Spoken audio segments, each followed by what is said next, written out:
What's good, neighborhood? It's your man Mark Nash breaking beats. All right, let's talk about it. Saul Canelo Alvarez say he's no longer fighting Mexican fighters. Wow. Interesting. We're going to talk about this. I know some people are saying, hey, look, it's justified. He's Canelo, can do what he wants. Some people saying it's a straight up duck move. Oh, this should be an interesting conversation. Let me run the intro, finish blasting out this link. And we're going to have a good time with this. I'm going to drop the link out there. And I'm definitely look forward to having a conversation with y'all about the beautiful ugly. It's a beautiful sport. Ugly business. It's called boxing. We're going to definitely have a productive conversation about this tonight. It's your man Nash. Let's get it. This is my passion. This is what I love to do. But some days, sometimes, I'm just like you, man. I hate this job. Damn, I hate this job. Damn, I hate this job. Damn, I hate my job. Damn, I hate this job. I'm just like you. Damn, I hate this job. Man, I hate this job. Man, I hate my job. From a good dream I wake, sun rays on my face, planning out my day, hoping this ain't the one that I catch a case. I feel so good, I feel so straight. My manager keep calling me saying, hurry up, you late.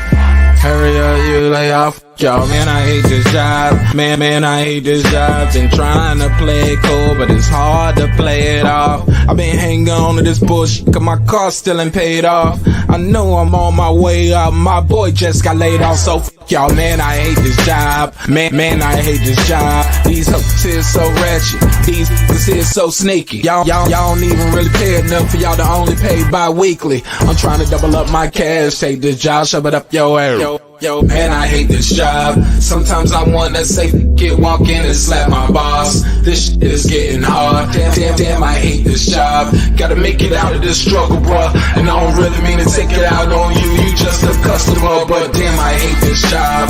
Damn, I hate my job. Damn, I hate this job. Damn, I hate my job. Damn, I hate this job.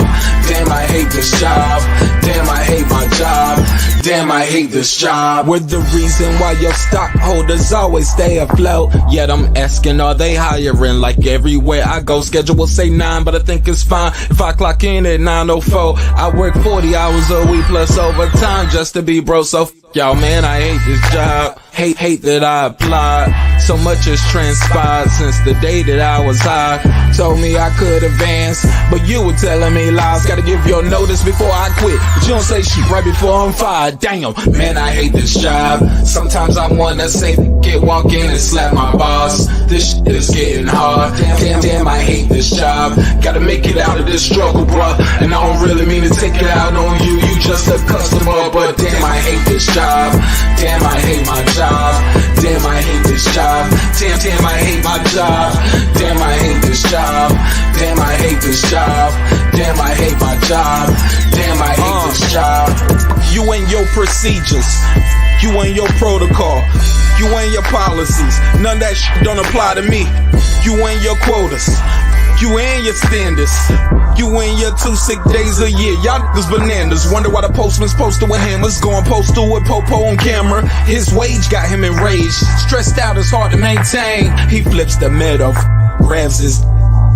He said, if you don't get the picture, I quit, you ain't shoot. Mother, man, I hate this job. Sometimes I wanna say, walk in and slap my boss. This shit is getting hard. Damn, I hate this job. Gotta make it out of this struggle, bruh. And I don't really mean to take it out on you. You just a customer, but damn, I hate this job. Damn, I hate my job. Damn, I hate this job. Damn, I hate my job. Damn, I hate this job. Damn, I hate this job. Damn, I hate my job. Damn, I hate this job. Look, man, I hate this job. I put my pants on one leg at a time, just like you. I'm out here trying to take care of my family. Damn, I hate this job. It's not always glamorous, for real, but I do what I gotta do for me and mine, you know? Damn, I hate this job. Damn, I hate my job. Damn, I hate this job. Damn, I hate my job. Damn, I hate this job. Damn, I hate this job. Damn, I hate my job. Damn, I hate this job. Damn, I hate this job. Damn, I hate this job. Damn, I hate my job. Damn, I hate this job. I'm just like you, nigga. my job.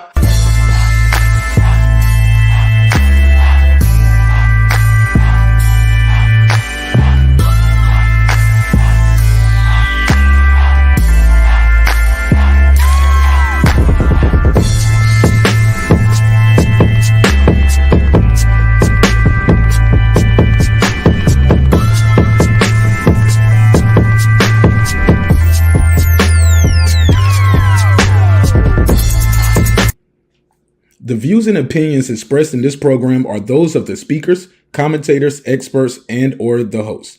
They do not explicitly nor necessarily reflect nor represent the channel's policy or the views held by the channel or broadcaster. The broadcaster or its channel cannot be held accountable for all or any views expressed during the program. Basically, if I didn't say it, don't come for me. You come for the person who said it. And please don't sue me for somebody else's words. With that said, let's start the show, motherfucker. This that squad sound.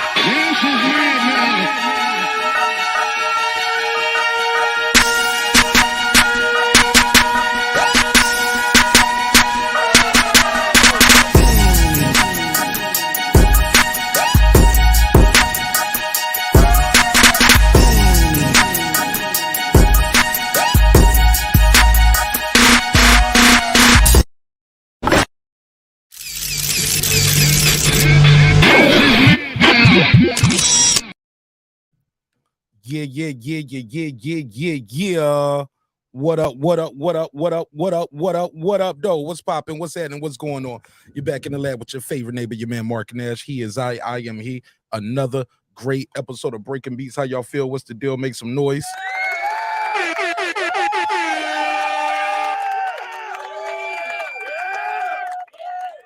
Okay. What's popping, man? Oh, man, this should be an interesting topic. I got a survey in the chat. I got a survey in the chat. Smash the like button on the way into the room. We just getting started. Should be an interesting topic on the docket. You see the title. You see the thumbnail. Canelo Alvarez not fighting Mexicans. Is it ducking? Is it justified? Is it ducking? I know. Now, look, I know some people going to hear this and are going to say, Mark Nash. Silence. Oh, yeah, they ain't gonna like this one. Some will argue, why does he have to duck anybody? I'm gonna break all of that down as the show continues. Before we do any of that, let me do a quick shout out to my guy Puro. Puro is Mexican, right? Or Mexican descent, right? Yeah, I'm Mexican. I just consider myself Mexican. Well, Mexican and American, you know. Yeah, so I didn't know how to characterize it. See, we gotta be sensitive. I don't want to be too sensitive, but and walk on. I'm not that sensitive, Mark, but yeah, I prefer Mexican, but I am proud to be American. Okay. Well, hold up. Which one is it now? It's both for me. Okay. So you do I sound okay, Mark? Yeah, man, you sound good. Mexican American, right? Yes, sir. Okay. Just don't call me late for dinner. We'd be all right. All right. So look, now you and I spoke briefly about this earlier, and you told me without a Mexican bias is what you said, right? No Mexican bias. Mm-hmm. You agree with Canelo? Yes. And I put a case on you. You did. You just didn't have the little sound. Yeah, I had a sound. Yeah, we were just talking. Now, before I proceed with this show, man, we got to talk about it. I got a survey in the chat. I want to know what you guys think. Is Canelo justified in his stance of saying why he doesn't want to fight his Mexican brethren? Before we do any of that, let me do a quick roll call to the neighbors. Without the neighbors, the show won't be able to function how it functions. So shout out to everybody who's supporting the show. Let's do a quick little roll call. Shout out to Lisa Bells. What up? That guy Clips 330. What up? Cooking with the champ. What up? Terrence Bailey Sr. What up? New Media Today USA Boxing. What up? HLD. What up? Cooking with Sir Sr. What up? Matty Yoel. What up? Deuce Times. What up? Brandon Washington. What up? Born Supreme. What up? The Queen Karma Serene. What up? Ace Retro. What up? Lady Shane Dundum Season. What up? Dub Right Side. What up? The Boxing Lounge. What up? Tank the Sweet Science Examiner. What up? Puro, he's on the panel. What up? D Bevel the Champ. What up? Rob G Films. What up? And of course, Derek Lincoln. What up? Gangsta. All right, let's talk about it, fam. You are okay with this? Ugh. Break it down, man. Let me know. What tell me why is this okay? For one, he said he doesn't like to. He didn't say he'll never fight him again. So like literally, like it's kind of like he left it very vague. I mean, also we got to remember he promotes himself. So like literally, like if you look at it through the angle of a promotional tactic, it's genius because the whole YTBC, I mean, every single channel did some content for like the last 4 days about like this one little sentence, you know. So like the bad publicity, there's no bad publicity angle. You get what I'm saying? And then two, like just the way I know how Mexican fighters are, they're very patriotic. They're a little different than we are here. Is where like some fighters don't even, come out with the flag. These guys always come out with the flag. I mean, it doesn't matter what fighter it is. I mean, even a Mexican descent fighters here, you don't see especially nowadays, you don't see a Mexican flag with them on their trunks or anything like that. It's usually like a promotional tactic, Who you don't see the Mexican? Who? Let me see. Bam Rodriguez. I could be guessing because there's so many Mexicans in the United States. You get what I'm saying? Man, they come out there with that mariachi music. They had the sombreros. They be having the patch. They might have a flag, tattoo, the trunk colors. Yeah, Virgil does that. Virgil rocks out with it. Nah, bro. The Mexicans have a lot of pride. But so tell me why you're okay with him not fight.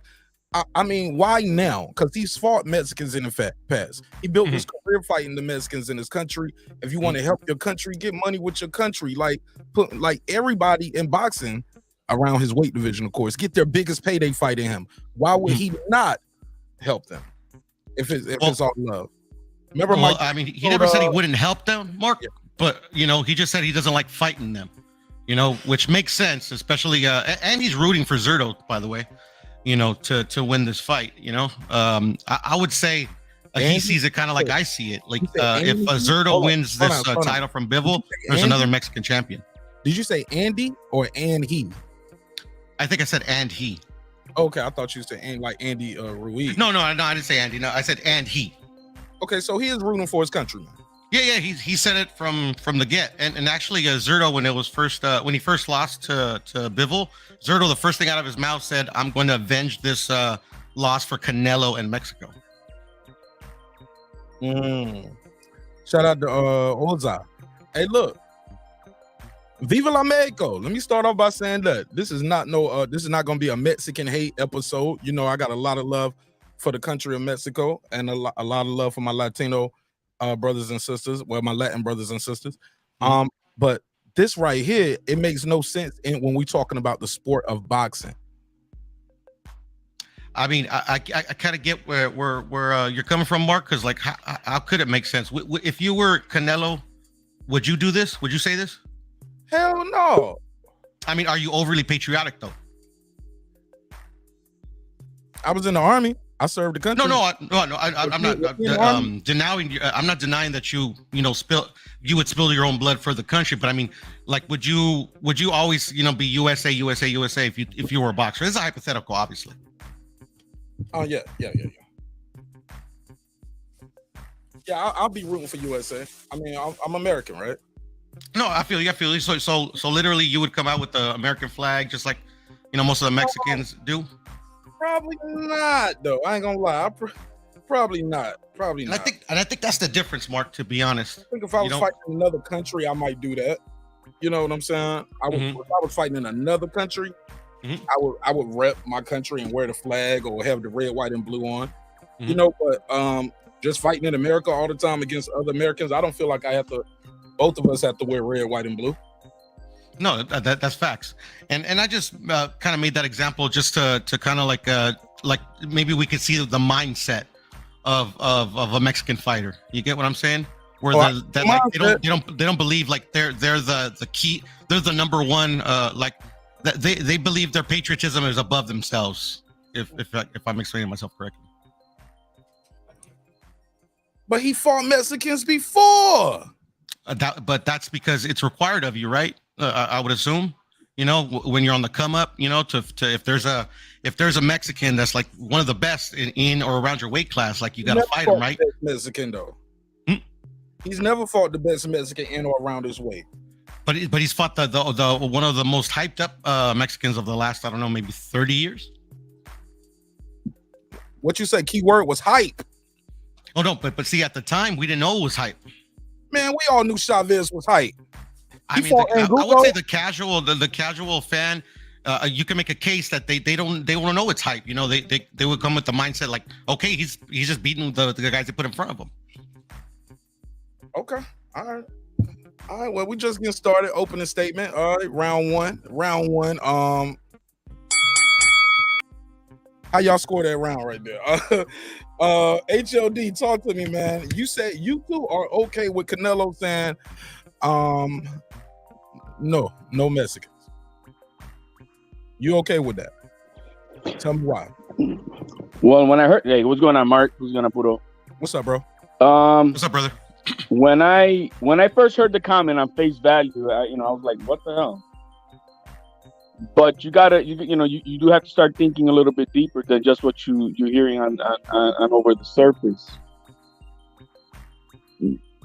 We here in the United States, we all live here in a little bubble. It's a little bubble. But outside the United States, when you are a naturalized person of your origin to your country, yes, patriotism goes above and beyond. What you got to understand that boxing is an international sport, you know, and unlike Major League Baseball or the NBA, for an example, which the leagues are exclusive to the United States. But the moment the Olympics come about, all the players go back to their naturalized country to compete with their countrymen and not against them. You know, so this is not unheard of in the world of sports of in international stuff. So boxers been doing this from Mexico for a long time. I didn't know that. I've been watching boxing for a long time, bro. When Americans say I'm only fighting Americans, or I'm only gonna fight these guys. I'm not fighting Mexicans. Like, you got to put yourself in the shoes of Canelo. He's right now in the status not getting it out the mud. He represents a whole lot. He's well invested in Mexico, extremely invested. Banks with his face on it, gas stations, phones, name it. So him creating a divide, which you saw happen when he fought Julio Cesar Chavez Jr., he sees what it does. So it's from his shoes that we got to look at this from. He's way bigger now than he was when he fought. He wasn't the face of boxing then. He wasn't the and he took a lot of slack. Apex. He took a lot of slack. He still takes a lot of slack because they still glorify, if you will, Julio Cesar Chavez, right? The senior. So where he's at right now, he's in a good place. It's kind of like no different than when Michael Jordan never picked a side, left or right, Republican or Democrat, because he knows that the division hurts him. That's not the same thing. It's the same. It affects his pockets. No. That's politics. He don't want to get it. No, it affects his pockets. I don't care about the politics. How did it affect Canelo's pockets? He's gotten richer since then. Yeah, because he doesn't create that divide. Everybody buys my shoes. And Mark, just to allude to HLD's point, like Canelo has caused a lot of division within the boxing community in Mexico. Like I remember I alluded to it a bit earlier. It's like it's there's always been, like you were saying on Chavez, there's always going to be a hater or two, especially like at one point Ruben Olivares was the GOAT of Mexico, and then people started like saying, oh, this Chavez guy, shit, I think we're gonna have to start giving him a look. So I'm sure there's gonna be some haters, like diehard, Ruben Olivares fans that didn't want him to lose that position that he had, which is the top of the top in Mexican boxing.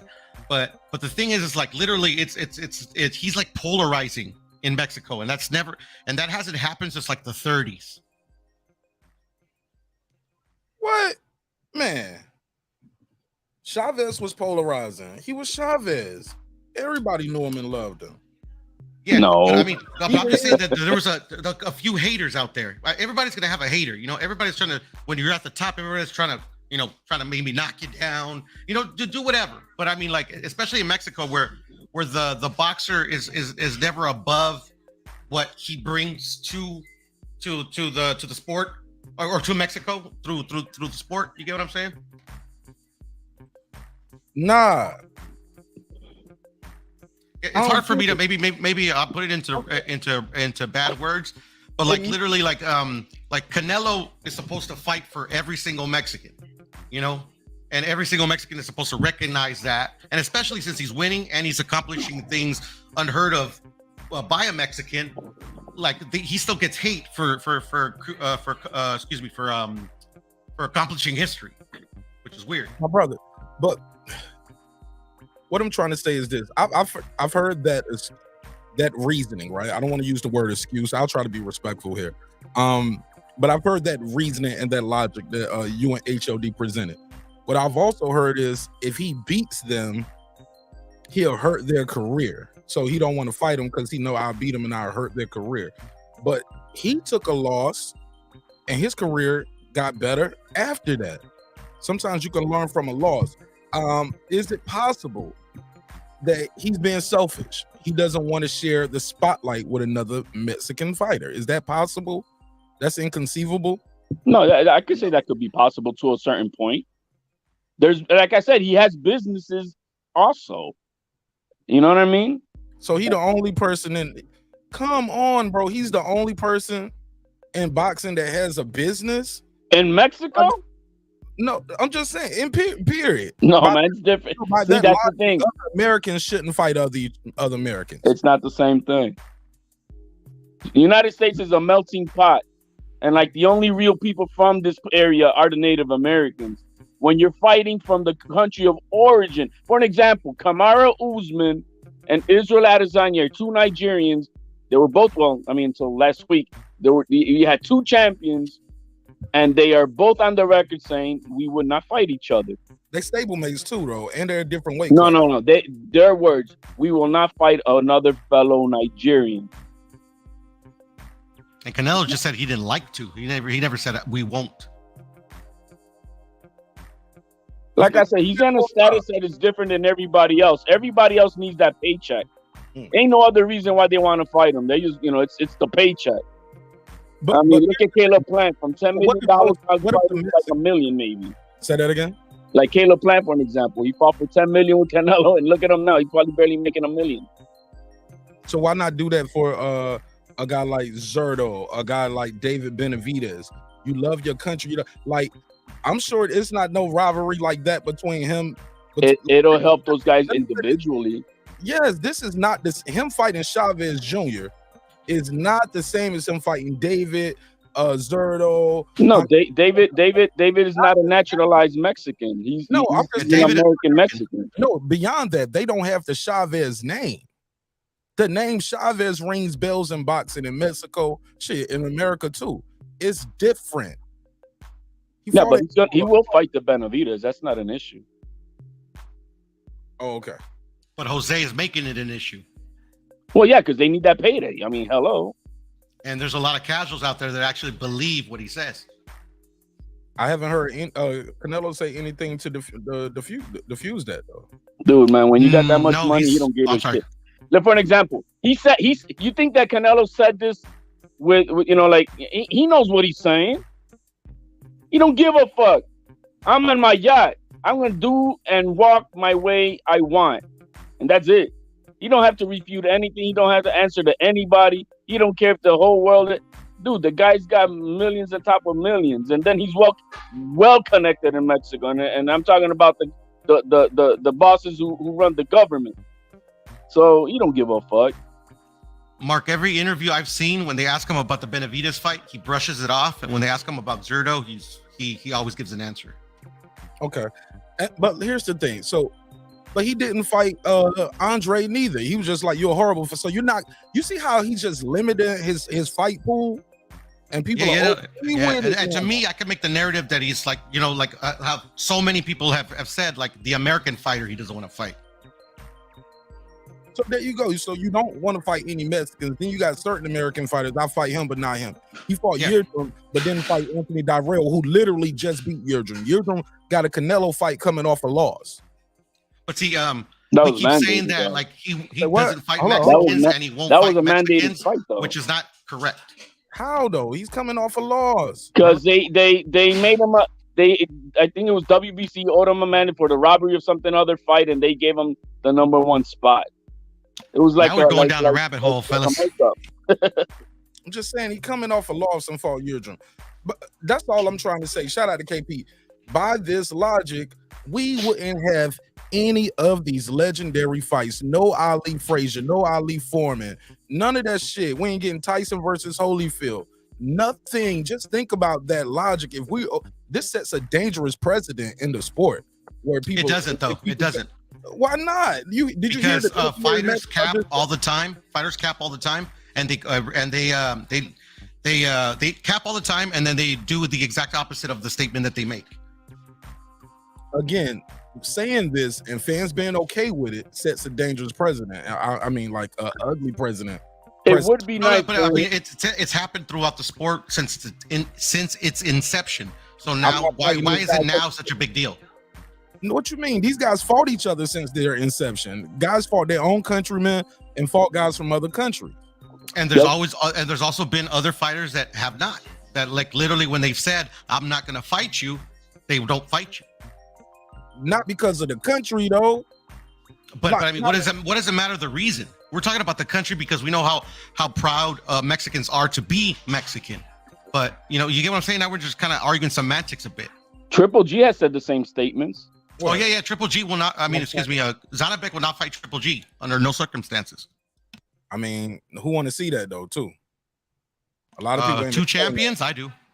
People won't call him for that, man. People been calling for this Benavidez. Yeah, don't move the goalpost. I don't want to see the David Benavidez fight. Not now. This is the first time I heard that. Gennady just got here where people was talking about him like that. Is he a champion though, Mark? Yeah. Well, then I want to see the unification. But if he doesn't give it to me, I'm not going to lose my mind either. What weight? 60? Yeah, yes, he's a 160 champion. But Triple G at 68 now. Yeah, but he's still the unified champion at 160. He's not doing that shit. Y'all know he fighting Canelo and catching out. He already said that. But he has the titles there, Mark. He has two. He's unified. Triple G is unified. Fight the guy. He can't fight that guy while he's fighting Canelo. You only can fight one guy at a time. Well, Canelo can't fight Zurdo while he's fighting Triple G. So. Zurdo Ramirez has still got to be bivol for any of this to be relevant. Okay, so right. And what you're saying is Triple G and Gennady saying I'm not fighting nobody from Kazakhstan. Multiple times. They're not fighting each other. Nope. They said they're not fighting each other, or they're not fighting anybody from Kazakhstan. No, they're not fighting anybody from Kazakhstan, and that's not. And they're not the only ones. I think they said each other, Mark, but now we're just kind of arguing semantics again. No, because it's different between. I've heard guys saying, "Look, I'm not gonna fight that guy," because either that is personal, they know him, they're friends, they train together, sparring partners. It's no different than asking both fellows to fight each other. When you eliminate a whole country. And you come from a fighting pride ass country, bro. It's fucking Mexico. And it's like, so you guys are okay with this. Where does it stop at? Oh, I don't know because I'm not the fighter. Like the fighter said the statement. I know Canelo has proven time and time again that he's gonna do what's best for his career and what's best for the sport. So I trust him. I mean, what's the opposite of this, guys? If you want to think of like we're hearing, we don't like it, but then logically, why would he? What is he scared? He's ducking. The man who's come up from 147 at a midget 5'7" fighting at light heavyweight. He's scared of somebody. Come on now. He just took a loss and he wants to rematch Bivol if he wins. So let's take it at face value of what he's saying. He just doesn't want to fight against his own nationality, a naturalized nationality. That's it. I didn't hear him say naturalized nationality. Well, that's adding who that. he's Yeah, I don't know what that referring is to. either, but I think I know what you mean. Adding that. Yeah, but you adding that though. I got to put a case on that. HLD. No, ain't no case. Ain't Yes, no case. objection. Facts not in question, Your Honor. You are saying facts that we. Well, do not because have. he made the same statement That's not 2 years evidence. ago. This is not the first time Canelo said this. Facts. And it's never been okay It's never been a real big deal, but I think, because of the opponents that are in the division now. there's only one opponent, and that'll be Zurdo. Benavidez is not in question. He's already said that if Benavidez does his thing, we fight. Do your thing. Don't just Why sit hasn't waiting Munguia for. said anything, Mark? So what? Why hasn't Munguia said anything when he first said it? Like the first time he said it. Yeah, when he first said it some years ago, it was about Munguia. Oh yeah, you're right. You're right. Actually, never mind. Yeah, no, you're right. You're spot on. It was a couple years ago, but Canelo already said. Canelo said he was okay with fighting him. He said he just has more work to do. He said, I do not like to fight with Mexicans. Yeah, I do not. and that's still his stance. He said, I represent Mexico and I do not like to fight with Mexicans. I do not see any sense in doing that. The sense in doing that is the fans want to see the fight and you want the sport. The fans don't want to see it just yet, though, Mark. That's the thing. But again, to my point, what other reason makes sense? Let me finish reading the quote. Jaime Munguia has potential, but he still has some fights to go before he reaches this level. I'm not closing the door to anything, but for now, I would not like to fight another Mexican. This is what he told TV Azteca. There you go. Okay. So he still kind of stands on the same thing. Well, he don't change that a little bit now. How? Well, I mean, people change, man. Right. Let him cook, HLD. How did he change it up, Mark? Because now it sounds like that door is closed. He didn't say I don't like to. He says I'm not fighting. No, he did not say that, Mark. He never said I'm not. All right, let's pull it up. Pull it up. Show me them receipts. Yeah, let's try to get it right. And if I'm wrong, I'll definitely apologize. Let's get it right. That's all good, Mark. I was just I wanted to body slam you right there, bro. That's all good. Man, go ahead. Keep your hands to yourself. Let's go. Canelo not famous. While I'm pulling that up, what do you guys think of the reactions to around the boxing world? Because there has been several reactions to this. This is not going over well. This is terrible press. Let's hear it though, real quick. You still want the rematch with Bivol? He lost now. Zurdo wins. You want Zurdo? No, I don't want to. I don't want to fight with Mexican. I represent Mexico. So 175, no more. I just want if Bivol wins, I'm gonna fight. Yeah. If Bivol wins, I'm gonna fight Bivol. Okay. He's saying this statement as Makes he got sense, the makes sense. mariachi playing in the background. You see what I'm saying? Okay. But it makes sense though. Like I mean, like I don't want him to do it because, like, literally, I wanted this Bivol rematch more than I wanted the Triple G fight. But that's just me as a personal fan. But shit, you get what I'm saying? I mean, what fights you gonna fight? We want to see, man. We want to. He fights all the fights that I want to see, Mark. I don't know, like, what who do you want him to fight? Every fight he fought, you wanted to see him.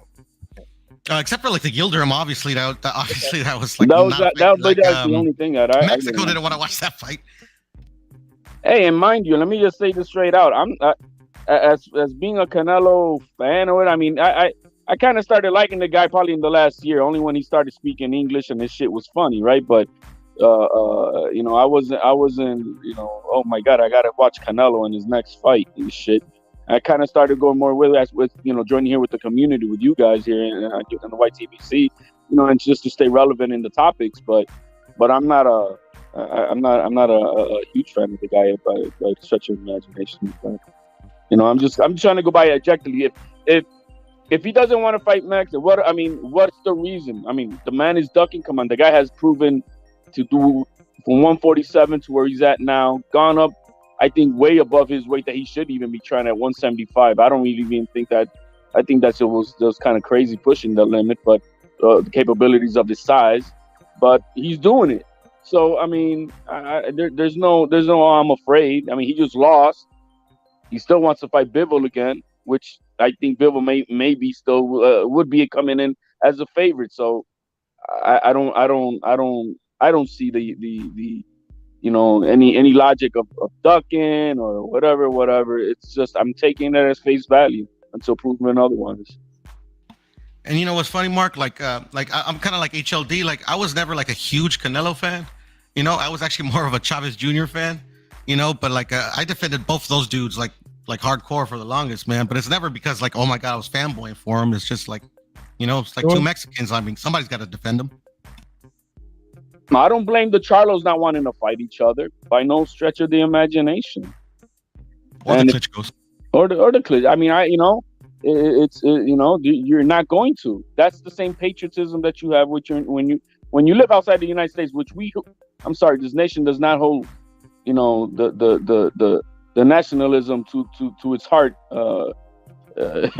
as it used to. So, you know, I'm just saying it's just different. It's just different outside of the United States. We're just different here. This is an anomaly amongst the entire world. At the end of the day, Mark, like even if he is ducking or he's saying all this for cap, bro, like the Mexicans in Mexico, there's nothing you could do at this point that'll turn them against him. You know, I probably would, you know, because I just like, you know, I have like both sides of the coin. But at this point in his career, like he's literally like doesn't even need a fight anymore. He's just kind of like fighting this to give himself a challenge, or I don't know what what he would be fighting for right now. I would have to ask him. Here's a crazy angle, the way I see it, because I'm trying to look at it from the outside of this. So Canelo is extremely well connected and throughout Mexico to run businesses and have his name on everything. And guess who he has to ask to make that happen? It's not the government of Mexico. So who knows if these motherfuckers you know, you don't fight against your own. I'm gonna tell you guys this. I don't know if you guys knew That's a conspiracy theory, bro. No, it's not huge, man. This is not a conspiracy theory, actually. Oh, sorry. This is what drives. I'm sorry. I'm just saying, if you go to Mexico, you'll see how it's run. I've been to Mexico. It's the government doesn't run Mexico. And I think I alluded to this a bit, Mark, when we were talking earlier. Like Canelo back in as soon as like he beat Chavez Jr., he said it in the ring post fight that he doesn't want to fight a Mexican again for the rest of his career, and he's done a great job of actually abiding by that promise that he made. He hasn't fought any Mexicans since. There hasn't really been any Mexican contenders in those divisions, but you know he's kept to his word. But the thing is like, and there's been times where like you know, I mean they perceive to be ducking, but like it's kind of like the Shakur and Valdez situation. I don't know if you remember it. Like Shakur, ever since he came out of the amateurs, he's been calling out Valdez. He's been saying he was ducking him. At the end of the day, in the interviews, they ask him, you know, what finally, you know, made you like sign the contract or tell your representatives to make that fight. And he said he was in his hometown and he was walking down the street and they were asking him, and they were like, Oscar, so ¿qué pues con el Shakur? ¿Cuándo vas a pelear con el Shakur? You know, before they weren't doing that. So the fans actually like really hold a lot of clout over these fighters, or not clout, but you know, a lot of pull. There you go. Okay. What was you about to say, HOD? I just want to know if somebody could come up with a logical reason beyond what he's saying why he doesn't want to fight people of his own country. Beyond what he said, I just don't want to fight against my countrymen. You said what you say, but he's fought his countrymen before. That's the thing. And he's changed his mind, obviously. Okay. Is it because the competition is better? No, it's the division that it causes. Is he being selfish? Like he want to go down as the top dog? Like, look, yeah, I only got 2 losses, but I ain't never lost to a Mexican though. I beat all them motherfuckers. I'm the king. I'm the top dog. I'm gonna go down as the best Mexican fighter ever. Hey, who knows? Who knows? I mean, who knows? You said it multiple times, Mark. It's the division that it causes between the fan base in Mexico. It's no different than Crawford and Spence fans, man. I'm hearing them, they want to shoot each other, and I'm going to pull up on you, motherfucker, and this and that. And I'm like, what the fuck? They killing each other over the Chavez and Canelo. It was World War III out there, motherfucker. No, you know what I mean, Mark. Like literally, it doesn't happen. Like it's like I'm not used to it. Like as Canelo's the first one in my lifetime that got this much hate, especially when he's doing good. Wow. Okay. Let me see something. Hold on 1 second. Let me make sure this. In Puerto Rico, when Hector Camacho fought, who was it? Was it Wilfredo Gomez? Oh, I remember the fucking split there was in the island with that shit. You know, that was a big split. Who did he fight? Chile? Sorry, Yeah, I spaced out. it was. I think it was Gomez. Gomez versus who? Camacho. Oh, Camacho. Oh, okay. That was like a big split between the. Yeah, there was a big split. I'm looking at the votes right now. We need more votes than that, though. We only got 31 votes. But wow, okay. Do you agree with Canelo Alvarez not fighting Mexicans? No, 58%. He's ducking. Yes, 42%. He's justified. Now, when you say this, leading the witness, Your Honor. No, I'm reading. No, I'm just reading. I'm reading the. I just messed with you. Go ahead. I'm just reading. Here's the thing. Some people will argue this. Canelo at this stage of his career, some would say he don't have too many more years left, right? He's 31, 32, right? Something like that. Yeah, but I've heard him say he was gonna fight till he was 37. Somebody say I saw in the chat. Somebody say he got an 11 fight deal with Eddie Hearn. Anybody know if that's true? I don't think so. I haven't seen it, and I look at everything. I think he's too smart to do an 11 fight deal. As much money as he's making with 3 fight deals. Right. Okay. Yeah, he's a per fight. He learned his lesson. He's per fight with everybody. Yeah, that's not or right or well, this one was a 2 fight deal, right? 3. This one was 3. Yeah, because it's conflicting. Oh, sorry, actually. And I'm saying it's as you see, it's gonna be because their projected thing. I think it was for it to be if he beats Bivol to then try to go against Beterbiev, right? I think it was. But Triple G was always next, though. We all knew something to that effect. But it was always some people will cap because don't let nobody hear you say that though, Mark, because they could come after you. No, we all knew that. We all knew it was for 2 fights. We knew what the 2 fights would have been with the PBC deal. Nah, Mark. Don't be making excuses for Canelo. He ducked Bivol. He had that rematch clause and he didn't exercise it. Nah. I ain't hearing that. Nah. How you get a rematch clause for the other nigga title? Let me. I think this Anthony from Florida. Hold on. Let me see something. Anthony from Florida. What's up, Ant? I'm a Canelo fan, but I feel he's been talking out of both sides of his mouth. He complains that people are ducking him, then he says bullshit like this that he doesn't want to fight Mexican fighters. That feels to me like hypocrisy right there from Canelo, in my honest opinion. Tony, what up, brother? What up, Tony? Have anybody ever heard Canelo say people are ducking me? I don't know if I've heard that. Go ahead. He's HOD said he hasn't heard Canelo say people are ducking him. What are you talking about exactly, Anthony? No, because unless this is his fans saying this, but there's unless Canelo actually. I've seen him in an interview saying people don't want to fight him and stuff like that. Then he, this was like 2 or 3 years ago. Before he moved up, he said people didn't want to fight him. Then now he says this stuff like this that he doesn't want to fight Mexican fighters. Isn't that hypocritical? That he calls out people for ducking and then he doesn't want to fight guys like Benavidez or something like that?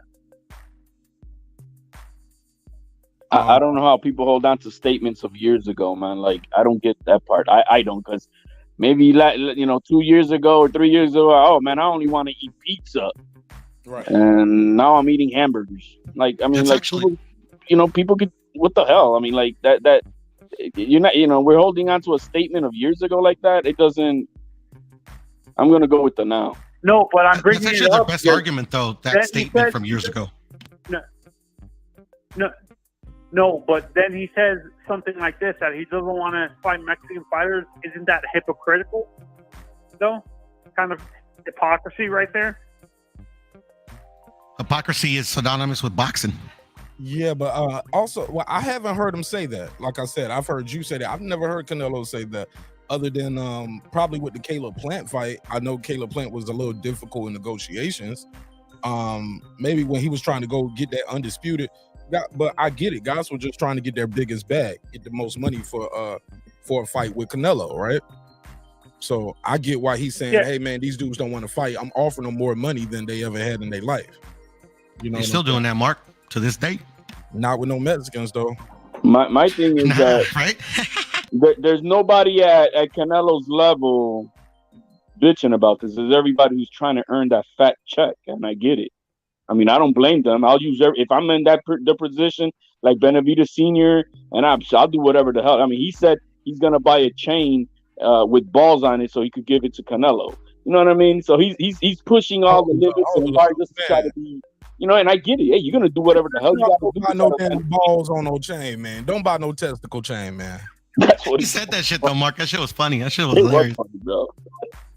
Don't do that. And if you DJ, you keep putting Benavidez right there, man. He hasn't even mentioned his name. No, I was just telling DJ that he keeps everybody keeps adding Benavidez when Canelo hasn't even mentioned his name. Exactly. He's acting like he don't exist. Benavidez has mentioned his name though on more than one occasion. His family is mentioning it. His fans are mentioning it. People who interview Canelo talk to him about it. Well, let's put it this way: Benavidez is half Ecuadorian. Guys like Andre, he didn't fight. He won't fight Andre neither. Horrible fighter. Damn, man, that's it. That's the only reason. So yeah, that's my countryman. This guy right here, horrible fighter. So I'm not gonna fight him. He's a horrible fighter. Like, bro, like, man, we're gonna just look. I like Canelo. I've been accused of being I don't remember when y'all had.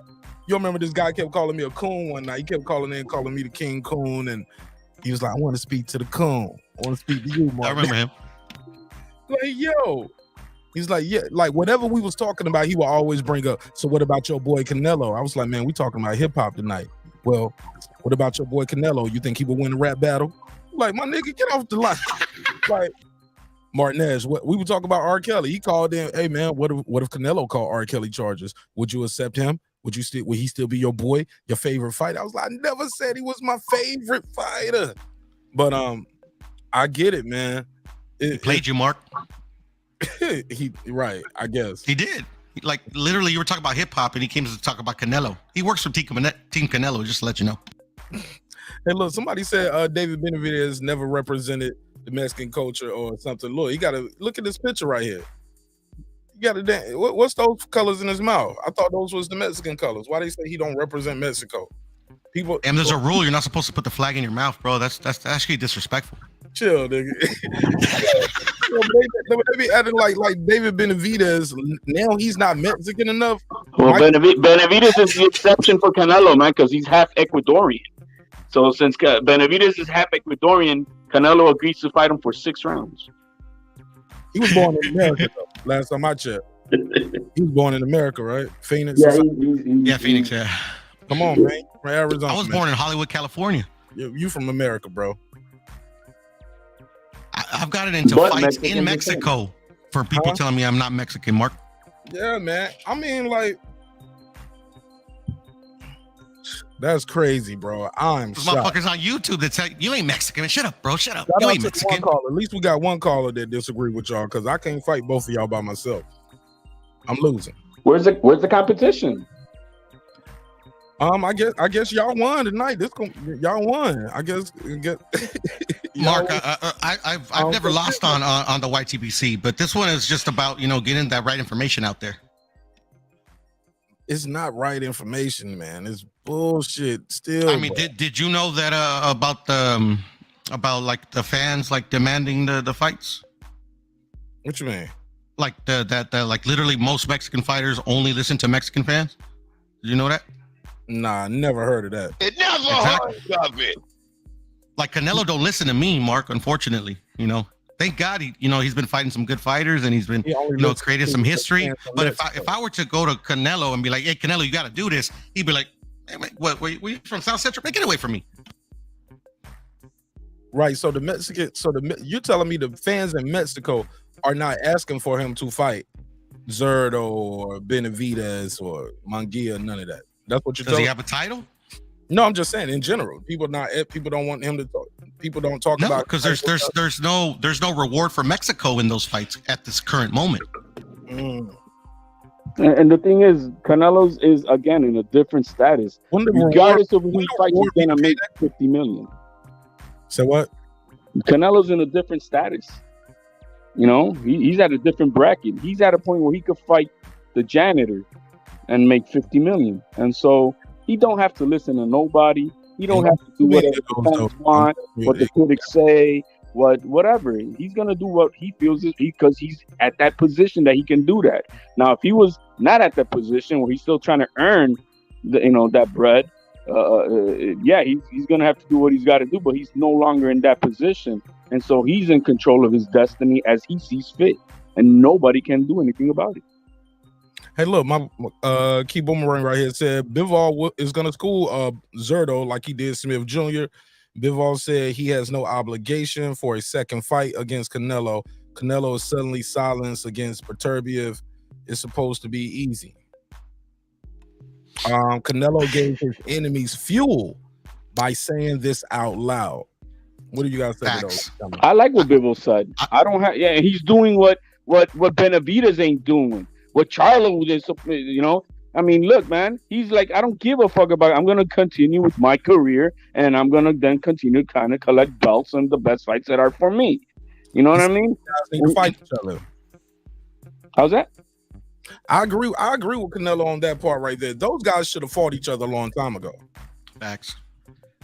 And y'all gonna think I'm capping with this statement right now. I actually think Canelo should next week say that he doesn't like to fight North American fighters. Man, get out No, I'm not even capping, Mark. I'm not even capping. I wish he doesn't. I'm not even capping. I wish he does. Seriously. I wish he does. Man, that's some devil shit right there, man. No, it ain't. It's genius. I'm telling you, like literally. Fucking devil. He kills everything that a black man ever created. Small hat. Man, he better not say I ain't fighting nobody from North America. So, because I want him to say it, Mark, so bad, bro. I do. Tour. He did that though. He was on a Euro tour for a bit. But he never said it though. It's just like Boxing Scholar said. Like he said it out loud this time. So you agree he gave his enemies fuel by saying the silent parts out loud, because he could have just went about his career and just did what he did. But once I 100% agree, and I think he needs to go all in more. He needs to go harder. Nah, go ahead, Boxing Scholar. Man, I was disappointed in Canelo saying this. Canelo's one of my favorite. He's one of my favorite fighters besides Bud, and they're in the business to fight, man. So when he said this, like you said, the silent part. When you say the silent part out loud, it's just like, come on, Canelo. You could have did this without saying it, and it makes me look at him different now. But that's the point. Why would he say it then out loud? Because we know that he knows he was gonna get that reaction. Y'all niggas worship him, bro. I know the answer to that too. What's the answer? So you got to remember this. In the sport of boxing, if we're talking about the history, you'll be studying the history of boxing. There were a lot of champs who never even got a title shot just because of their skin color. A lot of black champions, when they first started, they had to fight each other. They didn't have a choice. They fought each other, and none of them were even guaranteed a shot at the title. Jack Dempsey said he would never fight a N-word. So a lot of them did get shot. So that title and that legacy means something. I get it, it's prize fighting also, but if you're going to take that money route, you're going to have an asterisk by your name. A lot of people like to put asterisks by Floyd's name for taking that money route, so we got to be consistent. I hear you, but Canelo values who put the asterisk by his name. Huh? You get what I'm saying? If you put the asterisk by his name and HOD put let's say Boxing Scholar puts is the one, like if he sides with Boxing Scholar, he's not going to care about your asterisk. If you kind of get where I'm going. No, I don't get what you're going to say. That part again. Say it again. Well, his career already got an asterisk. It's had an asterisk ever since he came to the United States. It's had an asterisk since he popped for the clenbuterol. He's had an asterisk ever since he said these statements. Hold on. He didn't have no asterisk when he first came in. He was kicking ass. He did. No, he had an asterisk. What was it? It was his career was manufactured. Yeah, but those are the haters, Puro. I'm talking about the people who love boxing. Scholar, like, this was Ruben Pintor. This was Ruben Olivares. This was Maromero Paez. Like the only one that were defending him at that point was like Chavez and like another Mexican champion. But like even the Mexican champions thought his career was manufactured. Yeah, but that was basically out of jealousy. It was a time where Chavez didn't like Oscar De La Hoya, and he used to shit on De La Hoya. It's just it's just that ego stuff. When fighters get out the ring and they don't have their skills anymore, they still have their egos. I'm talking about the boxing purists. Like, I never put an asterisk by Canelo's name for the Clem Buterol, because I actually did my research, on that situation, and he chases greatness. But how I pictured him in my mind was a throwback fighter who would jump up in different weight classes like Henry Armstrong. For him to say this, it is disappointing to me. Did you give Sugar Ray Leonard a pass? Hell no. I think Sugar Ray retired so he wouldn't have to fight Hagler. I'm consistent. Okay, well then, hey, as long as you're consistent, then I really don't care. I was trying to make a point that there's been more than Canelo's like the only fighter that's like literally not fought and an actual fighter that we wanted to see. Like Sugar Ray Leonard did his twice, but it doesn't matter. You get what I'm saying? It's just. I totally get you, Boxing Scholar, because I want him to fight Jamal, which I actually think he's gonna do, and I actually want him to fight Bivol, but he's signed to fight Triple G. I didn't want to watch a Triple G fight. The other only angle I can see on the business side is, you just said that Canelo, Canelo don't like Oscar De La Hoya, and guess who represents Zurdo? He don't want to deal with Oscar for shit. So you think it's a Golden Boy thing, not a... It could be. I'm just saying, I'm throwing it out there. I mean, because there is no logical reasons beyond his face value of what he's saying, because he ain't ducking nobody. I mean, no. I'm not going to buy that one bit. Why is it impossible to believe that he just like, yo, I want to be the top dog in Mexico when it comes to this boxing shit? He's already the top dog in Mexico when it comes to this boxing shit. Yeah, I'm not going to let nobody take me off the block. I got it. Here's the caveat, though, Mark. Even if he loses, it doesn't take him off the block in Mexico. Even if he loses to a Mexican? No. Why should it? Because now we got a new top dog in Mexico. He just beat you. But this guy's like literally done it like over multiple weight classes. Like say let me say Zurdo. This was like Zurdo's first title, and he beats Canelo. I mean, how's he gonna take away his perch? Like you beat only Canelo. Outside of his weight class. Hey, look, it's your weight class once you fighting there. I heard me. I feel you. I'm not even worried about the weight class. It's just like the Mexican fans. They see that. They see okay. Zurdo only fought just you. Okay, good shit. Good shit. We're proud of you. You beat the top dog. In boxing and in the country. But Canelo, we're still gonna give him his props because he got in there with you. Boxing is not just inside the ring. A lot of people would agree that it's mostly mental. I don't know why Canelo would say this part out loud. It gives his enemies fuel. The people that don't already like him, that say he's ducking people, they're going to feed into this. And then the fighters, like if he says this about Zurdo and then Zurdo come out and say, I want all the smoke, it look like Canelo's ducking him now. He already said he wanted all the smoke. That's what I'm saying. Actually, before he said this, the Boxing Scholar, he was saying that Canelo was holding up his shot at Bivol. Well, there you go. He feels that he took Bivol's place. He took his place to fight Bivol. Okay. Yeah, because he was mandated to fight him a couple times, other than this third time. And this last time, he I mean, I don't know if it was out of frustration or whatever, but he's like, that should be my shot. But they're giving it to Canelo. You know what I'm saying? He's gonna get his head boxed off, so he's gonna get what he wants. That's the thing, though. Like literally, like Canelo didn't say that. That was before Canelo even fought him. It was just, they're men too. At the end of the day, they're prideful. All right. So DJ said, Puro and HLD. He said Benavidez has said several times he's not waiting on Canelo. He's gonna keep fighting. So when the time comes, he'll be ready. I hope that's true. That'd be badass. I agree with what Canelo said, though. It was something I've been saying for a minute. Shout out to Punch. Punch had been saying it for a minute, too. It was several people out here in the YTC saying that, y'all need to fight each other. Stop waiting on this one guy to hit the lottery. It's like the Mayweather shit, but worse, though, because this guy can go through 3 divisions. You know what I'm saying? And you had guys not fighting each other because they don't want to risk their O. How do y'all feel about him not fighting Andre? To me, when it comes to Andre at nobody fighting Andre. How about that? When it comes to Andre at 160 as a champion, regardless of what you think of the man, I've always said as a champion, Boo Boo deserved to unify or to be dethroned. Period.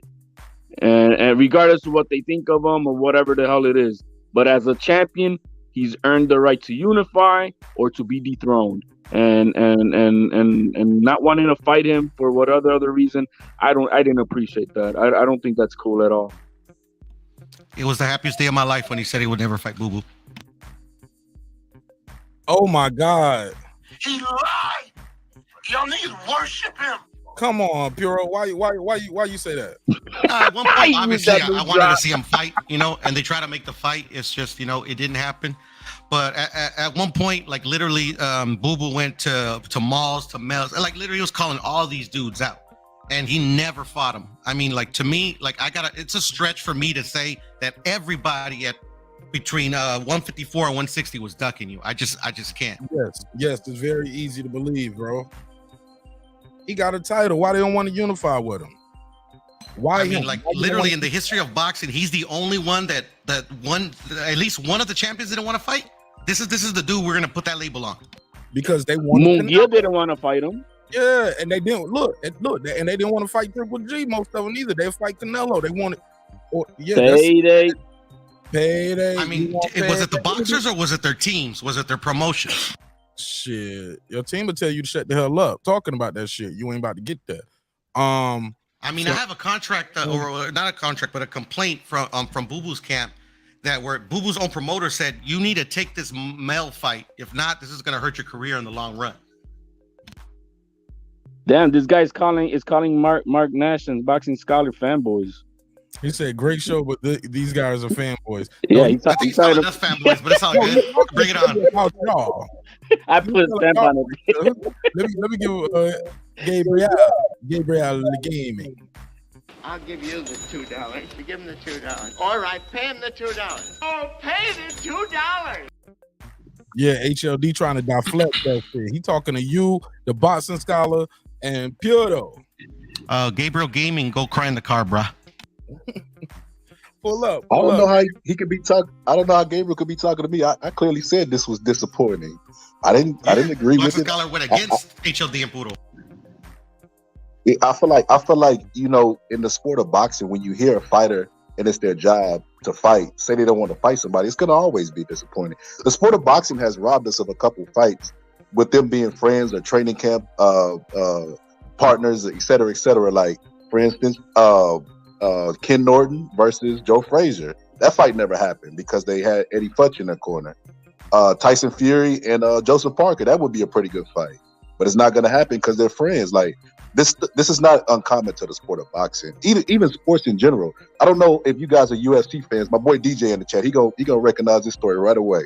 Rashad Evans was supposed to fight John Jones, and they were friends and training mates. They both had Greg Jackson in their corner, so a lot of people didn't think they were going to fight. But shit, Rashad Evans wanted the title, and he was kind of forced into that fight by Dana White. And that caused a lot of bad blood because the trainer went with John Jones instead of Rashad Evans. But at the end of the day, they fought. I've never seen anybody's family die because two friends fought. Like, it's just a fight. That's your job. Just get it over with. Yeah, but I did speak earlier within the same UFC how both Kamaru Usman and Israel Adesanya as champions, well, until recently, right?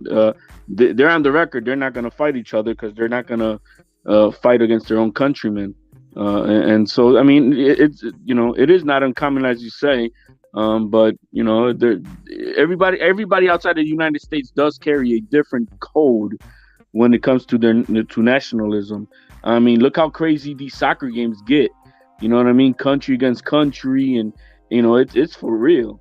And so nationalism is big time outside of the United States as of recent, because I mean it's died off here in the States. Nobody can deny that. But with all the divisiveness that we have going on and stuff, so but when it comes outside to the United States, it's for real. It's a true brotherhood. It's they see each other as brothers when you're from the same country. I get that, but the UFC got a president. Crime and they kill each other over there too, over bitches, money, sneakers, and everything. Oh yeah, of course. Come on, but this is sport, Mark, not like. I mean, well, no, I can't say that about boxing, but this is sport. You get what I'm saying? Yeah, I get those things. Your money with Dana White. Go ahead, Boston Scott. Go ahead. Dana White is going to make that. Talking about UFC doing the box conversation. Dana White is going to make that fight happen. I got to make this point because the UFC got it. Dana White is going to make that fight happen. If y'all are both light heavyweights, there is no I'm not fighting him because he's my training partner. That's the point I brought it up. You're going to fight the person to prove that you're the best. The reason those two dudes were able to say that is because they're in two different divisions. So it's easy to say some shit. It's just hypothetical. Shit, we're never gonna get Devin and fucking Haney. They don't want to fight each other. No, Devin and Haney's the same person, dude. You know what I meant? I miss Shakur and Devin. Bro, small hats. You gotta wake up, Hero. No, I was just saying because I mean, Boxing Scholar was like saying he was disappointed because they said it. I'm like, nobody's like in an uproar because Shakur and Devin said they don't want to fight each other. Nobody. The Godfather will fix that. No, they're gonna look. I think you're gonna get that Shakur and Haney fight. I think you'll get that. I think it's gonna be harder for the Shakur. I mean, you'll get the Haney and Tank fight. I think it's gonna be harder for the Shakur and Haney fight because the weight division. Haney's going out of that weight, and Shakur hasn't even got there yet. You get what I'm saying? No, I get what you're saying, and I actually think it's gonna happen. It's just like they say it and they're like, oh, that's so noble. Like you guys are like, man, that bond of brotherhood is admirable. Kudos. But Canelo says it's like, hey, man, you ducking, man, get out of here. What bond of brotherhood is okay and admirable? Like, when he's saying like, that they're friends, like Shakur and Haney are friends, and he doesn't really want to fight him. He's like, if I have to, I have to. Okay. And then pretty much what they tell him is like, that's very admirable. That's your boxing brother. That's your brother in arms. Right. I admire that. Canelo says it. He's like, that's not what Canelo said, though. Stop. That's not what Canelo said. That's exactly what he said. That's exactly what he said. Mark. He didn't say one person. One person. Mm-hmm. That's different. The whole country. You ain't fighting nobody in the whole country. No, he said I don't want to fight Mexicans, but like literally, like there's two Mexicans in that division. Oh, he's talking about two people. Name me more than two names. Let's just say who more. Name me more than two names. Three on the thumbnail. That he won't fight. I got three on the thumbnail that his name was mentioned with. Okay, but who mentioned the name? Did Canelo mention it? Of course not, because he ain't gonna fight him. That's what he said. No, he said he was gonna fight Zurdo. He never said anything about Benavidez, and that's if he wins. Okay, all right. And I actually think that's capped by Canelo. If he wins and the fans tell him no, you need to see him. He's a champion. He gonna fight him. Nah, he could. No, but you guys saying he's justified at whatever he do. He could do what he want to. He paid his dues, right? I don't think he's justified, to be honest. Like literally, actually, I will say he's justified because, like literally, he's another man. I can never tell another man what to do with his own career or the way he moves. You get what I'm saying? It's justified that he's done everything that the people have asked of him while they're throwing stones at him, and so like literally, like I mean. It's up to him. It's always for me. It's always been up to the fighter.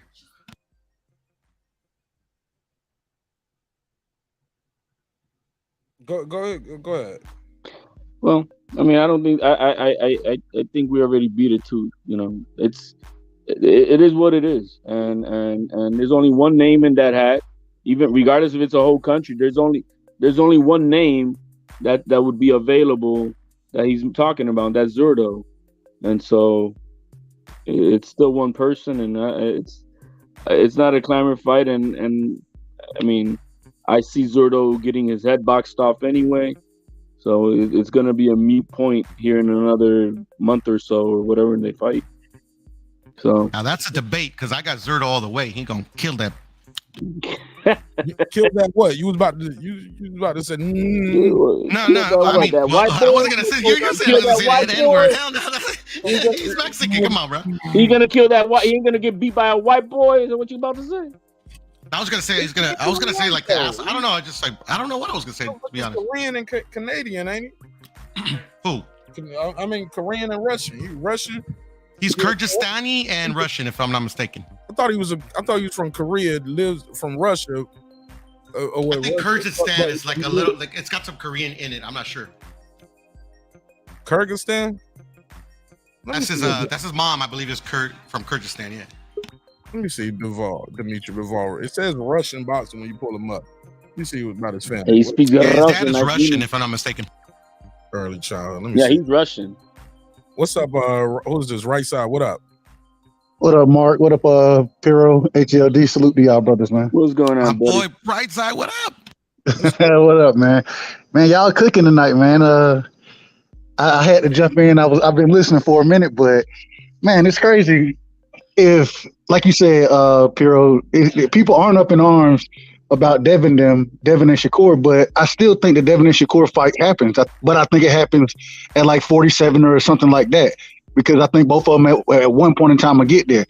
That's what I said. Yeah, I believe it too.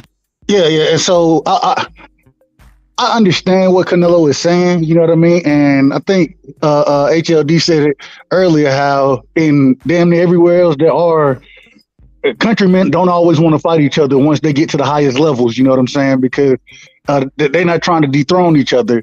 But in America, it is a little different. You know, I don't know exactly why. I think it because of the way things are here. Hell, man, fight the best though. That's what I say. Fight the best. And in this situation, man, outside of Zurdo, Benavidez, Munguia, outside of that, it ain't like it's just a ton of Mexicans that Canelo's gonna miss out on fighting. So I understand it. I understand what he's saying. I disagree with it, but I understand where he's coming from. I'll say this. Arguably, in this sport of boxing, some of the best rivalries happen with your own countrymen. Facts. Just think about Muhammad Ali, one of the, arguably, if not, shit, some people might say inarguably, he's the GOAT, right? He's the logo almost, right? The greatest heavyweight of all time, in my opinion. Right. Some people might say he was the best ever in any weight class. So pick it. However you I want think that's cap. I'm with Shakur. I think it's Fury. Okay, see, I'm trying to have a serious moment here. Let me say this. I'm serious. Oh, so you telling me Shakur wasn't serious? My bad. I took that young man by his word. Yeah, y'all lied, man. Y'all worse than Small hats. Hey, no, man. I'm serious though, Puro. I'm real serious, bro. So am I. Like Shakur looks like a stand-up dude. So I agree with him. He said he think Fury would have beat him because of his style. I remember that. He thinks Fury's the greatest. That's what I heard him say. Nah, man. I'm telling you, I did a whole episode on it, and he said because somebody was like, man, you supposed to ride with your people. He said, I am riding with my people. He said, but Muhammad Ali's a boxer. What he gonna do? Turn into Joe Frazier? Ali, as in saying Ali couldn't go. You're gonna have to bang and brawl to beat Fury. You can't just sit there. Ali won't be able to outbox him.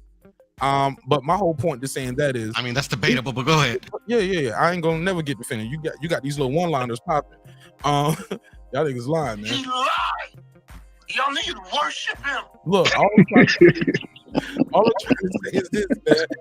He wouldn't have gotten those iconic matches if he was not fighting his countrymen, Frazier, Foreman. Like, I've heard some people talk about this in their take on it and saying, and they equated it to black fighters. No, take the black out of it. The whole United States, we got enough drama going on in America right now, and God knows we have. Black folks kill each other all the time. Whites killing the blacks, blacks killing white. We have if you ever seen the country divided, you're in it right now. So I don't want to hear the melting pot shit. That pot has been burnt and boiled over several times. It ain't been working. No, I'm saying melting pot in the sense that we're all here. Yeah, but shit, if we ever had a country that can say, look, I'm not fighting nobody from my country because it caused too much division, this would be it. It's already divided. Ali, Frazier, Foreman, Sugar Ray versus versus Hagler versus Hearns. Divided, bro. Even once they fight, people will still be arguing. Like Mike Tyson and Holyfield. I remember the room being split. Mayweather versus Mosley. I remember the room being split. It is what it is, man. But that comes with the sport. Y'all. I can't believe y'all are okay with this shit right here. I disagree with it, but I agree. Go ahead. I see where you're coming from. But I said I still disagree. I see where you're coming from, but I disagree with it. Okay. I mean, But Canelo what says the loud part out loud or whatever, but these guys don't fight each other and they don't say anything, but people excuse it all the time. That's what I see. Man, but even what if- then, we're critical of them. Even then, if Tank Davis right now, right? He ain't fighting Devin. He ain't fighting Shakur. You feel me? And we critical of him for not making those fights. So the same way I'm gonna be critical of him. You're Okay. critical I'm of not him. Mark critical of is, Tank. HLD is, the I'm boxing scholar. not critical I am. of Tank. But this is Because 5. I know they already come out in the open. They said it to our faces. We're in the business of boxing. Period. We company man. That's what we are in for. We're here to make them dollars and cents and fuck the rest. We're not here for legacy. Legacy don't pay the bills, and that's the way they see it. So, and they're doing a good job with Tank on that. So because of that, I don't take anything about legacy fights for Tank at all. As you know, I don't take it seriously. I know what they're about, and that's that. I don't. And hey, and he's being successful. Now, if he was being unsuccessful, I'm like, damn, bro. So no legacy, and you broke. We got that's kind of stupid. But they're doing a good job. I'm not gonna. And at least they're honest about it. They are honest about it. Hey, Canelo was honest about it, and I disagree with Canelo just like I disagree with them. You feel me? And so, at the end of it, all I'm saying is that fight the best, bro. If you go get into sport, it's like saying because the NBA is in America, well, we ain't gonna play each other. No, hell no. I don't want to hear none of that, man. But what happens when the Olympics come through? But they all go to their naturalized country. But that's the Olympics. That's not the professional. That's not the NBA. Boxing is not a league. Boxing is. They always announce where you're from.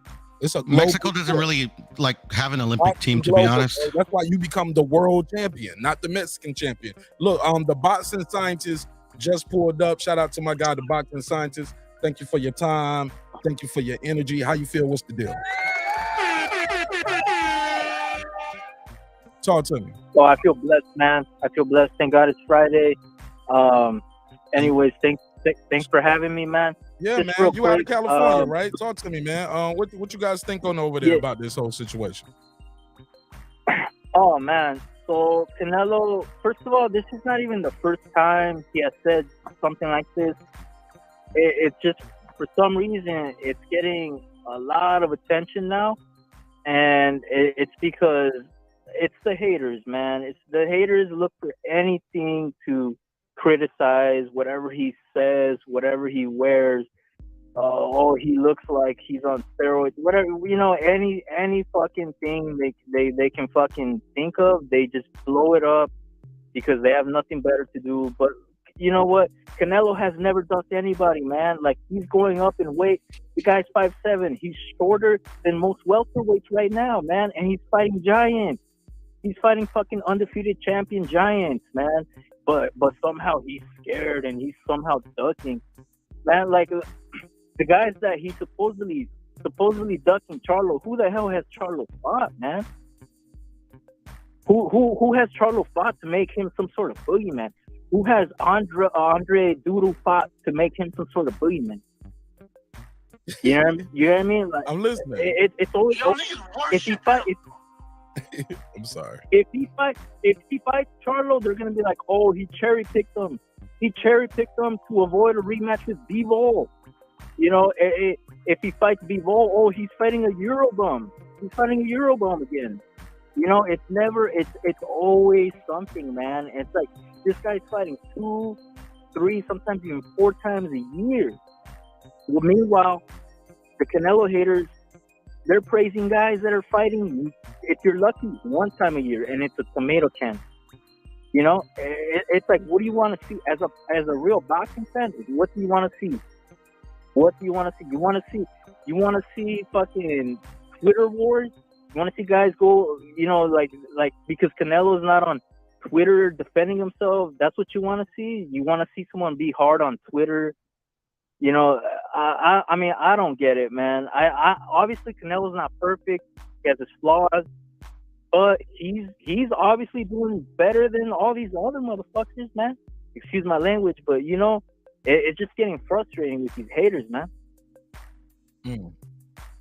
Anybody want to reply? And as far as like him saying, he doesn't want to fight a Mexican. I pretty much in that same interview, he said he would consider fighting Zurdo Ramirez if he were to beat Bivol. No. He's not. No, he didn't say He that. didn't say that. He said he'll fight Bivol. Yeah, I just played it on the show. He said I played it on the show like about 30 minutes ago. No, you're wrong on that one. He said he would fight Bivol if Bivol beat Zurdo, but he was rooting for Zurdo to win, and he didn't plan on fighting Zurdo. Here you go. Listen. Zurdo wins from Zurdo? No, I don't want to fight with Mexican. I represent Mexico. So 175 no more. I just want, if you don't win, I'm going to fight Bivol. If Bivol wins, I'm gonna fight Bivol. So unless you got something other than that, he ain't said that, bro. Which most likely Bivol will win. So that's why he's saying that. I don't think even Mexicans think Zurdo's gonna win. I got a Mexican on the panel right now. He thinks Zurdo's gonna win. I got Zurdo winning that fight as well. No, he said Mexican. Zurdo go win that fight. He said Mexican. Oh, Mexican. My bad. So, No, it's because he's a Mexican American, man. He ain't puro Mexican, man. That's what he's trying to say. Man, you're a paisa, man. Shut up. You're a paisa, man. Hey, I don't even know what that is. Hold on, the boxing science was done. What is a Pisces? Because I'm a Pisces too. He's a Pisces. Now, what do y'all call him a Pisces? No. Paisano. You call him Italian? In English, it means That's where the word comes from, paisa. It means what? It means countryman. Paisano. Okay. Like the Italians use. Yeah, but it's paisa for short. But when you say paisa, it's kind of like an insult. It's pretty much like calling them like illegal, Like a hillbilly. Whoa. But it all depends on the context, man. It all really does. Whoa. So damn, you went for the juggler on him then, huh? Yeah, pretty much. He probably wears like cowboy boots and a cowboy hat, and he's going for Zurdo Ramirez. You know what I mean? What? Because of that. Yeah. You know the most confusing part about this is he agrees. He agrees with the boxing scientist, but he disagrees with him on one little tiny detail about a hypothetical match that's happening in November, and he called him basically a hillbilly. Can't make it up. Now, the thing is, I'm Puerto Rican, but I mean, it is what it is. See, there you go. But anyways, man, no matter what Canelo does, he's gonna get criticized. That's what happens when you're the face of boxing. I'm not saying he's perfect. He has his flaws. He could do better in certain areas. But hey, who else do we have? Who else do we have, man? Who else is moving up and down divisions, taking these sort of challenges? Who's not afraid to lose their O, giving us the fights we want? I mean, we gotta take what we can. Beggars can't be choosers. And so I'm gonna leave it at that. There's only two fights that I would like to see Canelo really do in the future, and that would be to see him against Benavidez and Morel. Outside of that, there's nobody else at 168 worthy of anything. So I'm Right. No, I agree. I agree with that. However, they gotta get a ticket and get in line, man, because you know how many people want that Canelo payday? Man, shit, I'll take that payday. But you know what? That doesn't mean I'll win. Shit, I'll get fucked up, but whatever, I'll still take that payday. But some people price themselves out, man. Like he already offered Charlo 12 million, and Charlo wanted 15 million. He priced himself out. Like that's not Canelo's fault, man. And then you got okay, Benavidez. Yes, I would love to see that fight too. Don't get me wrong, but let's not forget, Canelo was already contractually obligated to fight Triple G. Like, let's not pretend we didn't know about this fight. He announced it before he even fought Bivol. He said it's a 2-fight deal with his own Bivol and then Triple G. And then most likely is gonna be the rematch with Bivol. So people are gonna keep accusing Canelo of ducking Benavidez. But if he fights Benavidez, they're going to accuse him of ducking Bivol for the rematch. So no matter what he does, he he's always gonna duck somebody, right? I didn't know. Look, everybody on this panel, let me take a quick poll real quick. Is that the fight y'all want to see Canelo? Like, y'all saw that fight where Canelo needs to fight Bivol again? Like, y'all clamoring for that? That was the most action-packed fight. Like, that was fight of the year type shit. Y'all want to see that twice? No, I'm not saying. No, I was asking the I'm not panel. saying I wasn't asking you. You're on the phone. I was asking the All people right. on the panel. Now, you good? Hold on for a second, though. Just playing off of what you said. HLD. No.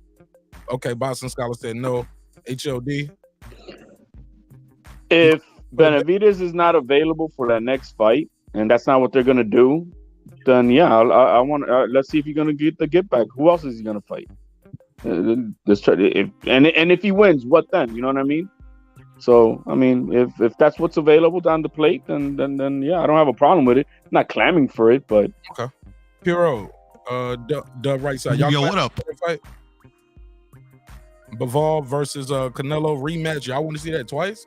Y'all That's the only one I want to see. That's the only one I want to see. You paying $100 for that? For real, Piro? Stop capping, man. I'll pay $500 for that. All right, see. I know you. No, I'm not capping. Seriously, I want Canelo to get that get back. Okay. Bruh, that fight's gonna. It's just like Devin Haney Cambosis. I don't want to see that again. I don't want to see the Bivol Canelo fight again. I don't think shit gonna change. Matter of fact, it might be worse. Canelo knocks him out. Sorry. Oh, okay. With an arm punch. Go ahead, Boston Scientist. What was your take on that?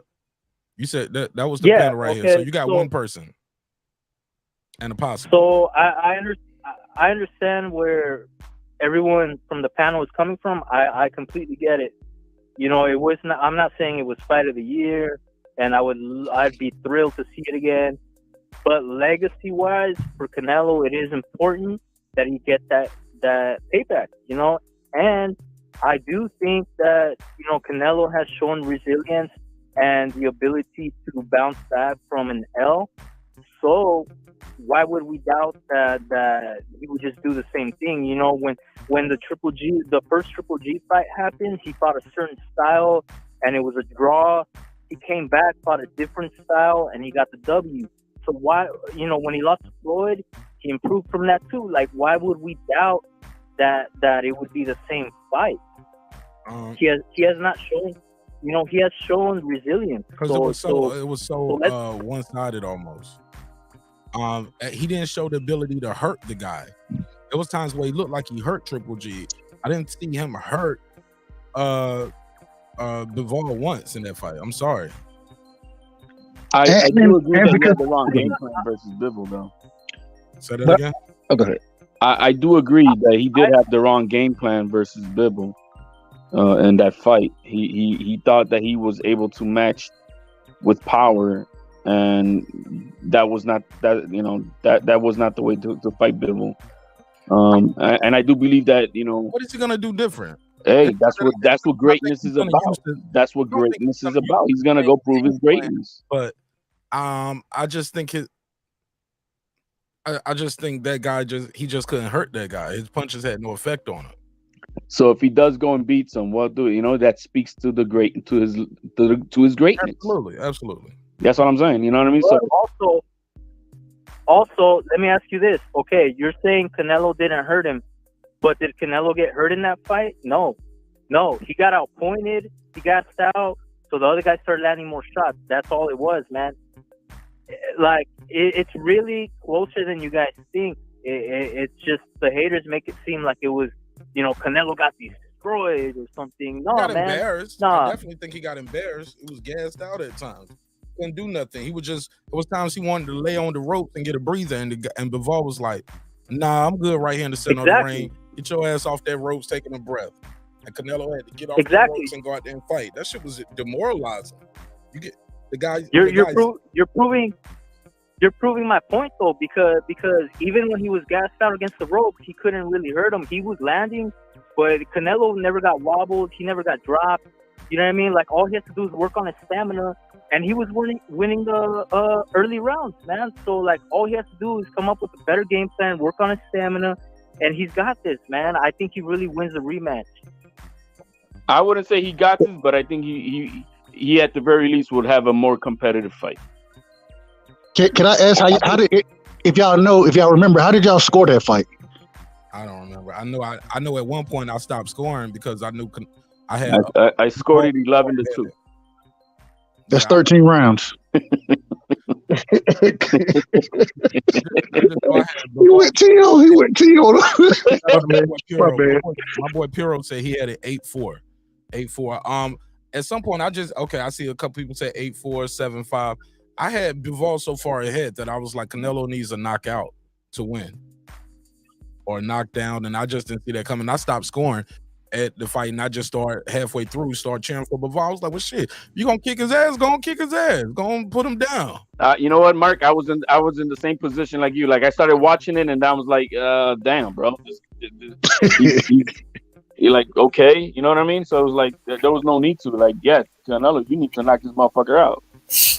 In your opinion, Mark, did he go down a few notches, Bivol, because he couldn't hurt or at least try to attempt to hurt a tiring Canelo? I believe that he didn't commit because he still Clips. Turn your mic down just a little bit, Clips. Your mic is too loud. Turn your mic volume down just a smidge. Or just mute it when you're not talking. I believe he went not down a notch, but I definitely believe he and when I say he, I mean perfect. That's better. I believe Canelo. No. Bivol didn't commit because he didn't know what was coming back. I believe Canelo still had power, and he just didn't want to risk it. This second fight, I believe, now that he knows what those punches feel like, he went those whole 12 rounds with him. I believe he might actually commit to more of those shots on Canelo. I think he just played it safe because he didn't know what to expect. That's me. That's what he's been doing in a lot of his fights. Canelo wasn't the first time that he's played it safe when he's felt the opponent's power. Yeah, Bivol, if you look at his knockout ratio, that's not his forte, I guess.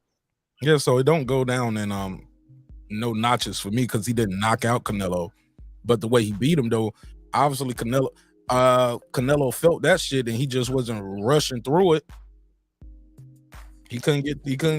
Every time he would land like 1 or 2 punches, Bivol had that left hook like it was tied to him, like it was like a rubber band. Whenever Canelo hit that shot, bam, you could tell he studied his opponents. What's up, Clip? What's up, Clips? Yo, what's happening, Mark? What's going on, everybody? Neighborhood, what's good? What's poppin', my G? Talk to me. Oh, man. First of all, man, happy Labor Day weekend. And you know what I'm saying? This is this Mexican-American Heritage Month of September. Let's go on and get it.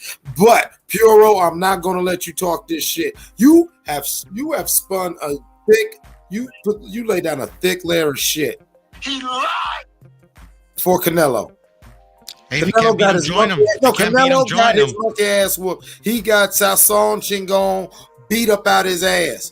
Bivol put some goddamn cilantro on his fist and puts the hot sauce on his burrito, baby. Listen now.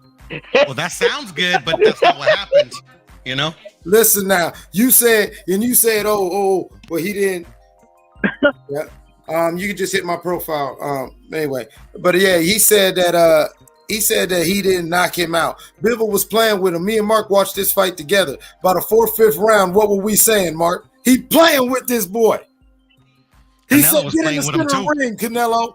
We stopped scoring and we was clowning. Me and Mark, when Mark normally does the call by calls, he doesn't want you to talk until the motherfucker end of the round. During the Canelo fight, we was talking about the 4th, 5th round. We was talking the whole fight. Mark in my line.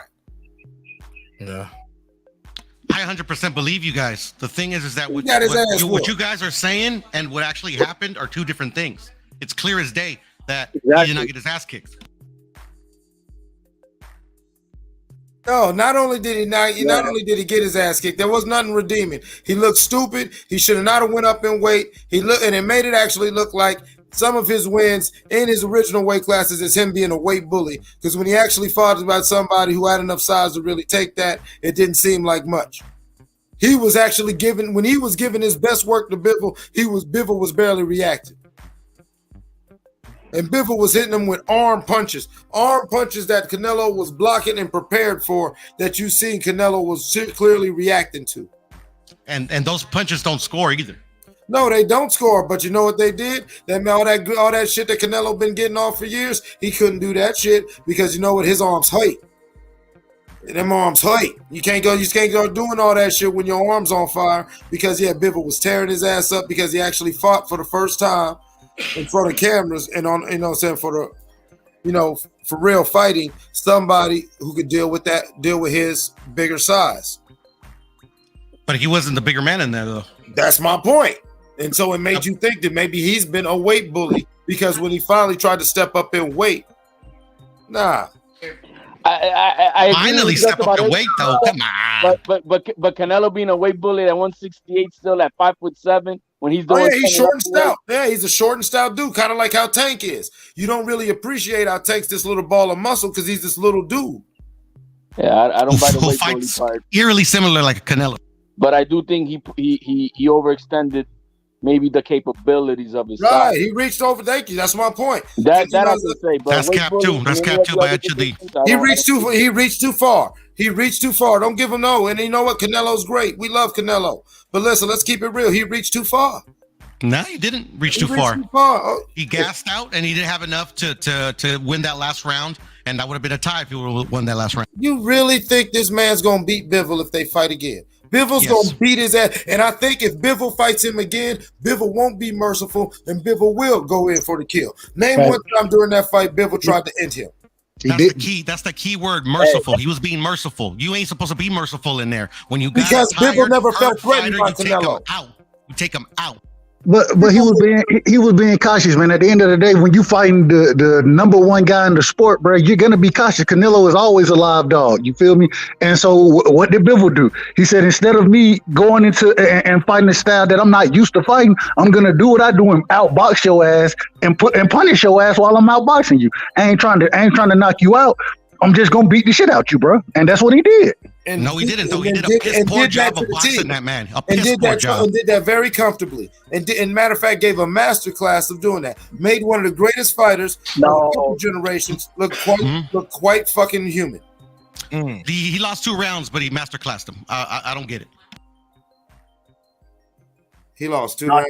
More than 2 rounds. Actually, according to the judges, he only lost 2 rounds. I thought he lost 3. Where's that drop, Mark? Where's that drop? Oh man. Y'all niggas worship him. Trust me, I stopped capping for my favorite fighters, which Canelo's not, a long time ago. I'm just calling it like I see it. I mean, Canelo is not going to beat Bivol. Canelo's going to lose again. Hey, don't duck Bivol for don't be Bivol's protection plan. Clips, come on now. Let him get in there. Let him get in there and prove it to you that he's going to beat this man. Bro, I scored that fight 9-3, bro. 9-3. I gave Canelo 3 rounds. Yeah, right side of okay. I gave Canelo maybe that first or maybe that second. I gave him 1 round, and I gave him. It was every time he was competitive. He was only competitive for maybe 30 to 45 seconds at best, while Bivol maintained pressure and ring generalship. So I saw nothing in any of the other rounds. The ring generalship was all on Canelo. I don't know what you guys saw. Well, backing up to the corner and getting hit. So he backed over to try to goad him in there, and he wouldn't go. So like literally, Bivol never dictated the pace of that fight. Never. He went where Canelo, using his legs and his feints and his punches to the arms, he dictated where Bivol was going to go at all times. So when never dictated that pace, never. So when Canelo was laying on the ropes, talking about "Come on, let's fight," and Bivol said, "No, you come on." That's Canelo dictating the pace. Yeah, exactly. Okay. I'll wait. I'll wait. My bad. Because like literally, like I mean, he's not even gonna try though. Worship him, bro. He's got the best defense. Like statistically, Bivol has the best defense in the game. Listen, he's not gonna try to go in there. But you will not get Puro to break on Canelo during the month of September. That man has to go home. He has to go home. I understand, Puro. Blink if you feel safe. Canelo made me a shitload of money against Floyd. Like against, I think I told you this clips. I mean, everybody thought, at least around with all my homies, they all thought Canelo was the one that was going to beat Floyd. I knew because I knew boxing, and these guys know boxing too. It's just, you know, sometimes you get blinded by the Floyd hate or whatever hate, that you actually think your man had a shot. Canelo never had a shot against Floyd. Puro, I just want to know. I'm really concerned. Is your family safe? There isn't like some guys with AKs and luchador masks like standing I'm in next to Carson, your knee. California, bro. The homies got my back. The Okay, brothers got my it's, back. it's okay, right? You okay? Brothers got my back, Tranquilo. bro. Piro, let me say something. So you thought Canelo won the fight? No, I thought he lost 8-4. 8-4. Yes, sir. And the judges had it closer than that. The judges had it closer than that, 8-4. And you believe that this fight warrants a rematch, and you got Canelo winning the rematch. I mean, if you lose by 1 round, I think that's I think that's a good indicator that they should run it back. Okay. All right. Go. All right. That's called a scalp. Let me see. 1, 2, 3, 5 scalps. Thank you, guys. Hey man, some people in the world crazy. I got somebody telling me that he thought Keith Thurman was going to be the one to beat Floyd. Who told you that? Thank you.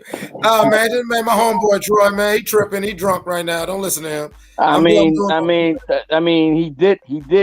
He was the HLD, first. don't you He start. was the first elevated champion. You know what I mean? And, you know, I'm just God all I got damn to it, HLD, don't you pour gasoline on this fire. You just let that bitch burn out. You know, he was technically the first franchise. Damn you, hush your mouth, HLD. You hush your goddamn. And I love One Time too, man. One Time was that was my favorite fighters at one point. You hush your filthy mouth.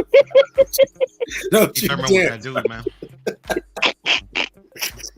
People are saying like Bivol IQ is on the level of Canelo, but he beat him.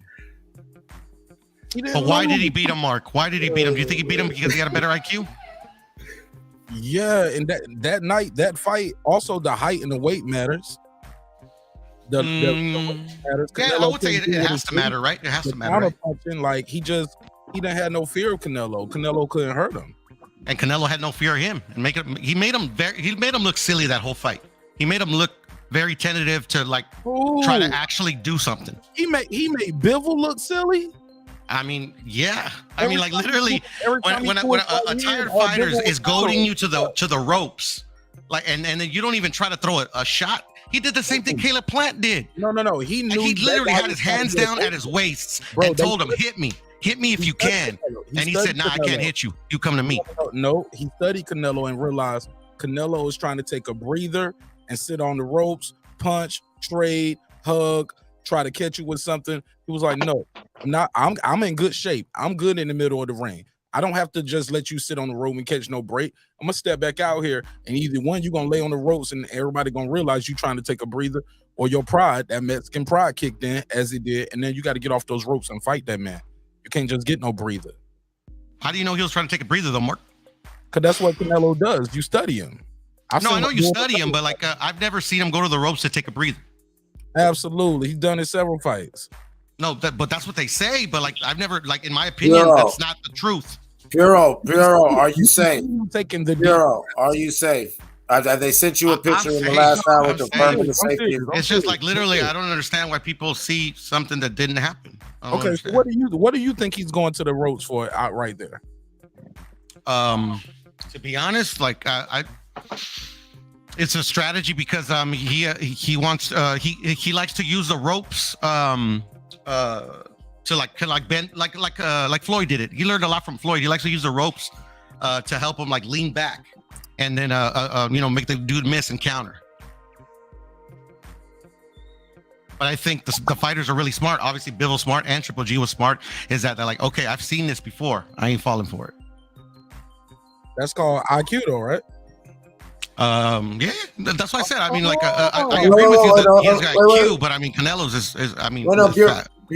Go ahead, brother. Go ahead. I think Canelo has better skills. I think fundamentally, he's creative. I think he's very creative with his offense. I disagree with people saying, "Oh, Canelo don't have any head movement and he flat-footed. He can't move his feet at all." Like, nah, he got good footwork, man. Now, granted, does he fight guys? Did Floyd have better footwork? Yeah. Is there guys out there with better footwork? Absolutely. But the guy Canelo, he's straight up, man. Motherfucker can box, bro. He's good. He good head movement, creative offense with the uppercuts, the left hooks, the right. He's no I know the black folks gonna get mad, but he's not a Deontay Wilder where it's just the jab in the right hand. Sorry, I had to use it. I'm sorry. He's not a two, He's not Wilder's an one-dimensional. expert at using those two methods to land his right hand. He's an expert at it. Say that again. Deontay Wilder, everybody thinks that is very basic, but like it looks basic, but he's literally perfected throughout his career how to land his right hand using that jab and that right hand. Yeah, he's perfected it. He's gonna land it on any heavyweight. Yeah, it's just all about how it's gonna affect him. Facts. Yeah. Let's pass it around. Go ahead, fellas. So, You still there? There you go. So I feel like with boxing, sometimes we get spoiled because we get like great fighters back to back, and we just assume that we're gonna always have them. I can remember at one time the welterweight division being stacked. They had Keith Thurman, Danny Garcia, Bud, Sean Porter. They had a whole bunch of people, and we just assumed that they was cut from the same cloth as Sugar Ray and them, and they was just gonna fight each other, at least one time. But they never did. Like they fought each other here and there, other side of the street type of shit. And then Sean Porter last fight he fought Bud. But I mean, if they would have made those fights happen about 5 years ago, god damn, they make it seem like there's a choice between legacy and prize fight. Roberto Durant fought everybody and made tons of money doing it. He started at fucking lightweight and fought like a middleweight. Like you could still chase legacy and still put zeros in your bank account. They're not mutually exclusive. They're only mutually exclusive when you're trying to duck people or you don't want to take the challenge that you should take. And I'm just disappointed that Canelo made this statement, especially like I said, I feel like if you're a boxer and you want to fight and your job is fighting, you should want to fight everybody. I mean, Zurdo said he want that smoke. So that's like, that's kind of embarrassing. Yeah. I will say it's an eerie similarity to Jack Johnson, the Jack Johnson paradox of when Jack Johnson became the first black heavyweight champion. He refused to fight the viable black heavyweight contenders because he said that the money was in the sensationalism of fighting white fighters. And there were more than a few black heavyweight contenders who were viable and contemporaries of Jack Johnson who were denied their opportunities and greatness because Jack Johnson denied him the fight based off of racial solidarity. Yeah, but we ain't even we talking about a whole country. Like exactly. We don't fight nobody in the whole country, fam, and people are okay with that. Man, never avoided that shit. But there's only one name viable. There's only one name. It's three. Benavidez is not part of that. And Munguia is at 160. But they brought up Munguia years ago. And he was like, okay, that's when he first said it. So at that time it was only one name. At that time, yeah, but at that time he said it. Right. He was a smaller guy. The fact is he said it, HLD. You said it's one name. I got at that time on the screen. Yeah, but we keep on saying the whole country, but in reality, that's what he said. But in reality, what's in front of him viable for him to fight is only a name, one name. Who? At that time it was Munguia, right? Now it's only Zurdo. So it's only one name. Why not Benavidez? Well, because Benavidez is not a naturalized Mexican. When did he say naturalized Mexican? What you keep adding that to it? Because he's American. He's a Mexican American Ecuadorian at that. He never said that though. He never said naturalized Mexican. He said, "I represent Mexico. I don't want to fight any Mexican." Right. That doesn't say what I'm saying. Naturalized Mexican. Benavidez represents Mexico. Niggas call him the Mexican Monster. No, that was Mike Tyson put that name on. People call him the Mexican Monster since Mike Tyson said it. Come on. Well, yeah, but he is Mexican. He's Mexican descent, but he's not a naturalized Mexican. So now he ain't Mexican enough. No, he's not naturalized Mexican. It's just like the Mexican version of the whole FBA thing. That's what it sounds like. The brother comes out there represent Mexico. Look at he got the Mexican mouthpiece. But Mark, it's no different than saying like with African Americans, right? I mean, you're African American. You're not gonna say you're African. What do the Nigerians and people gonna say? I'm glad you brought that up, HLD. Because it goes back to that FBA shit that they was talking about, right? The difference is too, my family's been here for My family has fought in every fucking war this country has had since it was America. You had a member of my family fought in every single war the country has had. Right. From Civil War to now. So you're African American. They are Americans, bro. Right. Oh, my family fought in the revolutionary shit. Well, that's my point. I didn't say the opposite of that. I Vietnam, the said Korean Africans. Wars. We fought in every single war. Right. I think we got to stake to the land. Well, absolutely. I don't know what part of Africa or the continent I come Well, from. that's what the uniqueness is, because your culture has been stripped, robbed, and raped of everything of what you had. Right. Which makes America one of the most unique places on fucking earth, because this shit is not anywhere else. But that guy reps Mexico, homie. He repped that shit. Mexican mouthpiece in right now. Come on, HOD. Well, yeah, and he's done an honorable job, to be honest. He represents his descendants. What's wrong with that? So HOD, you're saying that, but you say that Benavidez is a guest. He's a guest in your culture. That's what you're saying? No, because I'm not Mexican. I'm not saying he's a guest of any culture. No, Mexicans think that way though.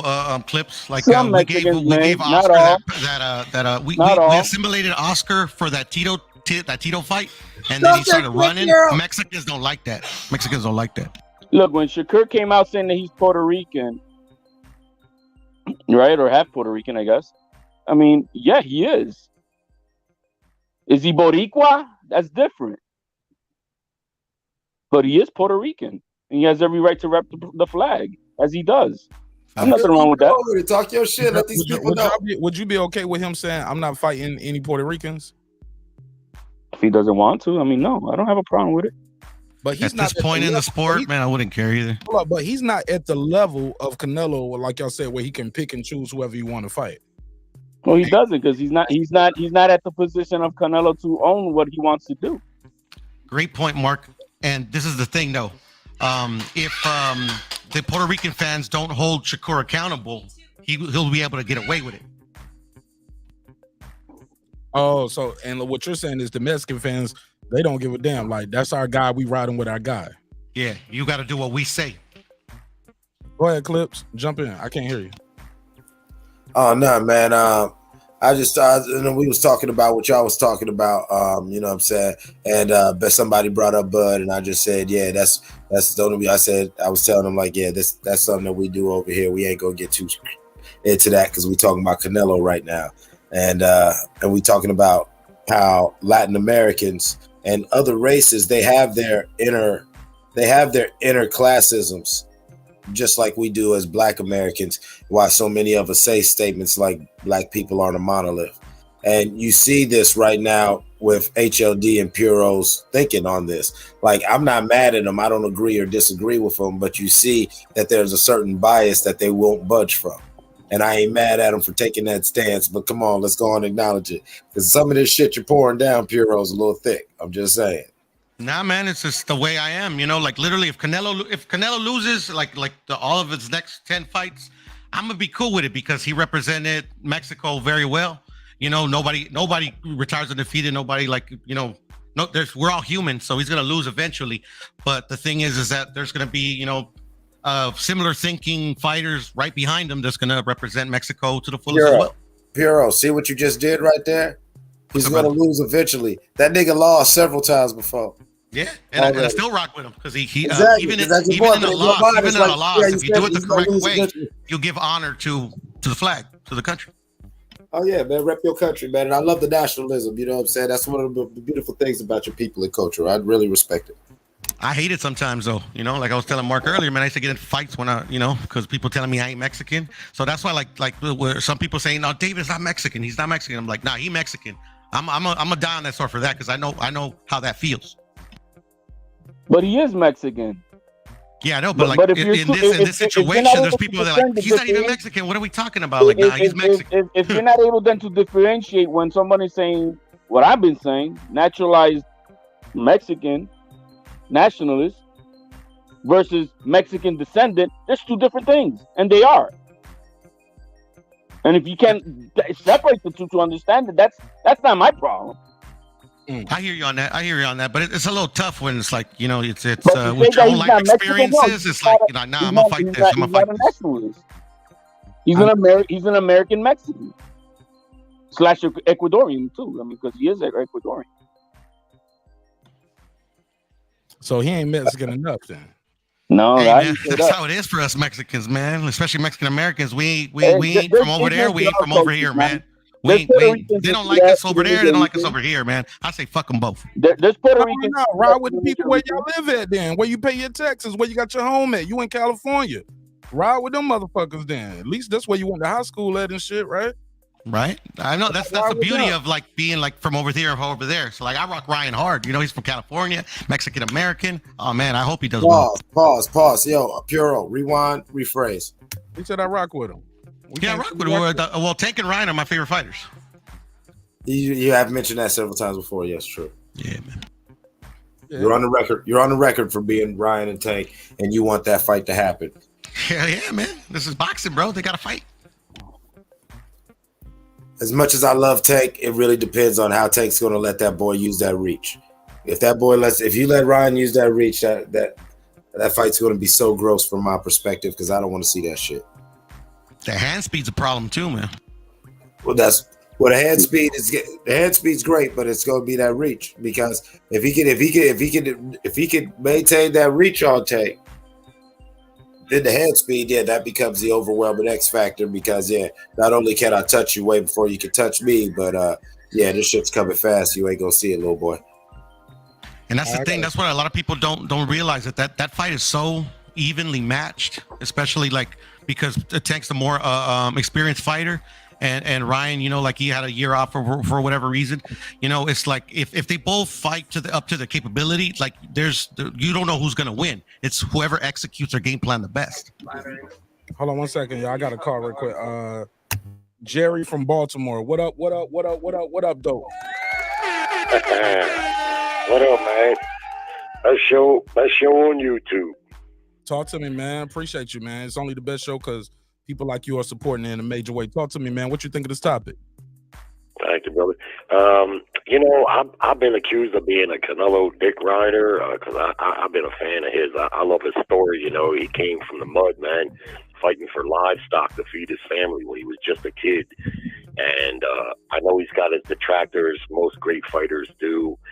They got people that love him and people that hate him. That's what makes a fighter a big star.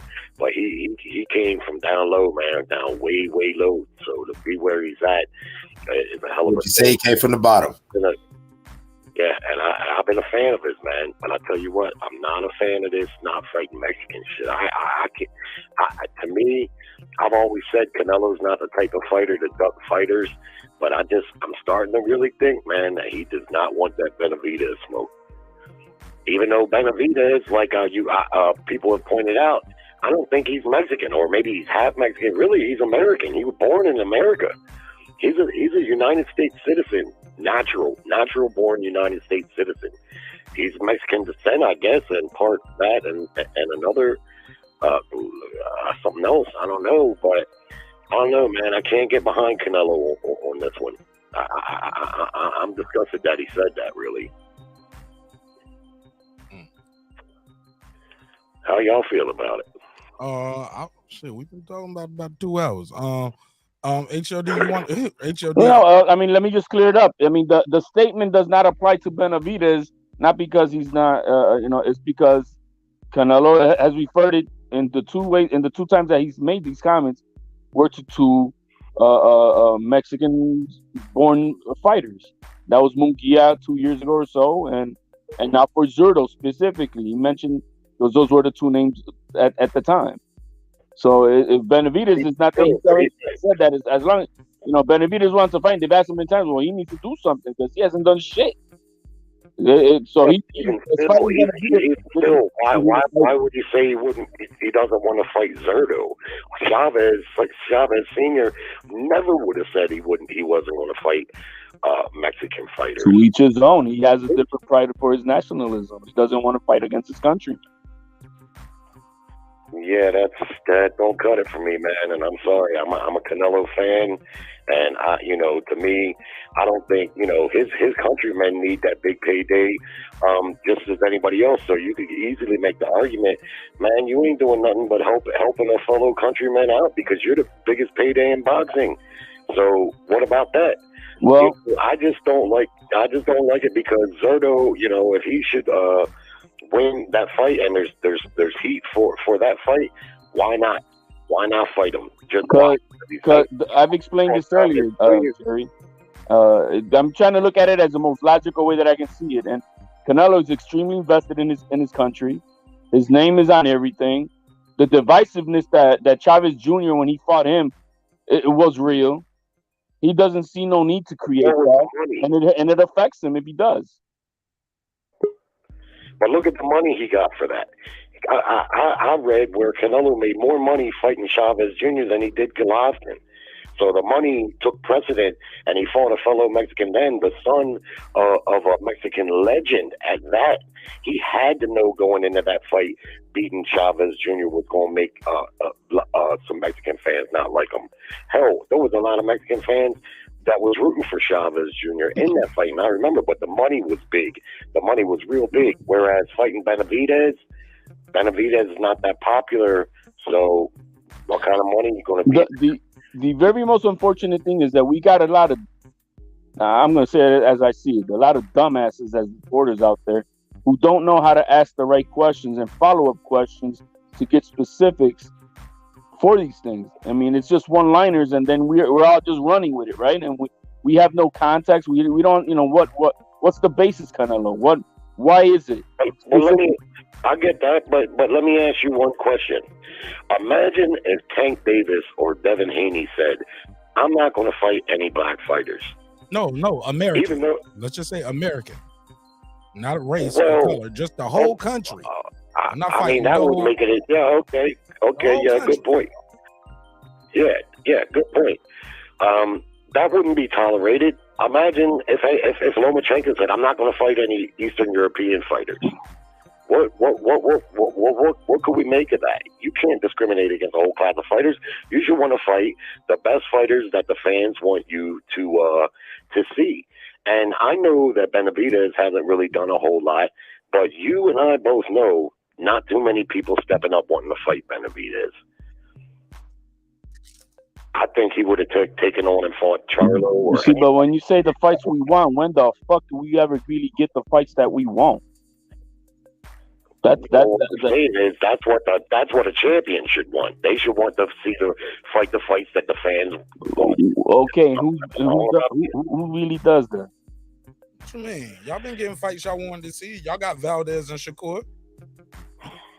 Y'all got Fury. Fury Wilder. Y'all got a lot of fights. Y'all got shit. How far back you want to go? But you got the fight. You've been getting the fights. Well, I get that point that he's making, but they do, and I think Canelo's a fighter who, well, let's face it, I don't think his competition was bad at super middleweight and what he did there, but a lot of boxing fans, their opinion is there was better fighters for him to face, and he hadn't faced them, and there may be some truth to that. Hold on, slow down. If it was better fighters, why they had the belts though? They did have the belts, but I mean, listen, bro, boxing is as good as anybody else. How many times does a guy get a belt and he's not the best fighter in the division? That happens all the time, man. A lot of times the fighters that get the belts are the ones that get the opportunities to fight for them. You see, but you might not be the best, but you was the best that night to win the title. But that's not Canelo's fault that Benavidez popped dirty. It's not his fault that Benavidez missed weight on the scale because Benavidez was in position to get that fight. Yep. Right. I agree with that. 100%. But who would you rather seen Canelo fight? Benavidez as a boxing fan or Yildirim or Plant? He got undisputed, homie. I got to give it to him. And when he fought Yildirim, that was like a stay busy fight before he fought Billy Joe Saunders. So he fought like 3 or 4 times that year, something crazy like that.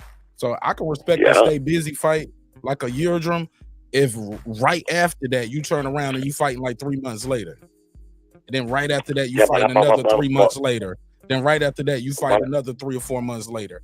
I ain't mad at a year. Yeah. Now that is something that can never be taken away from Canelo. His work ethic has been, you know what I'm saying, incomparable, and you got to give him credit for that.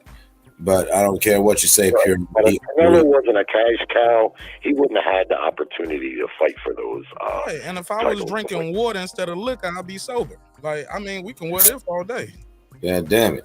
Well, but my point is, when we're talking about fight fans who are interested in seeing the most competitive fights, what they want to see, as opposed to his accomplishments. I'm not trying to belittle his accomplishments because he accomplished them. But what I'm saying is, I personally would have much rather seen him fight from a fan perspective, Benavidez, than any of the guys he fought at super middleweight. I get you, but where's the accountability for Benavidez? Where's the accountability? Put the cocaine down. Make weight. You lost your belt twice, bro. You just got here. He ain't been around this boxing shit a long time, bro. He just got here. Got a title, lost it, got put back in position, got a title again, lost it again. Like, so it's like so Canelo's supposed to just give him a free ride in a fancy car and just give him a fight? No, you ain't got the title, homie. I'm fighting for the legacy. I'm trying to get undisputed. Well, he did that with Yildirim. That's called a stay busy That's fight. exactly what he did with A mandated stay busy fight. Fight too, though, bro. And he fought 3 months later and cleaned up the title. Hell yeah, I can respect a guy just staying active. If, like I said, he gonna fight Yildirim. I didn't like it at the time because Yildirim coming off a loss, but that's WBC. You got to get mad at the WBC for that. What nationality is Yildirim? Shit, I don't know. What's up, Reg? Isn't he Mexican? What's up? I think he's Turkish. He's from Turkey or somewhere. Yeah, he ain't Mexican though. What's up, Reg? How you feel, man? Talk to me. Man, I feel good, man. But that Canelo shit, man, I look at it from a different perspective. It could be if I can't see Canelo being afraid of the Mexican talent that's out there, especially after suffering a loss. I think that shit could play more into some political shit because a lot of shit going on over there in Mexico. And Canelo, and to be honest, Canelo ain't the only one who says what he ain't gonna fight, because you got the Charlos who won't fight Andrade, you got Tank and them who won't fight this, but Canelo put on he ain't fighting nobody from Mexico. And like I say, Mexico is deeply divided on gang-like politics, and I wonder if that's it. He ain't giving opportunities for motherfuckers from this section of Mexico, none of that shit. So I wonder that's what it could be. Reg, but that's them saying, I said this earlier, saying you're not gonna fight one guy is one thing. He said, I'm not fighting nobody from the whole country, bro. That's different. But also, do you think it could be, hey, it's a Golden Boy thing? I ain't trying to do business with Golden Boy. I mean, if the other Mexican fighters are attached to Golden Boy, that could be, but Benavidez is not. It just depends on probably where they from. Where these other, because I hear the other dude from Sinaloa, the Zurdo dude, not sure where Benavidez and the family from, but a lot of that shit plays into what's going on down there, and that's possibly what it could be. Like, he ain't giving these people these opportunities and shit. So you when you say politics, you talking about like some street shit, like cartel. That cartel shit they deal with.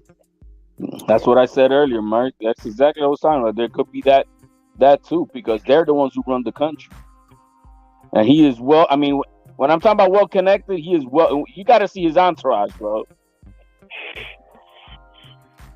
Well, didn't the cartel just kidnap his brother a year or so ago? Exactly. Let me ask you a question, Peru. If the host and they doesn't gave him mind. back though, right? And what he he got him back, and then he went, and then like a week later he fought. I forgot who he fought. The same week. Yeah, he fought that week. How I'm did they aware give of him that. back? But Did he pay the ransom? What happened? Yeah, he paid the ransom. How much was the ransom? I don't know. Jerry, I'm talking to Agent. I'm sorry, brother. I'm sorry. I don't know what the ransom is. Okay, Jerry, do you know about this ransom? Because you brought it up. They kidnapped his brother. How much did he get? How much they charge him? I don't know a whole lot of details. I just know what I heard then was that I need to know that they shit. kidnapped his brother. Damn, I ain't know that shit. Reggie, you missed that story?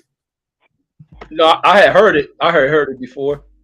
I don't know the details like that to it, but I know the cartel had kidnapped him. All right, well, so obviously any of us talk about it might get killed, so nobody want to talk about it. All right, cool. Go ahead,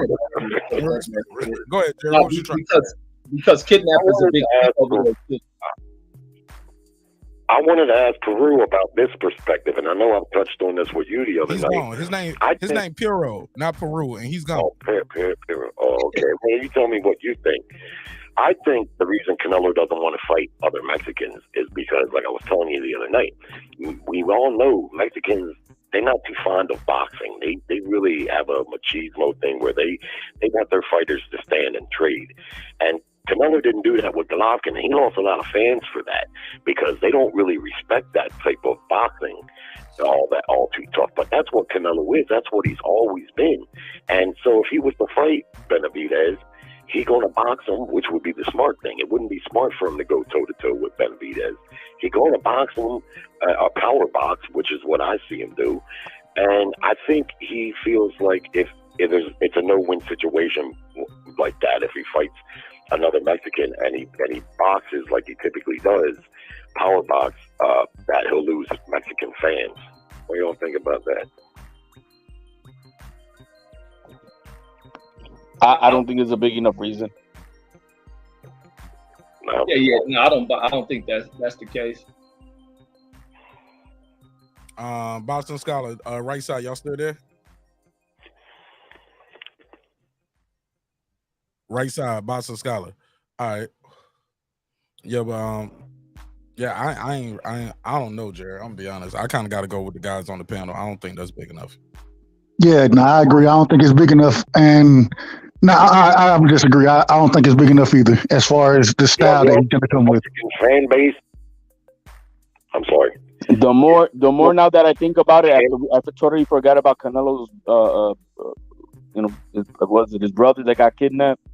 I'm telling you, I think it really falls into play with over there. It has everything to do with Mexico in itself. But he said that 2 years ago before his brother was kidnapped. Yeah, but he probably knew what it was. Like, you think of everything, like even there was some recent violence over there that kicked off from some shit in prison. Like, Mexico different. Like, we look at this, the other side of things, like we look too much of the world from American perspectives. Like, that nation over there different as fuck. And like I got, because one of my nephews is Mexican and his grandmother want to take him over. My sister be like, hell no, because she's worried about the kidnapping, which is it's a common thing for them to kidnap people, try to hold them for ransom, or they'll kill your ass.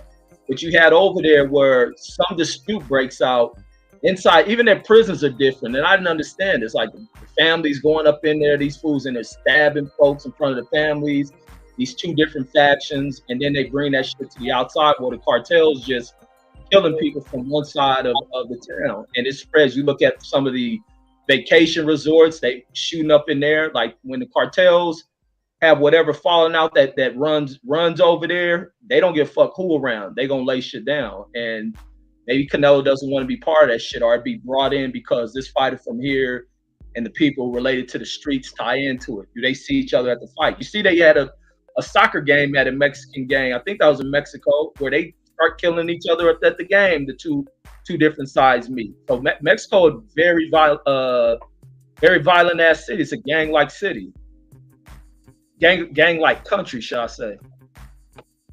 Yeah. Yeah, because like I say, man, he fought Chavez Jr., and that's the son of a legend. He had to know that was some people were gonna turn on him, because a lot of the fans in Mexico City was rooting for Chavez Jr. But as Puro said earlier, immediately after the fight, that he said that statement that he wasn't going to fight Mexicans again. So, like I said, this is like 3 times now that he said that. Well, so go ahead, Jerry. Say your last part real quick. Say that last part. And I'm gonna pass back around. Oh no, I'm sorry if I interrupted you guys. There's maybe a little bit of a delay. I don't mean to interrupt too much, but no, I'm just saying that as far as your show topic tonight, I said what I said when I first got on. I'm a big Canelo fan. I always have been.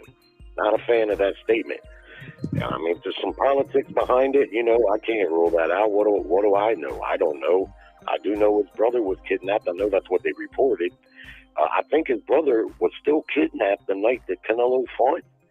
I forget who he fought that night, but it was one of them unification fights. But I think he was still kidnapped, or he just got him that day or something. That exactly. I think he had got him. Yeah, but yeah, I'm still disappointed by the statement, But I can't rule out that there's more to it than what I know, Okay. Well, let me ask the panel this. So by that logic, knowing all of that, like this is new news for me. I'm sorry, I was not abreast of this information. So by that logic, okay, motherfuckers can kidnap your family, blah blah blah blah blah. Why doesn't he move different then, or just shit? You got that type of money, you Canelo. Can't you just move and move your family? I mean, because I know people that move the family, they ain't even got Canelo money. Like he can literally move the entire family. Do you know what that means when you say a Mexican entire family? Shit, he got the bread, homie. He got the bread. He can build a whole compound, bro. Anywhere in America he want to. Shit, in another Spanish-speaking country if you want to go there. But man, he can go anywhere with the bag. Yeah, but at the same time, like I said, and acquiesce, you're always going to be bending. He's very diversified over there, and everything's super invested. So Oscar probably ain't been to Mexico in 20 years. Nah, he been to Mexico since then because I got a video we did about him getting charged with grapes. And well, he ain't lived there. He moved his whole family. He did what you said he could do. He visited every now and then, but he relocated. That was the point I was making. He was never from there though. He was from California his whole life. Exactly. Oscar from California. Oh wow. But I want to add this earlier. Yeah. I want to add this earlier. Won the gold medal for America, homie, not Mexico. Yeah. Oscar's the GOAT, man. But Mexico didn't want to embrace him. They embraced him. They used to say Chavez was the Mexican Highlander, and they were mad at Oscar for beating him. They embraced Oscar later. But what I wanted to say to this is, Chavez and a young Oscar too. Like they didn't want to see that guy like that. Just like the black community didn't accept Larry Holmes like that. He beat an old Ali. It was loved. You know what I'm saying? People don't want to see your old legend get beat up. Look, who was the last guy to beat Mike Tyson or Roy Jones? People don't respect them for that neither. It just so happens Oscar kept winning and kept winning and kept winning, went through different weight classes. So you just couldn't avoid him at one point. I just wanted to add this. So what I see, man, tonight is every single person that would call themselves as a Canelo fan has made an excuse for why he said what he said or try to interpret what he said. And that's an actual quote of what he said. He said, I will not fight you. I don't know if that's the caller, but the caller was buying into this cartel stuff that somebody just tried to provide. It's no different than the glove gate with Deontay Wilder. When you like somebody, you're going to try to find a reason to why they didn't say what you heard them say. Jerry, stop answering, big dog. I thought you said you had a delay. If you got a delay, the best way to make sure that delay ain't kicking in, just mute your mic while he talking, big dog. If you don't mean to interrupt, but if you mean to interrupt, you mean to interrupt. But go ahead, Boston Scholar, because he's been quiet for a minute. I just want to hear him, Jerry. He ain't said too much. So there was a old school fighter. I want to say it's Sugar Ray Robinson. Chat, y'all correct me if I'm wrong. I'm having a brain fart, but I want to say Sugar Ray Robinson fought Henry Armstrong, and he didn't want to fight Henry Armstrong because he considered him a hero. But Henry Armstrong told him, if you're my friend, get me paid. Yeah, give me a big payday. Canelo is a cash cow. If he fights Zurdo, he changes Zurdo's life. If he fights anybody, he changes their life. Everybody could agree on that shit. Canelo fight a Rock. That Rock gonna be rich as shit. So I mean, you just don't want to hear these type of comments come from fighters. It hurts their argument for you arguing them as any type of GOAT, you know.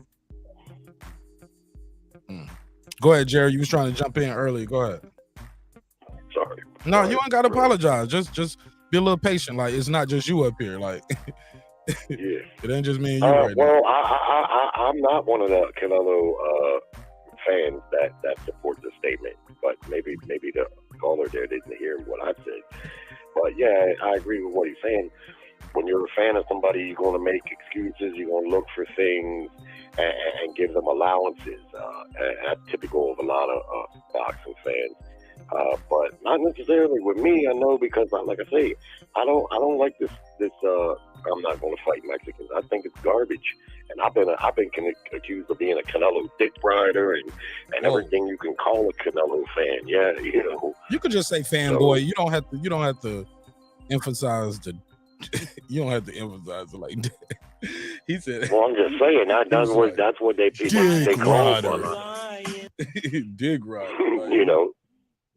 Okay. I don't want to get you in trouble or anything. Nah, you good. They call me a fanboy. They call me a fanboy. Remember that one dude that called in? He was like, I want to speak to the cone. Who support. I thought it was Brandon Washington at first, but shit, it wasn't Brandon Washington. But it was, he called me. Look, I told the story earlier. I don't care who or what we talking about. He used to pull up all the time. But by the end of it, shit, he ended up being a friend of the show. I think that's Born Supreme. Yeah, that's Born Supreme. If I'm not mistaken. And he's a member now too. But yeah, I was all kind of cool. He was like, you know what? You all right, because you let me talk. Even if we disagree. I was like, it's about a bitch. So we cool because I let you call me a coon and I don't just hang up on you. But it is what it is, man. But all right, Jerry, let me get back to this panel, man, because I'm looking at the clock. I ain't got too much time left. I wish you would have called in earlier, man. But thanks for your time and energy, Jerry. Thanks for taking my call, bro. Anytime.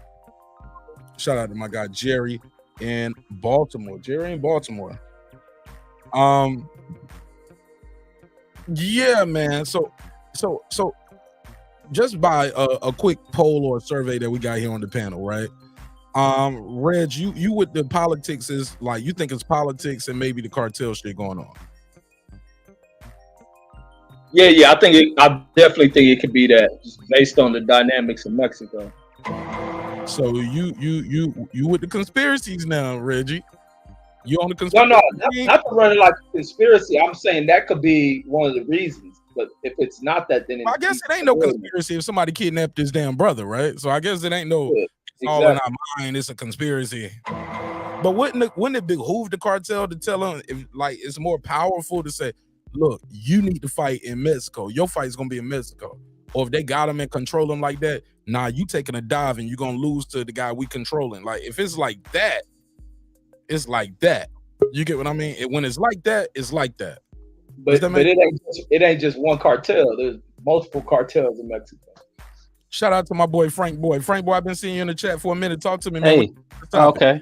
Well, I've been trying to see what I haven't heard, and when I first heard this, and this is the only thing I haven't really heard. I think Canelo's capping. It's all BS. People said that. Okay. You think he really will still fight a Mexican? He just keeping his name in the news. Well, there's different type of athletes, and I think Canelo is one of those athletes. Like, do you think your favorite quarterback studies football all day, every day? You know, do you think your favorite fighter knows all the fighters? You understand what I'm saying? Good point. A lot of times these guys, you talk to them, they be like, man, I don't even know that shit, man. Exactly. They don't know half the shit. We are the ones who talk about the things, but you go to a gym, half the guys, they don't know. They're just there to fight and get a check, and that's okay. But some of these guys know each other though, because this boxing, this is something other than music. These guys been in and a lot of times in basketball too, depending on even in basketball, because I know here in America, like these dudes, they know each other from Pop Warner football. They've been playing football together or against each other since when they was the best high schools. This high school versus this high school, or this college versus this college. They was going to the McDonald's tournaments, and I believe boxing is the same way. These guys known each other since they were 5 and 6 years old. I understand that, but what I'm saying is, do they know boxing in and out? How many of the top fighters actually know the history of boxing, study boxing, continue to follow the sport? Top guys, several.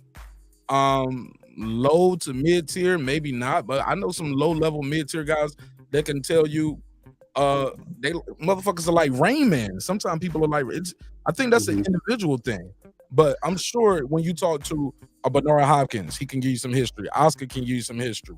by what's his name? Buster Douglas could give you some history. Tyson's a super historian. Man, like he's like Rain Man with the shit sometimes. Like Yeah.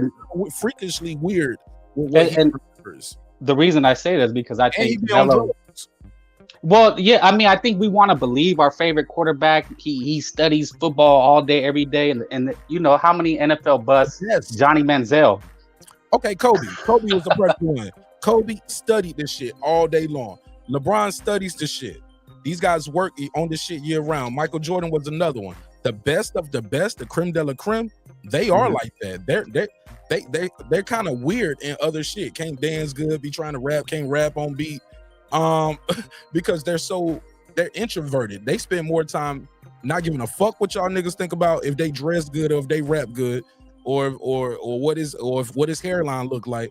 He's more focused on I'm gonna ball out.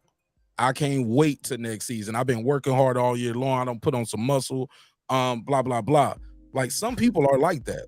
No, I hear you, and that's why I we know mentioned that this. now about Jordan. We know that now about Kobe. The stories of LeBron are coming out, but yeah, the creme de la creme, yeah, they like that. Now, Well, that's why Kobe didn't get along with a lot of teammates and Jordan, because if you weren't obsessed with basketball the way he was, he didn't want you. Iman Shumpert, probably not. J.R. Ryder, probably not. Jason Smith, probably not. Well, that's why I'm trying to make this distinction. So to bring it full circle with Canelo, I think Canelo is a very obtuse student of the sport. I think he says these things because he wants to be polarizing. You know, if you remember, I mean, I've seen boxing. I remember Floyd said he would never fight Manny. Oscar De La Hoya said he was never going to fight Miguel Cotto because he was married to his wife who was Puerto Rican. He said he was never going to fight Fernando Vargas. I mean, these guys say these things all the time. Floyd It's nothing said he new. was never gonna fight Manny. He said he no. was never going to fight Manny. I don't recall that. I remember that interview when he said, so if he doesn't bend to your will and do blood and urine, he said, we ain't got no fight.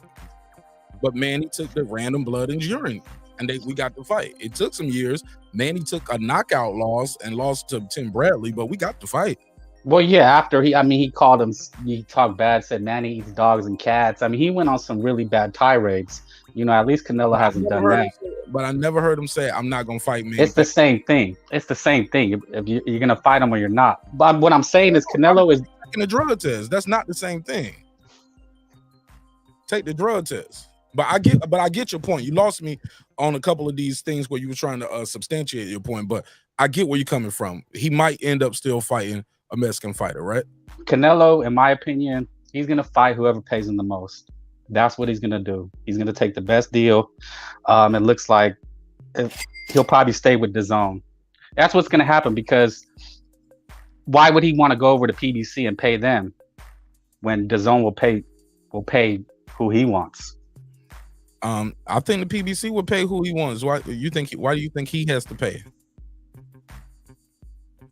Why he has to pay? No, that's why I'm saying he would stay with DAZN. No, why did you say he would have to pay on the PBC? I don't get that. Yeah, they won't offer him the most money. I thought they offered him a lot of money. I thought they can all offer the same amount of money. It's just what he wants to pay. But even the last fight or the last deal, he took, I think it was $85 million to fight Bivol and Triple G versus $100 million for Charlo and Benavidez. So I don't think it's necessarily about the money. My thing is if he stays with DAZN, who do they have over there for him to fight outside of Bivol? Who else? It's not going to matter. They'll just bring whoever they want to bring over or find somebody for him. He doesn't have to worry about those things. No, there has to be a challenge he has to face, because otherwise the networks will reject it. That's what got him caught up in that last shit when he was a Golden Boy fighter. They just ain't gonna approve any old thing, because they have to make a profit as well. And fans, as vocal as fans are, fans will resist some of that shit, regardless of him being a cash cow. He can't overplay that shit neither. Yeah. Well, they don't even PBC and Showtime don't even have the money for this Spence Crawford thing. What you mean they don't got the money for? Nobody knows that. They got the money for that shit. They got the money. It's just they don't got the money to lose money. That's what they don't want to do. Yeah, that But because real quick, Bart, sorry, because of Canelo's track record, the money's going to be there for him because he's proven multiple times that he does big numbers. So they're going to have money for everybody has money for Canelo because he has the track record to substantiate whatever he's asking for. Yeah, that was my point. Invest in him too, like but right now at his point, he needs competition. Who does the zone have for him to sign again with them? That they're going to be at a. What is it going to matter? They're going to pay him regardless. You think Dindon's just going to let him go? I think people will go to the zone to fight Canelo. That's what I said. No. I was answering HLD's question. HLD said, "Who does the zone have?" They got Canelo.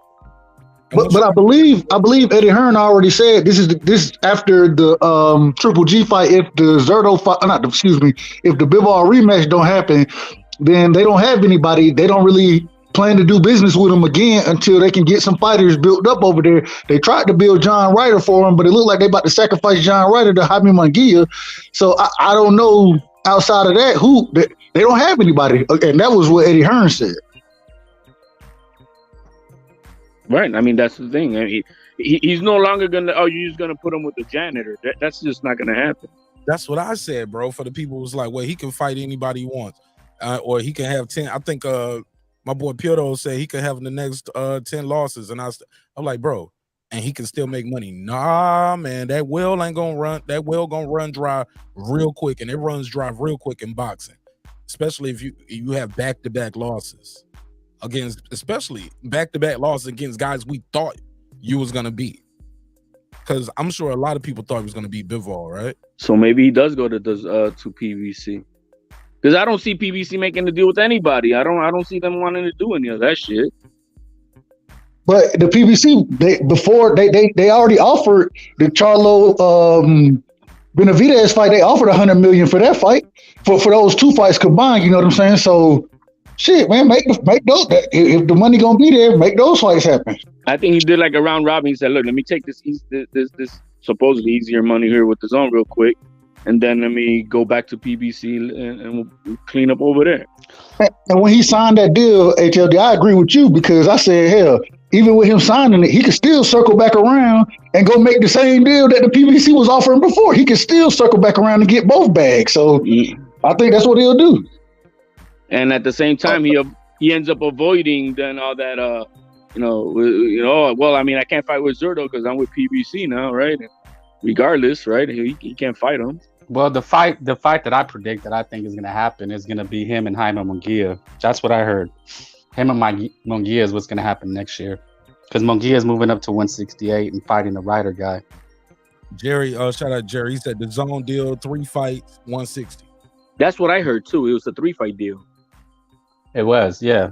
So I don't these PBC nut huggers saying, "Oh, he got this." No, he got more money, dude. Stop. Yeah, but it could be. Go ahead. Deal though. I thought it was like the PBC might have had like, was it 80? Remember, I thought somebody said he took less money to go to the zone. Remember that was. So this is how it happened. The way it happened was the plan was supposed to be for him to fight the These ball. guys will just keep saying this and forget it's over. He took the most money. Stop. Let me hear what this got to say. Cause my memory's blurry on this, man. I be on to the next topic sometimes. No, the plan was for him to fight Bivol. If he won that fight, then he would fight Triple G, then he would fight John Ryder. That would be the 3-deal fight. You know what I mean? But because of the loss to Bivol, it threw a hiccup into what was supposed to be happening, which is why there's the rematch on the table now. And so it's a lot of moving parts in those deals, bro. Like, go ahead. No, ain't nobody say nothing. Go ahead. Ain't nobody cut you off. Go ahead, right side. Okay, well, I guess maybe he fell off. Nah, he right there. I guess he thought somebody cut him off, and he stopped and said, "Go ahead." But that was my audio started messing up. I don't know when I'm on my phone, the shit gets static. I got to switch from default to speak, anyways. But no, so because it's moving parts to those deals, you know what I mean? When he lost the Bivol, it kind of threw a wrench in it. That's the same time they were talking about what's his name, EJ being a part of a 3-fight deal with the PBC as well. You know what I mean? So it just ended up being a 2-fight deal, especially if you don't take that rematch with Bivol. It just ended up being a 2-fight deal.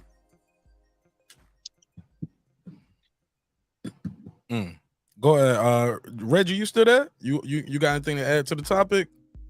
No, I'm still here. I'm just listening as a combo flow. All right, well, everybody, just get in where you fit in. Clips, what's up? I see Clips pull back up. What up, Clips? Nothing much, man. What's up, brothers? I just, I had to take care of something. No, just be on the panel, not doing nothing. So I just jumped back in. I've been listening to the conversation, man. I'm telling you, Puro, you're a goddamn pit bull, man. I'm telling you, man. You gotta let go. You gotta let go, man. You gotta let go. Puro been gone, man. You left right when you left. That wasn't. So that's been HLD then. Oh, excuse me. I'm sorry, HLD. Y'all gotta listen, man. Canelo's got flaws, and a lot of these things you can't keep trying to move the goalposts and excuse it. I'm not one of those fans, bro. I don't. I'm not like Puro, bro. And we sound the same, but we're different, bro. Well, there's nothing to excuse. I mean, this happens in boxing all the time. Remember, was it Andre Dirrell didn't want to fight Ward because it was his boy? Like, these things happen. I don't believe anybody who says these things, and I doubt Canelo. He's just stirring the pot. He's having fun saying these type of things. Come on, man. Andre, I respect the Dirrell family, but let's stop it, bro. He pulled out of the tournament because he didn't want to fight Ward. Didn't he get hit while he took a knee? Then somebody knocked him out while he was down in that tournament? And he thought he lost the fight. So he was fucked up. He was concussed. He got hit. Yeah, I mean, no, but that's what happened. He was supposed to fight Ward, and he refused to come back. Man, came back and the same shit happened again. Took a knee and got knocked out again on his knee. Like he's no Andre Ward. He's no Canelo Alvarez. Respect to the brother. No, what I'm saying is it don't matter what you say if you don't do it. And Andre Dirrell did say that's why he didn't fight Ward. He said he wasn't going to fight Ward. They were in the tournament. He said, but he will not fight Ward. Okay, but he didn't say I ain't gonna fight nobody from America though, right? From the whole country. What does it matter if you say that? That's what I'm telling you. That's what that matters a big difference. That's not Puro. I know, I stop myself. But there's a big difference between saying you don't want to fight one fighter. No, there's no difference. You saying you don't want to fight as long if it's your brother, your father, I understand. But other than that, it's the same thing. No, it's the same. Just saying you don't want to, you got to hold them to the same thing. No, man, no. One person is different from a whole country. Go ahead, Mark. I can't get through to it. Frank, one person, your stablemate or your Olympic buddy, or y'all got the same training. One person is different from an entire country, and you a guy who's known to fight, who jumped between 2 or 3 weight classes. That's a lot of people you just said you ain't gonna fight. And then even people that like Andre, you'll say, oh, I'll never fight you. You're a horrible fighter. It just looks bad, man. The optics are terrible. So Andre, he's a horrible fighter. That's the reason you're not gonna fight him. You're not gonna fight these other guys because they're your countrymen. Where does it stop? Where does the end at? What is okay? But the reality is, Mark, that we my bad. That's an accident. My bad. My phone dropped on the thing. Keep on like, yeah, he's a whole country, but I mean, there's only one name in that pot, right? And for in reality, it's 2 and a possible. Mungia, but if he comes up, he said it. He first said it when they was bringing up Mungia because he was coming up. Like, so you can't keep downplaying it. He came out. We got Zurdo. You got Benavidez. Benavidez ain't part of that. Man, Benavidez is Mexican. No, it's not part of that part of what he's y'all saying. keep saying he's not Mexican now. Nah, he's talking about his Mexican. Yeah, no, listen, it's 2 different things. It is 2 different things. No, bro. What is it? How can you tell him what he means by Mexican? What you mean? You're trying to tell Canelo, what type of Mexican? You're trying to put the Mexican in him. What if he just meet? What Benavidez's father said in the interview. What did Benavidez's father say then? You didn't hear it? I'll play the clip. Yeah, that's why I'm asking you. Oh shit, I'll play it. I'll play the clip. I don't just take your word. Because he did a couple interviews on it. He did a and couple. Then what did he say then? First, I want to hear you say it. Bro, I'm pulling it up because I don't want to miss. No, but what were you going to tell me he said? Sir. I'm going to play it for you because I don't want to mischaracterize his statement. Okay. Yeah. You need to step up. You need to do your dues. You know, you gotta work harder. You know, to deserve to fight. That's what people said today too. You know, they asked him about Ryo, and he says no, he has to do his dues. You know, he's not at my level, whatever. Hold on, So let me go. Ryo wants to fight him. Let me see. Angeles, Jose. Because he got a couple of them. I'm trying to play the one where he don't have the band behind him. Because it's one where they ask him about it, and he has the music playing. Let me play this. No, You're talking about Benavidez' dad or Canelo?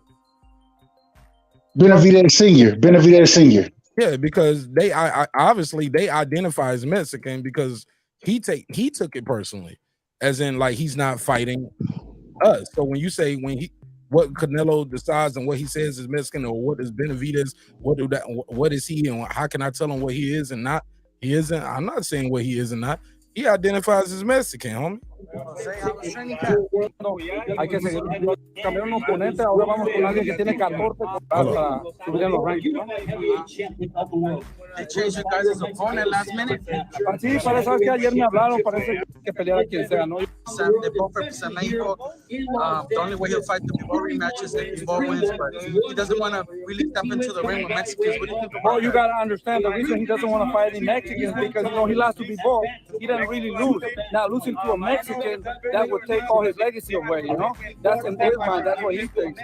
So that's why he doesn't want to face a Mexican fighter because he's not going to look good against a Mexican, you know? That's what his dad said. But did he say specifically about David? No, he didn't. Man, Dad, we gonna move the goalpost that fast. What you mean? I'm just telling you. I'm just playing what he said and what his family feels about what Canelo said. Because somebody said, "How do I know what he feels or what he identifies or what is he?" They identify as Mexican. It's more than one, bro. I could play devil's advocate to that in itself. This is the first time I heard this clip.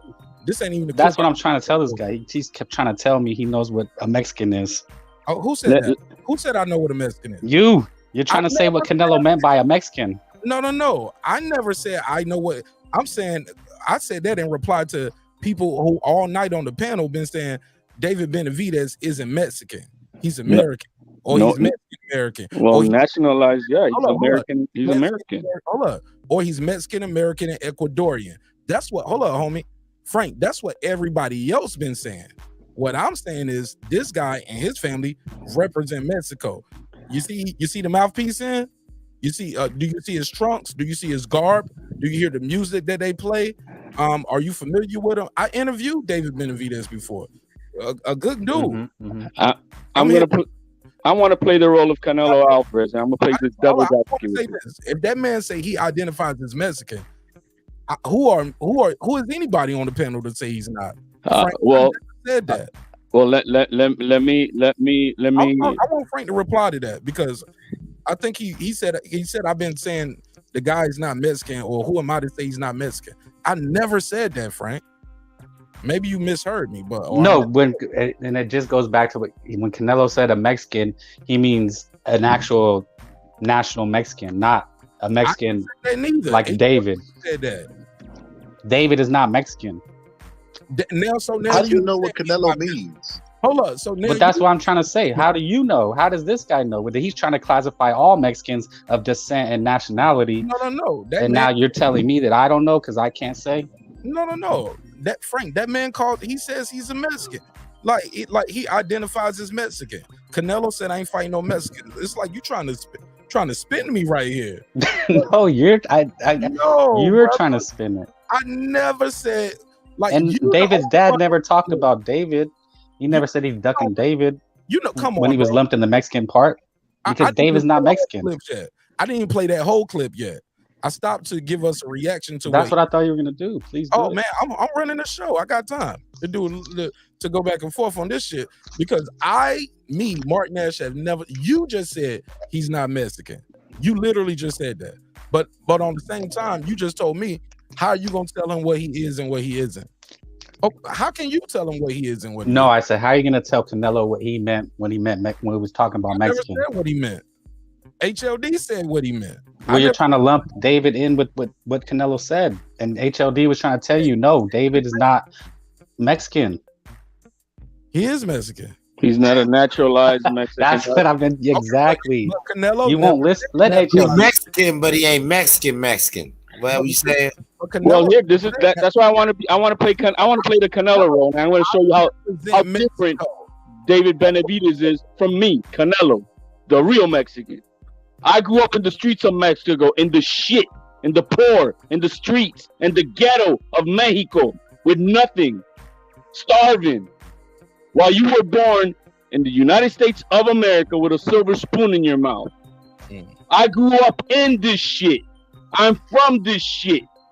I breathe and eat this shit. I am a Mexican naturalized nationalist for my country. You're not. Yeah, do you HLD? Do you remember Manny Pacquiao and Nonito Donaire? Do you guys remember Manny Pacquiao and Nonito Donaire? What about him? Okay, well, they were both with Top Rank, and they were trying to put Nonito on Manny Pacquiao's cards because they're Filipinos, and for some reason Manny Pacquiao wanted nothing to do with Nonito Donaire, and they had a beef. And it could be one of those things like you're Filipino, but you're not, like Manny from the dirt, like the slums Filipino. He's a Filipino American. That's what I'm trying to say. Mexicans make those distinctions. And so when Canelo said that, he was making a distinction. Now, what you try to do. Oh, shit. Hey, did that really happen, my man? Yeah, look it up. That's interesting because I was on another panel and Nonito Donaire was on it, and we were having the same type of discussion, and I was making the same distinction, and they got quiet after that. I didn't know why. Manny didn't.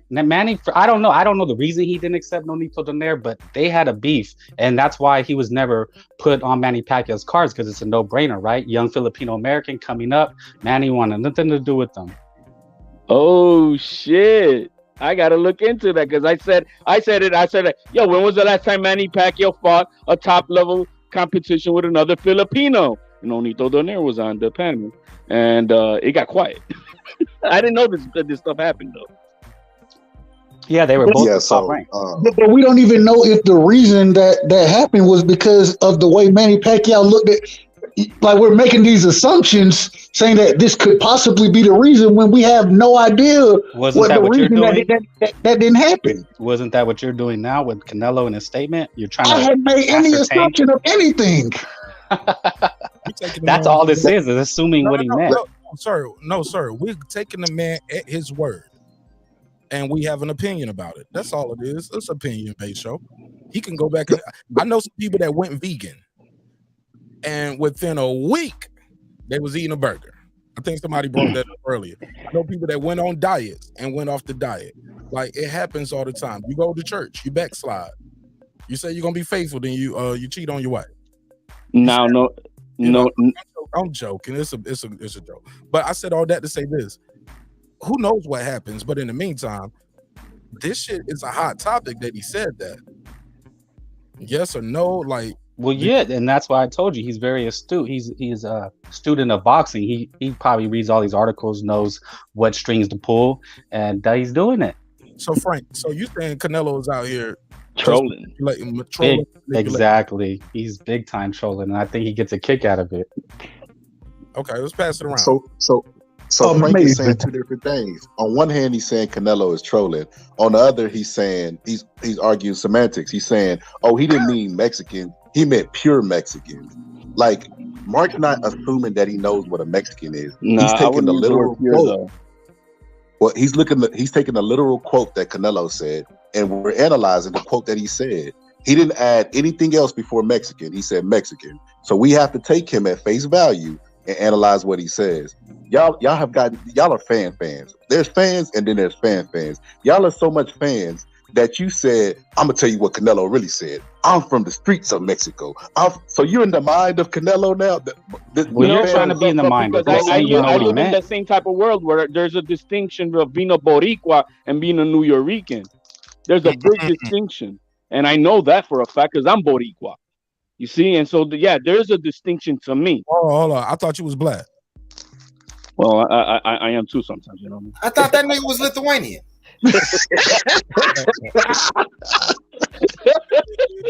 Yo, shit, I'm done. Go ahead, HOD. My bad. No, I'm just saying. I can relate to what he's saying, to a sense, and because I see it and seen the divides that it happens. I mean, like I said earlier, when Camacho fought, I think it was Gomez. I'm trying to remember and it caused a divide in the island like a motherfucker.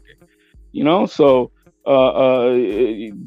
there's a different sense of pride when you eat, live and breathe where you're from.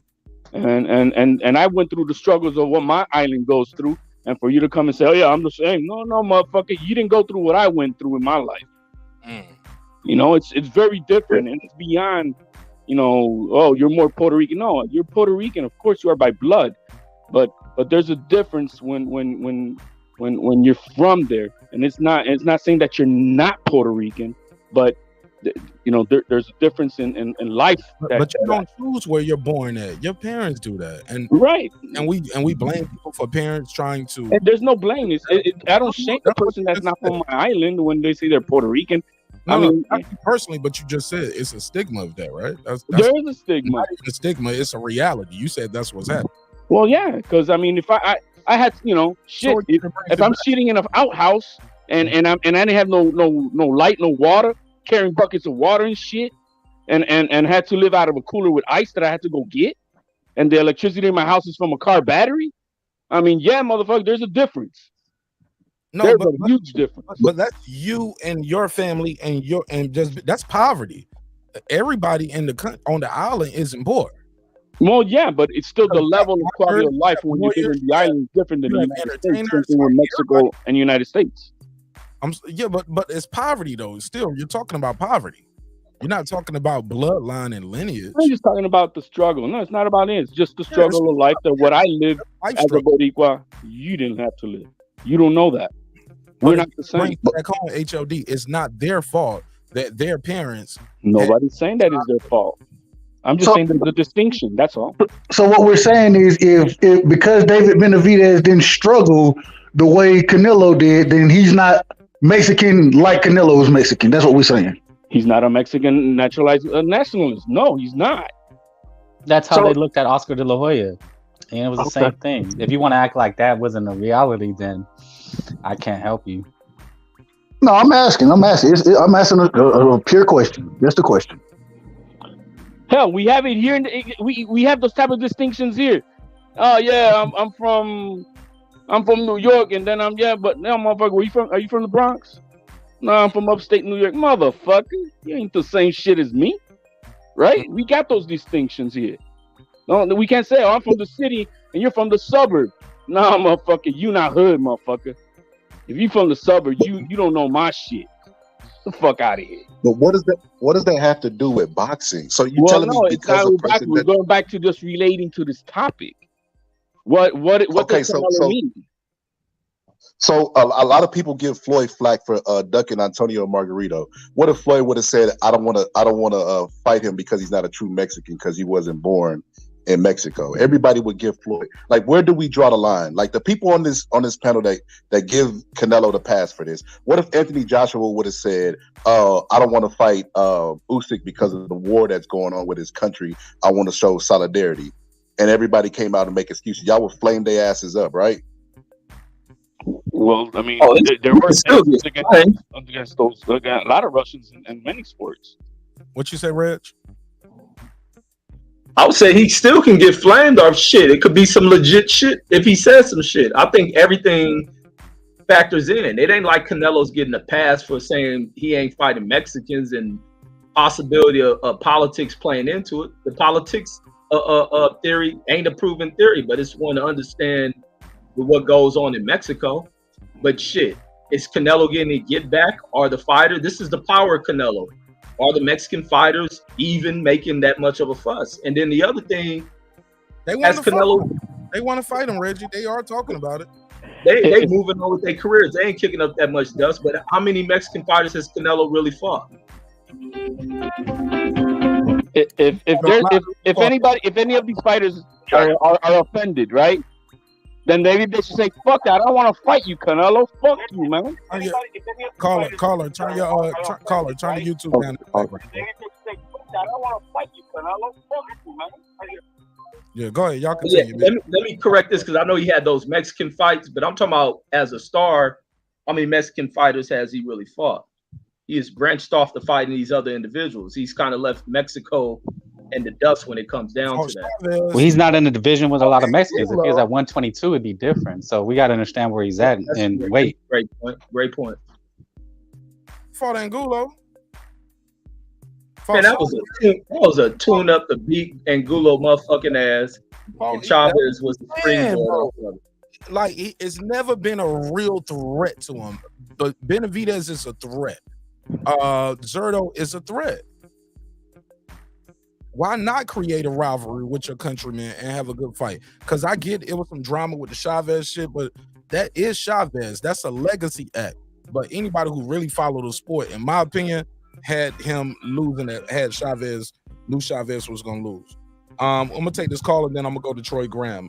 Real quick. My bad. I'm pressing buttons all in the caller ear. Caller, what's your name? Where you from?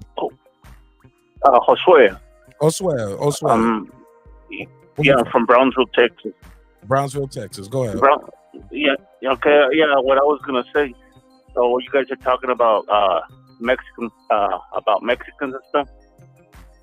I'm a Mexican American and stuff, and I live right on the border. And a lot of Mexicans from Mexico, they don't consider us Mexicans. Okay. And as a matter of fact, they have a name for it. They call us pochos. Instead of pochos. Yeah. Pochos, like pork chops. Not like pork chops, but they just call us pochos or okay. And the thing is,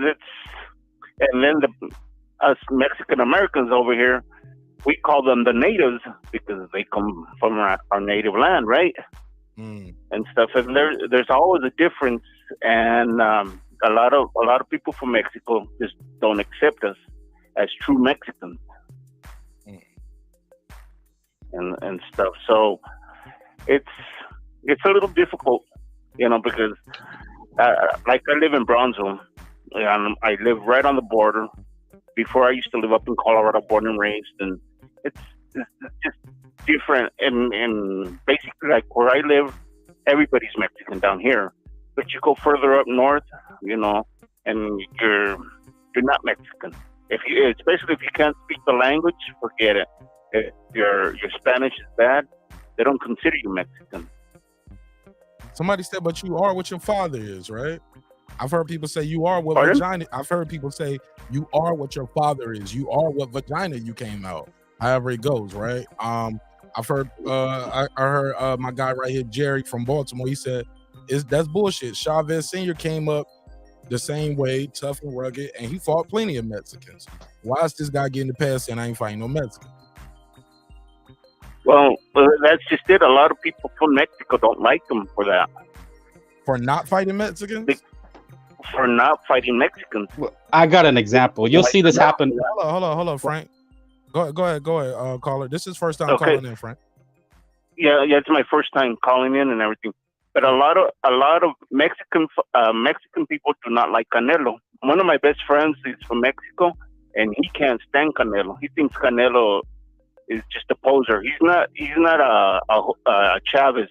Chavez would fight anybody, and a lot of Mexicans feel that he's just a person that ducks people, and that's the way I feel. I feel like he ducks a lot of good fighters, like the Charlos or Benavidez, and he's always picking his opponents and stuff. And basically, the people that really back up Canelo are the Mexicans that live here in the United States. Whether you're Mexican American or you're Mexican from Mexico, but you're living here in the United States now. I mean, they're the ones that really are the ones that back them up more than anything. But if you really get down and talk to people from Mexico and stuff, a lot. As a matter of fact, a lot of the reporters don't even like him because they think he's just a ducker. You can listen to a lot of. When you say that though, who did they say he ducked though? Who's the Mexican? Well, they Charlo just a lot of them. No, but they've been talking about him ducking Charlo. They've been talking about him ducking Benavidez. Benavidez is wanting to fight him. Zurdo has been wanting to fight him for about the last 3-4 years. And they've always asked him, why don't you fight the Zurdo? And he just doesn't want to fight him. Okay, stick around for a second. And I just stick around for a second because you kicked up some dust. I want to see how it settles. I think some people want to reply to you. Y'all don't start cussing each other out in Spanish like y'all was doing earlier, though. That shit was kind of wild. Like, you a Pisces. I was like, hey, what's that? Frank, I think Frank and HLD wanted to reply to you. So whoever you can go first, HLD or me. Yeah, I mean, I was just wanted to reply as far as when he was talking about how he lives over there in Texas and in Brownsville and the distinction that the Mexican, but also it is a lot of Mexicans in Texas who also put their own stigma saying they're Tejanos, they're not Mexicans, and they will tell that to anybody. No, I'm not Mexican, yo soy Tejano. And so that happens. I know that happens a lot because I've been said to that to my face, and I look at them like, what the fuck you mean? You're not Mexican? No, it's like Tejano. I'm like, well, well, first of all, I'm not one of those that says I'm Tejano. I always say I'm Mexicano, even though I wasn't born in Mexico.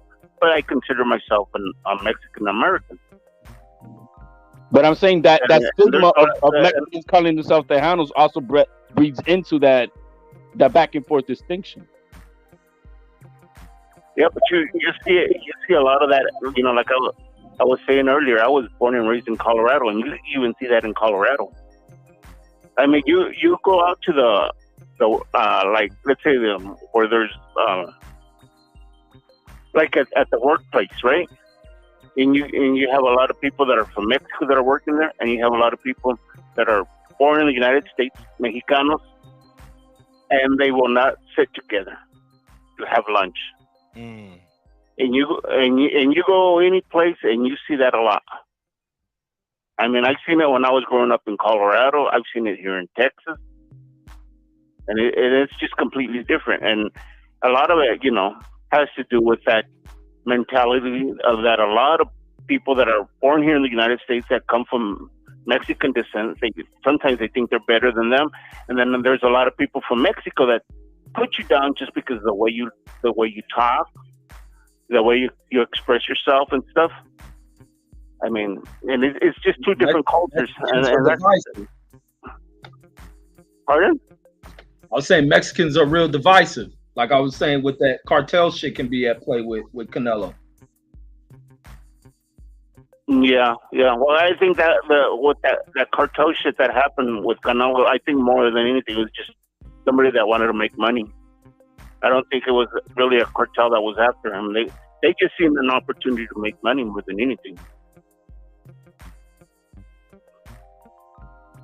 Yeah, hold on. Did Canelo pay? Because we having some confusion. Like, he got his brother back, so did he pay or not? Yeah, he probably paid. I'm pretty sure he did pay. So some people were saying, nah, he didn't pay, and I was like, so they just gave him back with all his fingers and toes? Like they didn't keep nothing? Yeah. Well, the thing is, you see, there's all kinds of cartels in Mexico. I mean, you got El Golfo, you got Los Zetas, you got Nueva Generación. I mean, there's probably about 15 different cartels. There's smaller ones, but they're all involved in, some are involved in kidnapping, others are involved in drugs, others are, I mean, there's all kinds of stuff that they do and stuff. And it just depends. And there's a lot of cartels that are, all they do is kidnap people. And that's all over Mexico. It's not just in certain areas. It's all over Mexico. So one thing we could probably agree on is if you ask most Mexican people, not all of them, because Puro loves Floyd Mayweather, but if you ask them about Floyd, they'll say Floyd is boring and he runs. They judge Floyd really, really harshly, but they say Mexicans, when Triple G says Mexican style, that's supposed to be mano y mano. So when a fighter outside the ring makes a statement about not fighting Mexican fighters, he should be judged really, really harsh by Mexican people, in my opinion. Yeah. Well, the way I look at it, I really, I would say the Mexican style. I just basically look at it, there's fighters that have skills, and there's just fighters that are punchers more than anything. Because you can be a fighter that's a puncher, you know, that likes to stick his nose in there and everything, but it doesn't mean you know. I don't know. It's just I don't think it's how would I say that? Yeah, I just don't buy that Mexican fighter stuff. You know, you either fight with balls, you know, I guess you could say, but I mean, just like Mayweather. Mayweather was a type of, you know, he was a skilled fighter and everything. I didn't care for a lot of his shenanigans and stuff, but he's a good fighter. I mean, and he fought good fighters and stuff. But what I've seen of Canelo, I haven't really seen him really fight anybody really good. You know, compared to what Julio Cesar Chavez fought and everything, I've never seen Canelo fight anybody like that, except for Mayweather. And, well, he got his butt whipped with Mayweather. Go ahead, Frank. I know you said. I think that the caller's making some good points. I mean, he's making the distinction, something I was talking about, but just something to kind of hammer the point home. And I was trying to think of the name, but there's do you guys know who Abner Mares is? Yeah. Man, okay. Bro, he's Frank, fighting Saturday, isn't he? Sunday. Yeah. Well, hardcore is over here, Frank. Come on. Okay. No, I just want to make sure, because if you remember, Abner Mares grew up in Hawaiian Gardens, but he fought for Mexico in the Olympics. See, Oscar De La Hoya got slack because he fought for the Americans, you know? So, you know, that's just boxing. We're talking about what a Mexican is. Could David have fought for the Mexicans? Hold on, let him finish. Let him finish, caller. Yeah, no, but see, Abner Mares, he's Mexican. You know, he went and fought for Mexico, even though he grew up here. You know, they accept him. I didn't know that. Yeah, it happens a lot in boxing. I looked at Abner Mares as like he got that love and support from his community. I mean, he's put asses in seats. Shit, he ain't fought in I don't know how long, but they've been begging him to come back. And even when he wasn't fighting, he got that seat at the desk. Even though he grew up here, in his heart, he's Mexican. So in his heart, he's Mexican. Now, he could have fought for America. He was a great amateur. Then the Mexicans wouldn't have accepted him. But in his heart, you know, he's Mexican. He identifies as Mexican. So he went to go fight for Mexico. Whereas Oscar, he goes fights for, you know, America. So he's going to get that hate from the Mexicans. So these distinctions are real and they matter in boxing, especially when it comes to Mexicans. Alex Rodriguez got the same flack when he played for the United States instead of the Dominican Republic, and he got a lot of flack for that. Hey, look, it's funny, y'all. I'm reading the chat. Hey, look, some of y'all saying, some people saying stop bending the knees. Some people saying y'all are hating on Canelo. I don't think we've been unanimous on this topic once. So maybe y'all can rewind the video, but nah, he got a lot of support up here, but some people just don't agree with just don't agree. Me personally, I don't agree with it, but I learned a lot tonight. And once y'all start talking to me about the cartel, or somebody, I think it was the caller said wasn't the cartel, but his brother did get kidnapped, I was like, oh shit, they don't put hands on you. They let you know we can touch you, we can touch your family. We've seen it in America all the time. We've seen it globally where motherfuckers get missing, they get killed, and they'll take your family, and you might not ever see them again. We've seen it. I think Marcus Camby, sister got kidnapped. Jennifer Hudson, her whole family got slaughtered. Grammy winner, won an Oscar. Killed their mama, killed their sister. Well, it wasn't them. It was her sister's ex-husband. But killed the nephew, killed the little baby, the nephew, killed the brother, and killed their mama.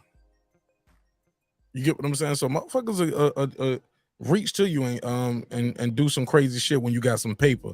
I just can't believe they brought his brother back and he didn't pay the ransom. Troy Graham joins the panel. He's been quiet for a minute. Let me go to Troy. What's up, Troy? What up, Troy? Yeah.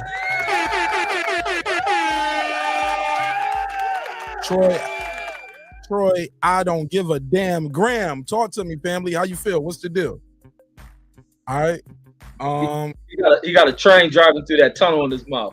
What's up? What's up, Mark? How you doing? This nigga Reggie. What's up, Troy? Talk to me. Yeah, I was listening to the conversation. I even read his quote in the article.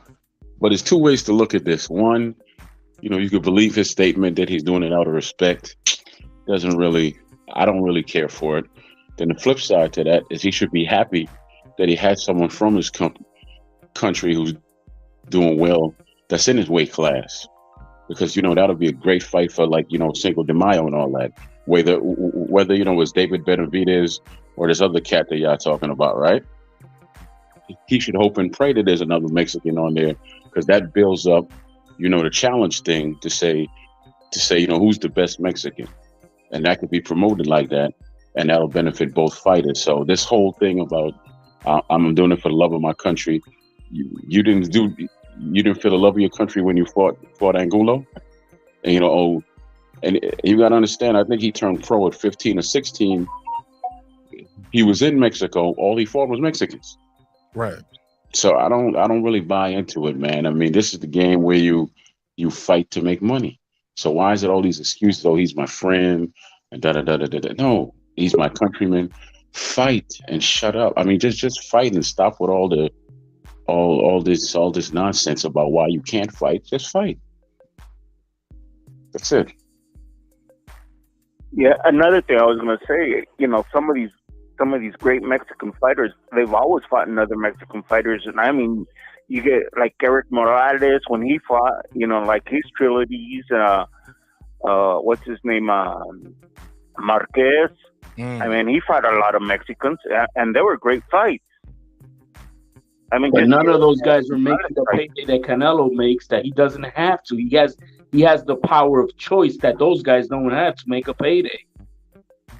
Yeah, but the difference is, you talk to a Mexican boxing fan, they look at those guys as these guys were. But Canelo don't care about what people say. It's what he says. It's because he has that much power. You're not understanding the individual power that. No, yeah, I understand what you're saying, but what I'm saying is a lot of people from Mexico. That's the reason they don't like him, for the simple fact that he doesn't want to fight other Mexican fighters. Yeah, he sold out a whole There are good Mexican fighters that could fight him, and on his way up, he could have fought a lot of good Mexican fighters, and basically he wouldn't. Yeah, at the beginning he did, but when he started getting a little famous, and I kind of think Canelo thinks too much of himself. Like he walks on water, but I know one thing: he fights Zurdo or he fights Benavidez, he's going to lose those fights. Oh, really? I think you're the first one to say that, Yep. right? I know he'll lose those fights. First of all, Zurdo's too big for him, and Zurdo's a hard puncher and everything. And when we seen Canelo when he fought against bivol, well, you could see it. He's not really that fast of a fighter. He's always fought more inferior fighters. All these guys that he beat at 168, they've all been pretty inferior fighters compared to him. But if he's going to fight somebody good, he's always ducking them. Man, all you duck is these punches, man. Canelo, man, y'all. You're gonna say he's ducking. The man is undisputed, but he's ducking. He's been from 127 all the way to 175, but he's ducking. Meanwhile, you got guys babysitting a division, ain't fighting nobody with no reason. If he's ducking, what is Charlo doing? Charlo been ducking, man. Charlo been ducking, so respectful. If he's ducking, what is he doing? Well, Charlo trying to fix his family, man. I think he fighting at the house. Oh no! Don't do it, Red. Don't do it to him. Hey, Red, the house fight. You right though. That nigga fighting cases. He fighting the baby mama. Shit, I heard he got in a fight at the Waffle House because his debit card got declined for an all-star spell. I got to put a case on it. It's unfortunate that PBC pays their fighters on a layaway program, and he's hurt. They get EBT and the layaway. Hey, look, you get a set of veneers, a gold chain, one fight a year, and some back money and some back end money. And you got to wait on the back end money. Hey, look, but you get 20 YouTube channels that's gonna say you the best shit ever, and everybody duck you though. So you're gonna get some clout. You're gonna get some YouTube and Instagram clout. Put a case on it. But look, I'm not one of those guys who sit around and just shit on the PBC all day, because any boxing promotion, you can name guys within that promotion who are not fighting the fights you want to see. Can we agree to that? Can the church say amen? Like that happens, right? Golden Boy, Top Rank, what shit? PBC promotion. PBC is a TV show. By Metronome. Yeah. So it happens everywhere. PBC is a TV show. It's not even a promotional company. So it's often an unfair equivalent, because we always put PBC in as if they are a promotional company. But it's a TV show. They put on boxing matches. And all these guys are their own promoters, and we get another promoter to co-promote the event. Right? That's really what it is, right? It's a TV show. It's like championship boxing. It's like HBO sport, HBO championship boxing. It's a program that puts on fights. But I said all that to say this: it's guys in any sector. If you want to do the Top Rank with ESPN, Matchroom, DAZN, whatever, it's guys that are not fighting who you don't want them to fight, right? So at least Canelo just saying that. I think Boxing Scholar and I was like, Canelo saying the quiet parts out loud, because there was a time where this stigma was on Floyd. People say the same thing about Floyd. He don't fight black fighters, right? Yes, no. Everybody agree, disagree? Yeah. Go ahead, pass the mic. Yeah, no, I agree with you. I agree 100%. And really, I think Canelo, because he came out and said it, and with him being such a high-profile name in the sport, if somebody else were to say it, they probably ain't gonna get nearly the flack he's gonna get. But because he is as high of a name in the sport, you know what I mean, people gonna be critical of him. But like I said, if any of these other fighters come out and say that shit, bro, I'm gonna be critical of their ass too, bro, regardless. I don't care if he makes, I don't care what the nationality is. If the man can fight, I want to see you in the ring with him. If he the best, get in the ring and fight him. That's what I want to see. Even more so, like, I just think, like, if that cartel was really involved, like y'all said they are, I would want them to put that shit in Mexico. Show your power, show the strength. Like, pack out somebody had put it in the chat earlier, said the Aztec Stadium or something like that. Pack that shit out. Give us one of those big UK showdowns like that. And you know what? Make them other motherfuckers pay for it, because you the top dog. You the face in boxing. You can do what you want to do. Maybe he don't want to do that. Maybe he don't want to share the spotlight. That's why I asked earlier, is it possible with what Benavidez Sr. just said? I didn't even find the other clip yet. I just stopped on that. Conversation been so good. Is it possible he just don't want to share the spotlight? Like, it's one thing to say I lost to Floyd Mayweather. Shit, everybody lost to Floyd Mayweather. It's another thing to say, okay, I lost to a guy that's 175 and he's from Russian descent, right? Russian and Korean descent. That's different. And he was a bigger guy, moved up in weight. But when I'm losing to a young gunner, like coming up in weight, same guy, like from Mexico, right there in Mexico, nationalized, like HLD said, oh man, it's different to lose to him. You lose some of your power. Like, it's rest in peace to D. Hodges. D. Hodges used to say, Martin Nash, boxing is, you take their power when you beat them, man. You get the glow. You get the glow. It's like remember Mortal Kombat? I remember him saying that your shit. fans become my fans. So that's why, you know, and that's how Floyd got so big. He was like, yo, Floyd, everybody fought. He took their power. He was staying too strong by the time he got to 50-0. He could have did whatever he wanted to them last two fights. He fought Berto. He fought a black guy, finally. Then he fought an MMA fighter. People like, what? But people was like, nah, he can't beat him. It was people that thought Conor was going to do it. Some people said Conor was winning or was making it competitive until he won. Can I ask a question? For when Canelo goes to retire, the same way Floyd passed he passed it to Canelo, but he also brought on Tank as well. You know what I mean? I would expect for Canelo to try to pass it to another one of his countrymen. You know what I mean? And so Floyd ain't passing it, man. Floyd still holding on to this. You won't let Reggie go. Floyd still think he the man. Arguably he is, man. Like every time, look, he about to fight now. Agreed. And like that shit still making news. People are covering it. Somebody said Reggie trying to call and drop the link again. I did drop the link. Reg is out there. I'll drop it again.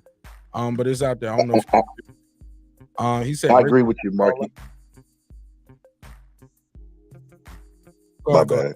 Nah, somebody said they agree. I always gotta listen to that. I agree with what you said, Mark. I listened to Canelo in an interview, and he said he wanted to be on pace, and his goal was to be the greatest Mexican fighter of all time. And he knows what he's up against. He's familiar with the history. There is no fighter that makes it to the elite level and doesn't study the past. Like, they can say what they want, but it's just like rappers saying they don't write their rhymes down. They fucking capping like a motherfucker. There's no way Canelo is making the moves that he makes in the ring and he doesn't study the sport. Like, he definitely studies Roberto Durant, the way he rolls with the punches and body shots, et cetera, et cetera. He definitely studies the history, but he can't. I agree. He can't take losses to people like Zurdo. It hurts his chances at being the greatest Mexican fighter of all time.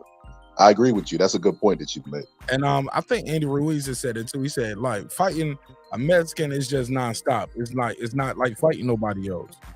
He said, I did it. He said, yeah, I won, but he said I was hurt and not blah blah blah. This is David Benavidez Sr. Jose Benavidez Sr., David Benavidez' father. Just the rest of it, some more of that clip. Now losing to a Mexican, that would take all his legacy away, you know? That's in his mind, that's what he thinks. So that's why he doesn't want to face a Mexican fighter, because he's not gonna look good against Mexicans, you know? So that's my opinion. So where does David fall in line with that? I know he's half Mexican. He would not fight, especially David. There's no fucking way he's gonna fight David. Si tiene huevos, hay que hacer la pelea, que no importa si eres mexicano, moreno, chino, lo que sea. Aquí los campeones pelean con los peleadores que la gente quiere mirar. Translate that for me, Frank. Cause Frank, you said he didn't mention David before. You want to translate that? Any other Spanish brothers want to translate that? Cause he said the rest of that shit in Spanish. It was hard to hear him, but you want to hear it one more time? You want to hear it one more time? Cause I'll play it one more time. Cause he went in. I know certain words. But I'm trying to break some of that down. You know, so that's my opinion. He would not fight, especially David. Because you said he didn't say his son name before. Here you go. There's no fucking way he's gonna fight David. Si tiene huevos, hay que hacer la pelea. I know what huevos are. Que no importa si eres mexicano, moreno, chino, lo que sea. Aquí los campeones pelean con los peleadores que la gente quiere mirar. Sound like some motherfucker scared and shit too. Frank, I want to go to Frank first because Frank said Frank took umbrage to this earlier. Go ahead, Frank. What are you asking? What did he say? He said the guy has no balls. He didn't specifically say because David's Mexican. He said because it don't matter what he is, black, Chinese, it don't matter. So he wasn't necessarily saying, oh, just because David's. No, he was saying it wouldn't matter what David was. Right. Okay. So it wasn't like what you're saying. It was like a blanket statement. Nah, man, that's checkmate. Come on, HOD. Come on, HOD. You know that's checkmate. HOD, isn't that what basically summing it up? No. You said he never mentioned David not being a Mexican. He said he ain't gonna fight David. Because you was like, why do you saying that? Like, how you know what he means when he say Mexican? His dad just that won't blank. He said he ain't gonna fight David, and it don't matter what David is. Dude got no balls. It don't matter if David was Mexican, Chino. Like, come on, bro.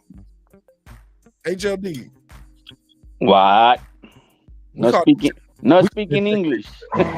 Nah, we got that checkmate over there, HLD. No, man. But again, we're taking what he thinks it is. I'm still to the belief. I'm still to the belief he will fight Benavidez, but what he said in Spanish was, if he's got balls and he's a champion, and he's gonna fight whoever the people want him to fight, and that's that. But I am still a strong belief that Canelo's not talking about his son. He will fight Benavidez. Okay. Caller. Go ahead. Yeah, basically, he said, when you're a champion, you should have the balls to fight anybody, whether you're Mexican, whether you're Chinese, or whether you're African American. You should have the balls to fight whoever. Basically, that's what he said. Well, I guess when you're champion, you should fight anybody. That's basically what David's dad's saying. Canelo's got 2 divisions waiting on him, bro, for that payday. So I mean, I just don't take I don't take what any of these guys would say as face value, because they're just all trying to get this payday, and I get it. I mean, it's monumental money. I mean, ask Caleb Plant. He made 10 million or so, and he making $1 million now. I mean, so yeah, it's a monumental payday. One thing I've noticed about David Benavidez, he never really calls out Canelo like he calls out the other fighters like Charlo or David Plant, where he calls them pussies, right? I've never heard him call Canelo that, and I think the only reason he doesn't do that because he doesn't want to hurt his chances to make Canelo mad, so Canelo won't fight him. Right. That's smart. Yeah, that's right. But also, those guys. Also with those guys too, the bigger check is with Canelo. The biggest fight is draws with Canelo, but also with those guys was kind of disrespectful. Canelo never really disrespected David Benavidez. Like Charlo was tweeting live while he was fighting, and he was like, "Oh, this the guy y'all think would beat me," and did all that talking shit, and then he backtracked on it. You got to be vaccinated, your age. It was all kind of vaccinated. It was all kind of shit that was going on with Charlo on that. And Caleb Plant was talking shit too, and then just went away. The shit went away because he knew he was next in line for the Canelo. Canelo never disrespected him though. So I get why David would talk to him crazy. Also, we got the slap too with Canelo with Caleb Plant. Remember that shit happened at the gym? Then Caleb Plant slap his brother or some shit. Then Caleb Plant slapped Jose Benavidez. Then at the gym. Y'all ain't seen that footage? No, I haven't. No. Hold on, let me see. No, I haven't. Am I tripping? Let me pull this up. Caleb. I see the aftermath. I didn't actually see the slap. Yeah, let me pull this up. Caleb Plant slapped the motherfucker, yo. He slapped this bitch. Slaps. He slapped David or Jose? I don't think he slapped David. That's why I say he slapped his brother. Let me see. Hey, girl behind the mic. Yeah, Jose Benavidez got in the cover with Caleb Plant. He slapped his ass. Here we go. There we go. And then when you see him face off with David just looks psycho. He looks a little small. Caleb Plant see what's in front of him when he see David. Massive guy. Hold on, let me show this shit. Hold on, look at this shit right here. Hold on, let me just share my screen real quick. Shout out to Ellie Setback. Let me share my screen, y'all. Hold on. Just look at this. Man, he know what he's up against the motherfucking. That's how long ago this was. Ellie was promoting Broner versus Vargas. And David is better now. Oh, shit. This motherfucker's huge, man. Pause. Man, David Benavidez is a beast, man. Caleb Plant got a big ass motherfucker, got a helmet head though right here, don't he? But look at the shoulder, the length, like, and you know he got that jab. Yeah, you're an ugly motherfucker. All right. But yeah, let me find this other clip. What's up, Red? You back? Yeah, I'm back. All right, look at Caleb Plant about to slap his brother.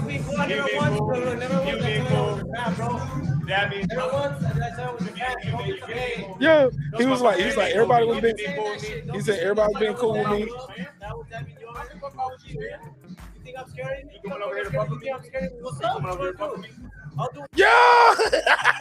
Yo, Caleb Plant said, Motherfucker, I'm from the country, man. That bully on the white boy shit ain't about to work over here, boy. I got hands.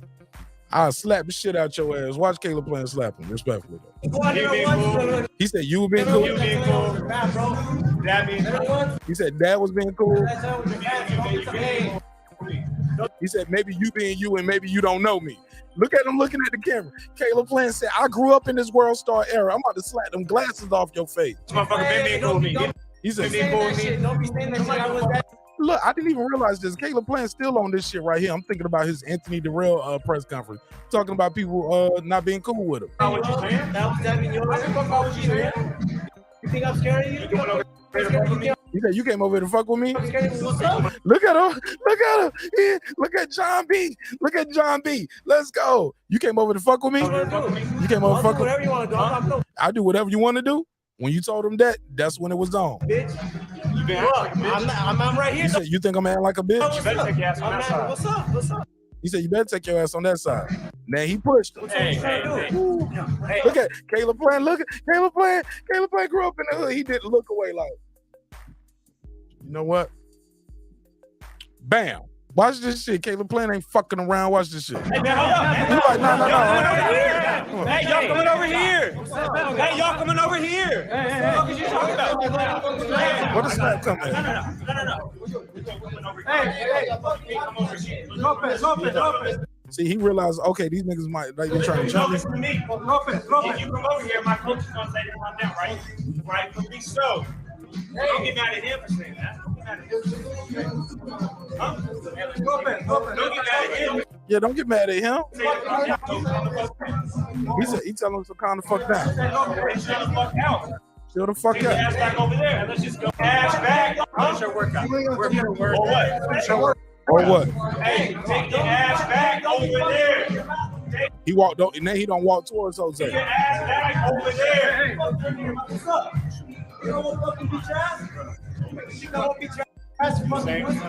Listen, you got a problem. You gotta chill. Listen, you gotta chill. Oh, see, this ain't the good one right here. See, this one don't show the slap because he just slapped. Y'all hear the slap? Listen to it. You got a problem. You gotta chill. Listen. You gotta chill. Yeah, we fighting in this bitch. Let's go, bitch. Let's go. My hands wrapped. Let's go. This ain't even the one. Caleb, Jose Benavidez. I gotta get it. I gotta see it now. But y'all react to that. They got Caleb Plant fucked up. Caleb Plant had that shit like a white boy that was raised in the hood at the same, because he was trying to delegate it at times. His white side came out. He was like, guys, you just go back to that side of the gym, and he's like, man, fuck that shit. I look like John B. You got me fucked up, and then he slapped the shit out of him. Y'all trying to world start him on. Yo, did they take this shit down off YouTube? This shit supposed to pop up quicker than this. Yo, cause it's another angle of that, cause you can see it land. Oh man.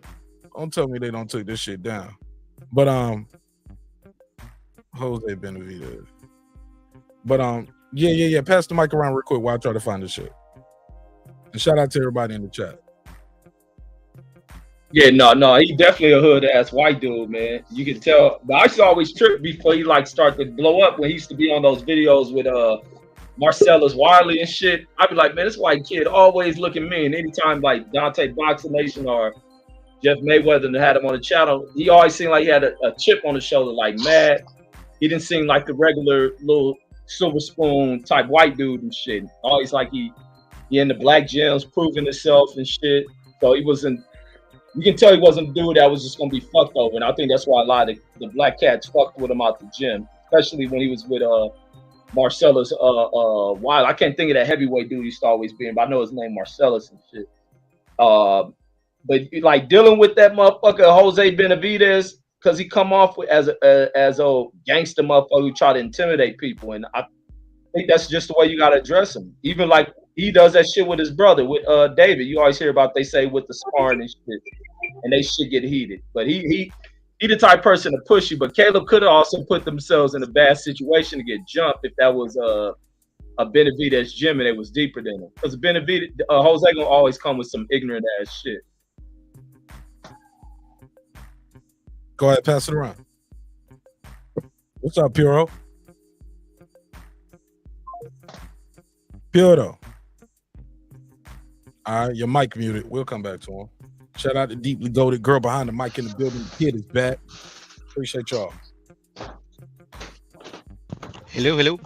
Yes, sir. Yes, sir. What's up? What up, Mark? What's up, everybody? What's going on? Talk to me. Oh man. So what were we talking about? The little scuffle they had at the gym? We talking about white chocolate, man. Who? Nikita Bobby? It's only white chocolate I know. Nah, I played that clip briefly about they brought up Caleb playing Jose Benavidez and like why he don't call out, why why certain guys get called out, why Benavidez ain't calling out Canelo crazy. I was like, well, he ain't never disrespect him. And people had told me they didn't know about the Canelo and the Jose Benavidez altercation, so I played the clip. That's how we got there. You mean the Caleb and the Jose? Yeah, yes, sir. Yes, sir. Yeah, that shit was funny. Whatchamacallit, Caleb likes to sucker slap. What you mean he like the sucker slap? Like, I mean, to me, the one that he did at the press conference, like, he did it kind of like he wasn't gonna do nothing. He kind of like did it kind of like he wanted to be slick with it, and he got like 2-piece because of it. And then in the gym, like he did the same thing. He tried to like act like he was walking away. Then he throws a slap, and then his coach gets beat up by all of Benavidez' team, man. It was crazy. Yeah, you got to protect your coach, man. Can't let your coach get beat up. Pass the mic, though. Go ahead. They didn't even protect him at all. They let him get beat up. Oh yeah, I did see a clip of Coach didn't know how to fight with all that training shit. Yeah. Oh, the coach would be old man. Coach be old man. Benavidez did an interview where he talked about what happened. Charlo and let me see. We're not giving the fans what they want to see. Let me see. To make this fight possible. So Darrell, so I feel like and Darrell, my mindset on David Lemieux still David. Caleb mentioned Here we go, Caleb. And have a good victory. Beat 3-time world title holder. I saw Caleb mention something about something that happened in the gym. I think Ryan has the video. What was he saying about that? That's just my brother, but look, like Caleb Perry is a bitch, honestly, man. He sucker punches my brother, and he hides behind his trainer. What happened to his trainer? His trainer got beat up. If we really wanted to jump on Caleb Perry, we would put his little ass in the hospital. And then, you would have been talking shit all I don't understand these people that come and they jump me, this and that. But if you want to, that's not boxing anymore, that's the street. Only thing goes there. But me being the person I am, I said, fuck it. Let's pull it back. We don't have to do that. But we could now. We should have done it. He's there talking shit. He was like, we could have killed your ass that day, nigga. David Benavidez said, I spared his ass. They would have been like, oh, man, I came there. They beat me up and they jumped me. He said, but we fucked your trainer up a little bit, but, man, we could have killed your ass, man. We could have stopped your fight from happening. What y'all think of what David Benavidez had to say? He's not lying. He's not lying. Okay, I heard Cap. I heard he's not lying. Reg, what you think? No, that's what I was saying when I was talking. Like, it could have ended bad for both of them. But Caleb didn't give a fuck. He had to prove a point. So he was wrong for that shit. He should have kept his hands to himself. He ran the other way, Mark. He ran the other way. No, I think at some point you ain't gonna let a motherfucker just try to run over you. With David, which one? Jose Benavidez, a motherfucker you gonna have to do that shit to, because otherwise he gonna be trying to bully and intimidate motherfucker. He tried to pull the same shit with Bud. It's just Jose Benavidez is one of them dudes. Probably why he got shot. He knows who was the person that shot him. Like he a gang banging motherfucker, man. I think Caleb Plant waited too long. He'd be, to do anything. Yeah. I think it went a little bit too long. He should have just jacked. He should have just jacked his fucking teeth, and that's that. Everything's body language. Look at people's body language. Hold on, you mean Caleb should have just hit Jose early when they were? Oh yeah, I think it got to the point like, yeah, done. Caleb was looking he's for all the up exit. in your grill. Like, what are you waiting for him to fucking hit you first? This is a fucking street fight, bro. This ain't no boxing. Motherfucker, you up in my space. I'm gonna fucking jack you. You don't ever turn your back. You don't ever turn your back or your face from somebody in your face. Like, that's the best way to get knocked out. People confuse like boxing and violence, bro. It's very different. It's two different things. Like, look at David's post. Check David's post in that clip. He's just standing there, arms folded. He's not sweating at all. That's when I found out he was soft. Oh, Caleb. What he do that was soft right there? He initiated he started the whole scuffle, and then as soon as he landed a slap, he ran the other way and left his coach with 15 dudes. I mean, I'm not even capping. I swear to God, that's what he did. I didn't see him running. I saw people breaking it up, bro, and then some people still trying to keep it going. But people trying to break it up. I didn't see him running. Stop that. He just played it. He didn't get a full hand slap. That's not cap though, Mark. Look at it. Look at it. We just looked at it. He did not take off running. I know what running looks like. I've done it before. Look at it again, Look, Mark. I'm telling you. Like to hit somebody and run. Hell yeah, I don't hit somebody and like, gonna get your ass. I ain't got time for all this. Out of the two of them, I think Jose is the coward. Only because I say I don't see any difference between him in the ring and out of the ring. In the Danny Garcia fight, he got his ass whooped all 12 rounds, and he kept making gestures like suck his dick. It's just weird shit. Like why he was getting his ass beat. Yo, that was the same thing, bro. He had a solo fight. Like he's out in the street, like, yo, man, put your hands up. Come on, man. Like, dude, what are you doing? We boxing here, man. Right. Go ahead, Bob. I could guarantee you he would have never had that battery in his back if it was just him in the gym with none of his family. I guarantee you Caleb Plant would have got the best of that exchange. He wouldn't have been as ballsy as he was if he wouldn't knew he had the numbers. He spoke like a person that knew he had the numbers. He had the numbers, and he still wasn't. He was still arguing. He was trying to get Caleb Plant to cower down because he had the numbers. Like, and then afterwards, yeah, we could have did this. And ain't nobody in the streets talk about street stuff on the internet.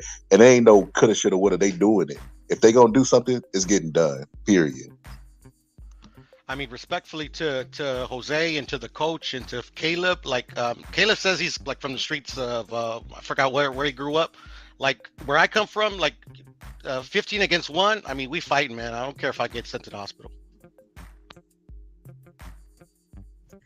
But at the same time, like if I'm I'm having a words or something, we're about to get in, and you can see that the guy does not want to fight, which was Caleb Plant.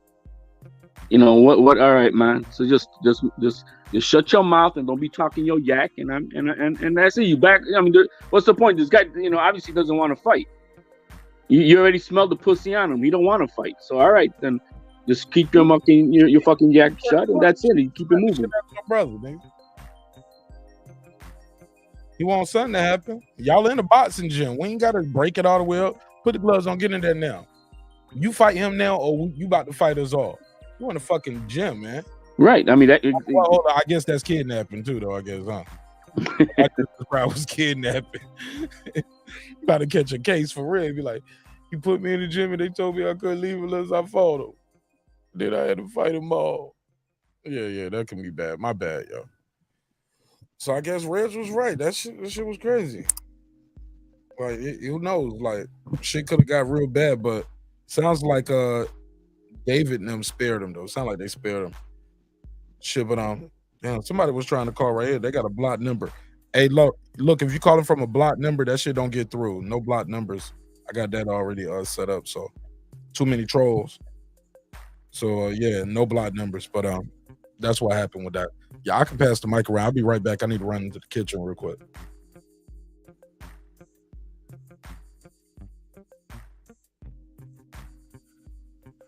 Y'all can go ahead. I'll be right back.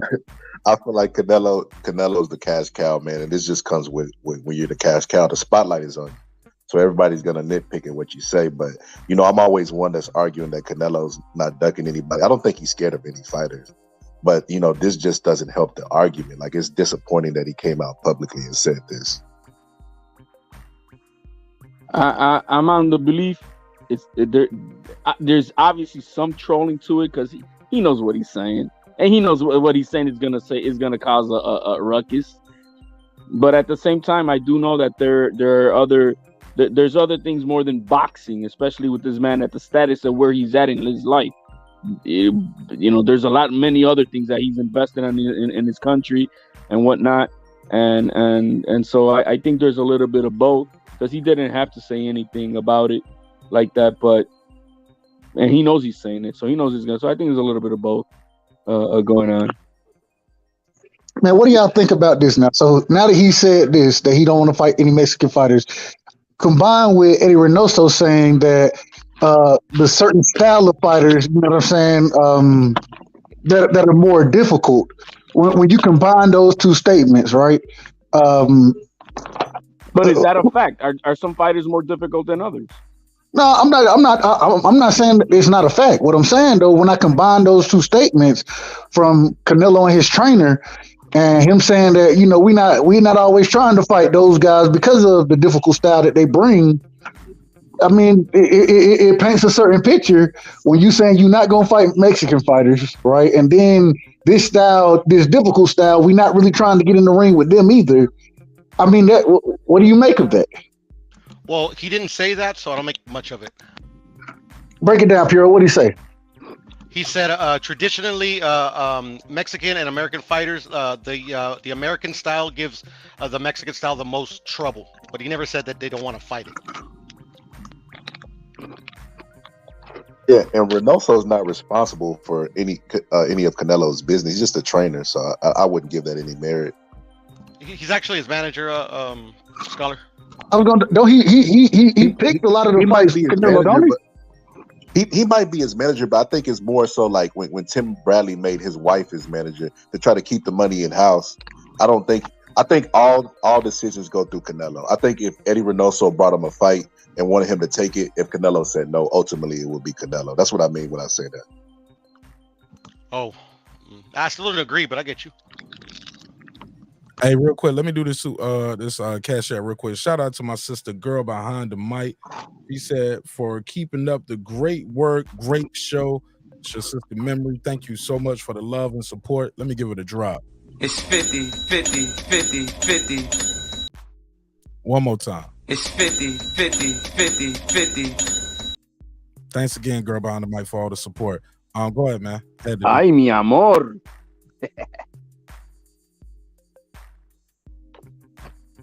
Go ahead, pass it around.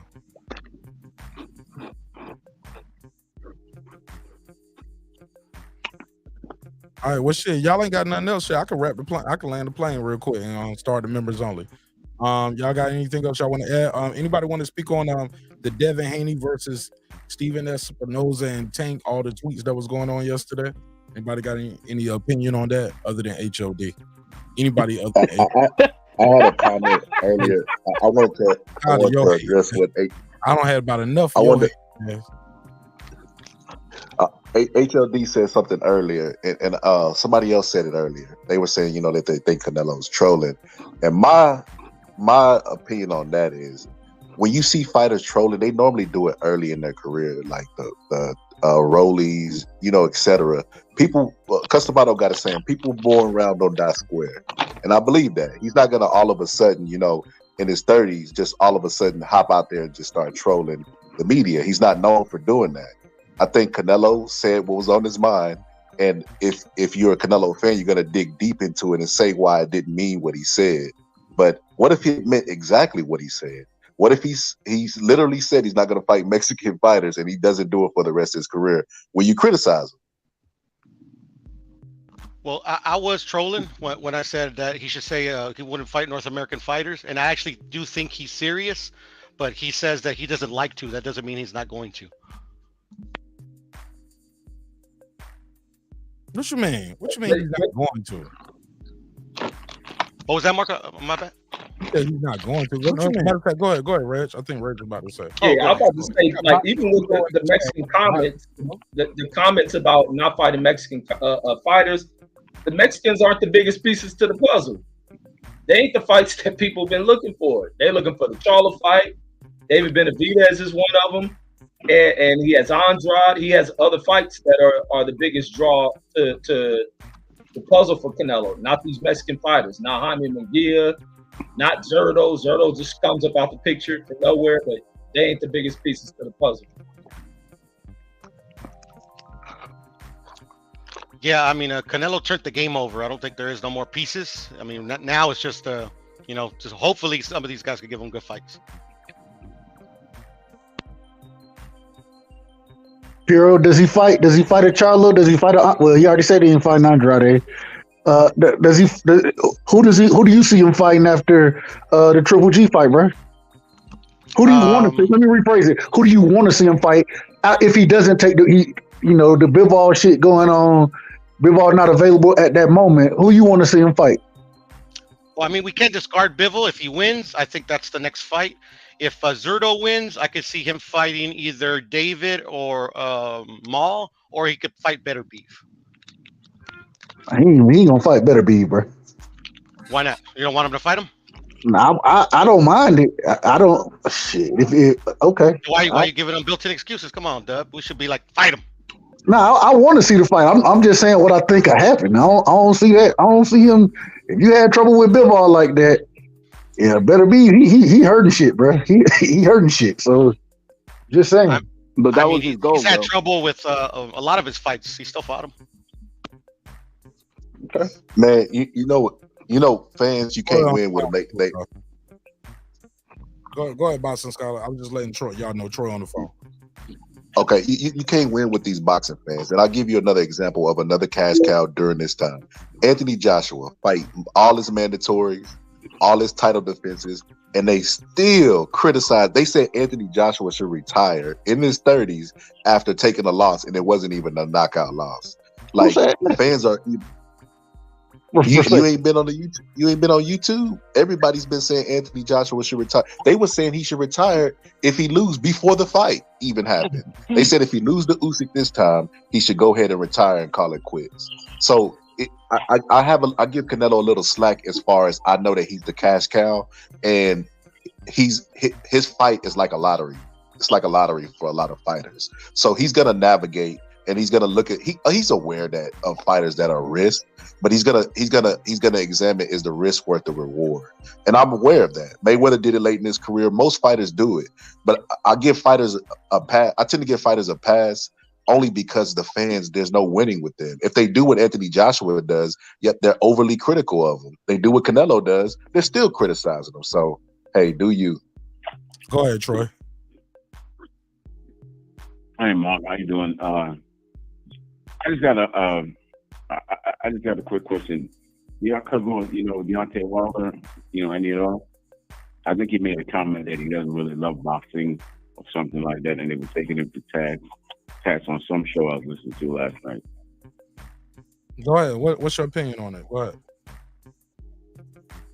I really think he should retire after the last fight and the last couple of fights, but I saw something, and I don't want to see anybody hurt. I just really think that he made enough money. He's just dude just living, that's life. He don't need to come back.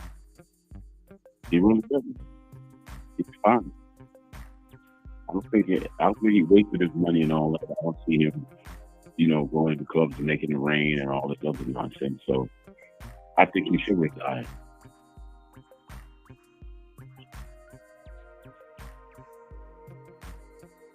Go ahead. Anybody want to reply to Troy? Was that about Wilder? Yeah.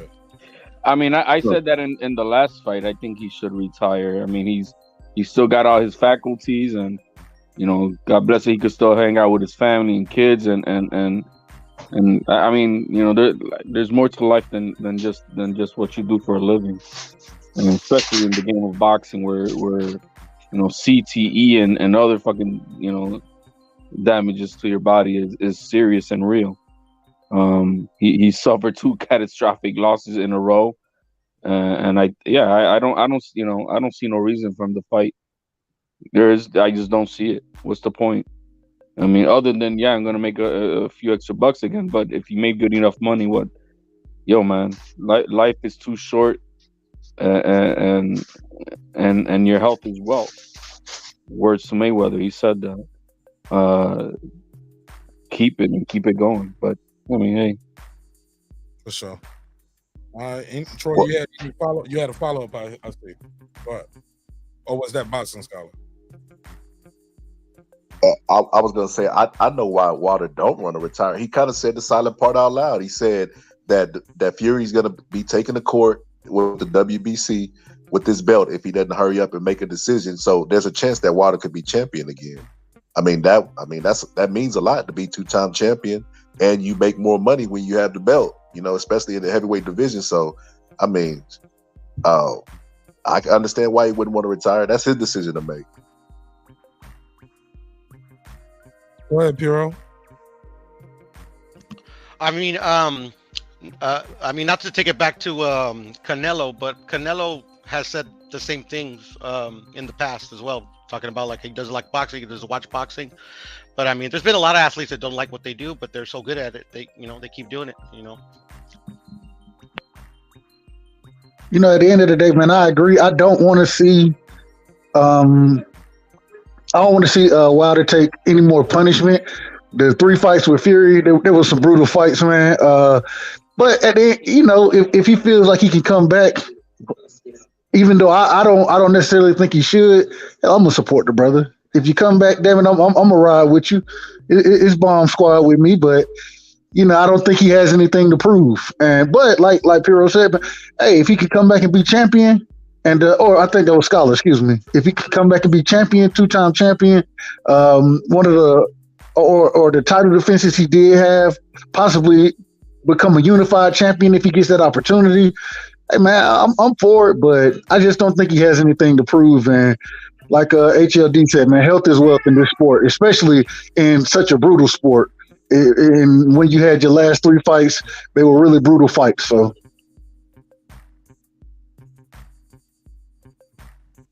I agree with you, right side, but it was only 2 fights. That first fight wasn't no brutal fight for Wilder. I mean,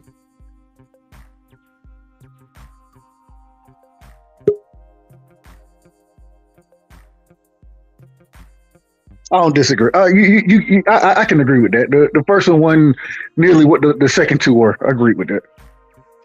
I mean, I don't want any fighter to get hurt, but I mean, you know, if he wants to, you know, like I ain't gonna tell him no.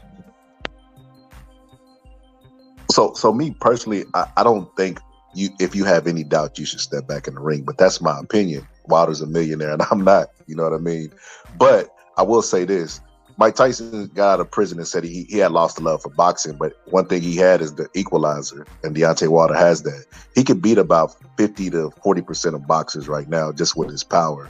But I mean, people have seen him vulnerable, you know, and they're gonna fight him now. So I mean, I don't think he has the guts for it. I think he's gonna end up retiring after this fight.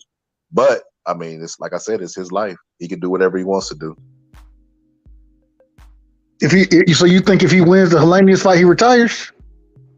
Yeah, I think he's gonna knock Helenius out, but I think he's gonna retire. I think what he showed in the Ortiz fight. See, in the Ortiz fight, he got hurt, but he had that grit and desire and determination that he came back and landed that bomb.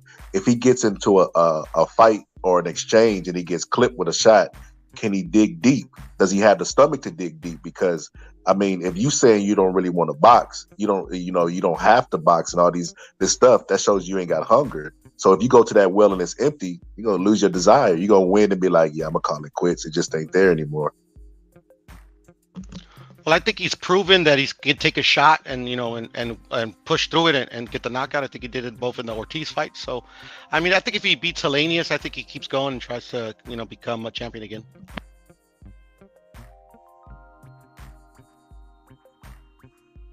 Well, if anybody else don't have anything on Wilder, real quick, I just wanted to say, Tank is the most protected fighter in boxing.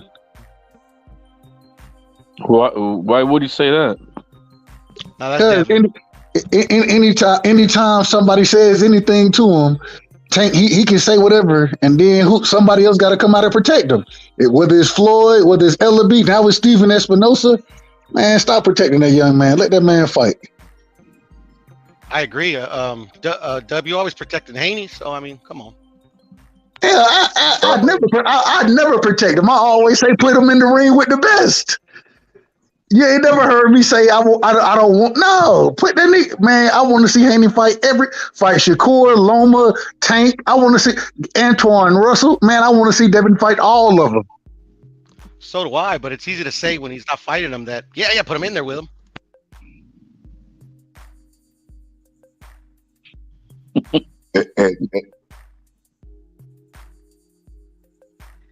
Oh, it got quiet. I think. Go ahead, right side. Nah, I was gonna let you go ahead. All I was gonna say is, yeah, they ain't fighting, or he ain't in the ring with him because they don't want to fight his ass. I said it before. Tank is run differently than everybody else. He's an attraction. He's in for the business of boxing. They're not for legacy. They've made that clear as day. So I don't pay too much mind of what Tank does as far as when it comes to legacy and competition, because he's not. That's not what he's in this game for. At least that's not the trajectory that he's been on, and they made it clear. And so, you know, he's an attraction, and that's that. I'm not disagreeing. All I'm saying is he the most protected fighter. I'm not disagreeing with anything you said. If you're saying about the scuffle, I mean, you know, Haney, nobody was talking to Haney. People had a comment. He was in a scrimmage or whatever. They asked him a thing, and he sticks his nose in that business. But I'm not worried about Devin. I'm talking about. It seems like once again when Shakur was saying he wanted to fight Tank, Floyd comes out and say, "Nah, y'all leave Tank alone." Same thing when Mr. Gary Russell was talking about it. Nah, y'all leave Tank alone. And now when Tank and Dev get into it, Espinosa come out. Y'all leave Tank alone. No, man, damn all that, man. Let that nigga fight, bro. Let him fight. Poor Boo-Boo. I mean, So, Devin. So right side, the point that you're making now is the point I made earlier. I was basically saying if Devin, Shakur, and those guys don't fight each other, I'm gonna be disappointed because my biasness is to the sport. Because what I know about boxing is it keeps on going. Everybody said there would never be another Muhammad Ali. There was another, well, not to that level, but there was another cash cow like Muhammad Ali. There's going to be another Canelo after the sport, after he leaves the sport. There's going to be another Anthony Joshua. Boxing is going to keep repeating itself. The fans don't realize that. That's why they be so stuck on that one person. But I try to be consistent. If those fights don't happen, it's going to hurt our sport. And I'm going to blame Tank. Because I see Tank being protected. If I'm gonna tell my kids, like, yeah, that motherfucker, he might have this record or whatever, but he ducked a lot of fighters because it's the truth. And if Devin and Shakur, if they don't fight each other, I'm gonna be on their ass too because I just fight, bro. Like that's what the sport is about. Like you said, bro, you hurt the sport when you sit here and allow these dudes to be protected the way they are. So. Yeah, okay, Tank, if we take him off the table, damn it, I need to see Loma in there with Devin, Loma in there with Shakur, Devin and Shakur in the ring together, you know what I mean? As Frank Martin is coming up, all those guys at 40 as well, Regis, Antoine Russell, but I want to see all these dudes in the ring with each other just because, like you say, that's how the sport grows. And I remember a time I'm talking to some of my home, and they're not even real boxing fans. They casual boxing fans, right? So I bring some of the names up. They don't have a clue. But when Tio and Loma fought, they knew who was fighting then. You know what I mean? And we need more of those fights. So, and with Tank having the star power that he does have, bro, stop protecting that young man. He can fight. He can fight, bro. And damn it, I think some of those fights are 50-50 fights, but I got people on a regular basis who will tell me, oh, Tank, he gonna flatline Devin. I'm cool with it. I just want to see the fight. Just make the fight happen. Yeah, Tank flatlines Devin, I agree. Well, yeah, but it's like they doing all this talking in the midst of Devin going back into a damn rematch. But it's like at least Devin wants to fight, but it's like this shit is not going to happen. Then they're already trying to schedule Tank for some old bullshit fight. Yeah, it's Tank protected. I definitely agree with that. He should be fighting tougher fights, and they're going to have to put him in there, man, because he's getting right towards that threshold of crossing the 30-year mark. He ain't always taking, he hasn't always maintained the best of health as an elite fighter. So does it begin to catch up with him as he reached that point in his career and in age, and then he start taking on these guys who are taking shit more serious. Like, it's time for Floyd and them start to open shit up for Tank. Get him out there, win, lose, or fucking draw. Stop trying to protect an undefeated record and shit. Eventually, they're gonna have to cash him out because he is gonna hit a threshold, and so yeah. I mean, But it is what it is. I don't. Like I said, I don't see him in the line of legacy. He's not trying for any of that, and that's not what they're about. So, whatever. There's other fighters who are into that, and I'd rather talk about them.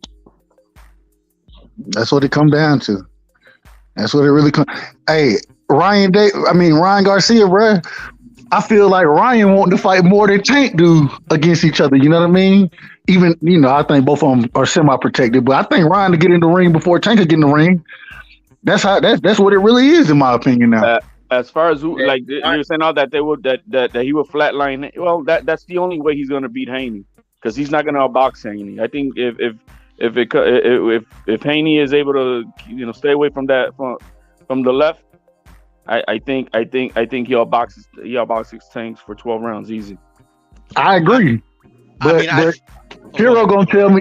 I agree with you, HLD, but Piro gonna tell me that Dev's gonna get flatlined. So I'm cool with it. I just make the fight, man. Make the fight until I see Tank outboxing somebody, outboxing them, which I haven't seen.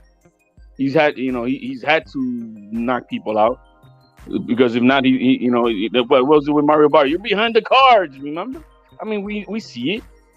So until then, I see Devin Haney outboxing Tank for 12 rounds, and as long as he doesn't get caught, he'll win. Well, I think Ryan, Tank can outbox Devin easy. I think Tank is the better boxer over Devin. I think he can beat him. Based on what? Both ways. Based on what I see in the ring. Okay. You said Tank is the better boxer over Devin? Tank is the better puncher. I do think that, Reggie. Okay. I don't know where you see that at. I don't see it. I see him getting outboxed in so many fights. It's like, unless he knocks him out, regardless of what the damn corrupted judges are saying, I see the guys outboxing him. Well, I haven't seen him get outboxed once in his career. He fought a highly superior boxer than Devin and Jose Pedraza, and he outboxed him, knocked him out. He outboxed Mario Barrios, eventually knocked him out. Leo was very competitive, but that's Leo. He's got a really good chin, and he knows how to box. Leo was competitive, but he was outboxing him. He doesn't have a pop. I think Tank has that great eraser, but he has been outboxed on several occasions because of his attributes. He's a southpaw, and then he's a shorter guy, so he has to work his way in. A lot of people would say Wilder couldn't box, but guess what? Wilder had to reach. They had to come to Wilder to make the fight, and they would be met with a right hand. So it's different with Tank. Tank has to figure out a way to land that bomb and being the shorter guy. And he doesn't have the head movement or footwork that Mike Tyson has. So I've seen him outbox on several occasions. I've even seen him backed up by smaller guys like Leo. I think that Devin would be a tough fight for Tank, and I think Ryan would be a tough. I think that they think Ryan's going to be an easy fight, but it's actually going to be a very difficult fight for Tank. Bro, that's a hard. People they keep telling me Tank gonna flatline Ryan as well. I'm like, bro. All right, y'all keep. Ryan is 5'11". He got the reach advantage. He got fast hands, and he got power. That shit is a dangerous ass combination for anybody that he's in the ring with, bro. Like, I feel that Tank can flatline anybody if he catches them. That's not an agreed.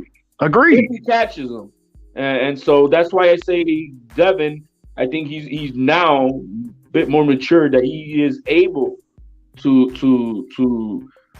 outbox him for 12 rounds and not get caught. But if he does get caught, he will get I for sure he'll get flatline. But I think he's able to avoid that. And I also think nobody talks about that. It's a horrible. It's a nightmare matchup for Devin because Tank is a southpaw, and we saw what JoJo was took away his jab because he was a southpaw. Like he was dictating the pace of the fight. I actually thought JoJo beat Devin. But like I said, it don't matter what I think. The judges gave it to him. I thought it was a close fight though. So I don't think he got robbed by any means. Bro, JoJo Diaz won. He won 3 rounds maybe in that fight, bro. He won 7 by my count. All right, my bad. I got a lot of love for you, Piro. I got a lot of love for you. So. I got a lot of love for you too. That's why I resist body. I do say that JoJo Diaz was his toughest opponent to date. I'm not disagreeing with that. I don't disagree with that. I was just trolling you there a little, right? I was just trolling you. I just didn't think JoJo. I mean, JoJo, he did a hell of a job. The problem was Devin fought. In my opinion, he didn't fight the smartest fight. He stood in the pocket way too much against JoJo, and if he does that against Tank gonna knock his ass out. But it's a difference in the skill level, the power level there, especially with JoJo coming up in weight for that fight and shit like that, bro. Like, he's not gonna fight Tank the same way he fought JoJo Diaz. So it's a total, like, I understand what you're saying, Piro, but it's just a totally different fight. Well, the thing is too is like you're saying. Oh, my bad. Go ahead. Go ahead. Respond. Go ahead, Piro. Respond.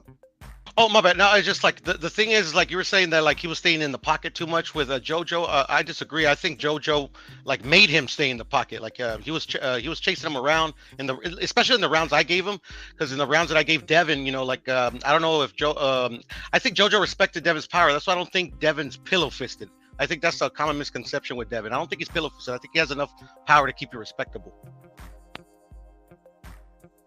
I think something has happened different now that where I don't think like none of those guys could beat Haney, and it's that Haney's found his identity. That's very important in boxing. I remember when Paulie fought Ricky Hatton, and he was working with Buddy McGirt, and Buddy McGirt's a puncher and an offensive, and Paulie tried to stand there and actually bang, and I want to say he got stopped by Ricky Hatton, because fighters have to know what they are and what they ain't. And you know, Devin Haney found out he's not a puncher, he's a boxer. And he has an identity now. So he's going to be trouble for anybody that he faces because he has an identity now. He's going to go in there and out and do the strategy that's best for him to win on points. And that's a dangerous fighter, one who knows who he is in the ring. Against Kambosos, I was actually kind of shocked the way he fought that fight. I thought he would trade a lot more in that fight with Kambosos. But like you said, he found his identity. And I will say, since the shoulder injury, you know what I mean, or the shoulder surgery, the power hadn't been there. I do think that you don't just see people walking through him, but at the same time, he ain't getting those knockouts like he was kind of getting them before. And so at this moment, with him being 23, about to be 24, he's kind of just maturing into realizing, okay, this is what I'm gonna go do the box. Regardless of what I do, if I get in there and bang with somebody, they're gonna say, "Oh, I'm chinny." You feel me? If I get in there and just go and outbox them, they're gonna say I'm boring. So regardless, I'm gonna be criticized. So I'm just gonna go win now. And I think he's kind of got that mindset now. Agreeing with you, Scholar. But when you say before when he was fighting in Mexico, because I mean, what are we talking about? No, if you go back when he, I think he had the surgery after the Moran fight, I believe, and so he had knockout of the year with Moran. He broke Abdullayev damn face. Like he had more power before the shoulder injury. That's all I'm saying. You mean the Moran he knocked out when he like literally ran and threw that punch from like Pacoima and landed it? Hey, he threw that from all the way across the other side of the country, didn't he? I don't think Tank's gonna let that one land. I don't even think he'll throw that punch against Tank. He don't throw that overhand like he used to. So like the scholar said, he's figured out what he does well, and because he's figured that out, he can. And the other thing, coming from that Mayweather school of boxing, you know what I'm saying? Coming up under Floyd Sr., Roger, Jeff. One thing he's really good at is taking away your best tools. You feel me? And so because of those type of things, the boxing skills are there. The power isn't there, but the boxing skills are. When you got skills like that, then damn it, you a live dog in any fight. You remind me of a great point, right side. Jeff Mayweather. You brought up Jeff Mayweather. I saw an interview with him on some channel, I forget, and he actually thinks that he actually thought Kambosos was going to beat Devin, and he didn't think it's like he was better. It's just he says that the Devin that he trained, that he taught, like he's not fighting the way that he knows he can fight. So to me, I always forget that. Like if he ends up like one day surprising us and like end up like looking like a different fighter, I mean Jeff might be onto something. But Jeff also said the reason he thought that is because he still remembers Devin as a kid. You know what I mean? He because he hadn't been around him as much as he's matured. According to this is what Jeff said. he didn't understand, or he's still looking at Devin as the old Devin, the kid Devin, whereas, like, once again, the scholar said, he's came into his own and he figured shit out a little differently. You know what I mean? It may not be exactly what he expected it to be, but he realizes he still, the boxing skills are tremendous. So as long as you got skills, what we always say in the sport, skills pay the bills. He did say that after the fact, right side. After he had already won, I think he was trying to put it together in his head why, like, he still fought the same way, but like still won, you know, like without doing anything spectacular. If you get what I'm saying, like he won, you know, basically keeping him at the end of the jab, which was smart because if Devin's not going to trade with a fighter like Kambosos or a fighter like Ryan because he'll get torn up by the hand speed. I guess we shall see when the day happens, huh?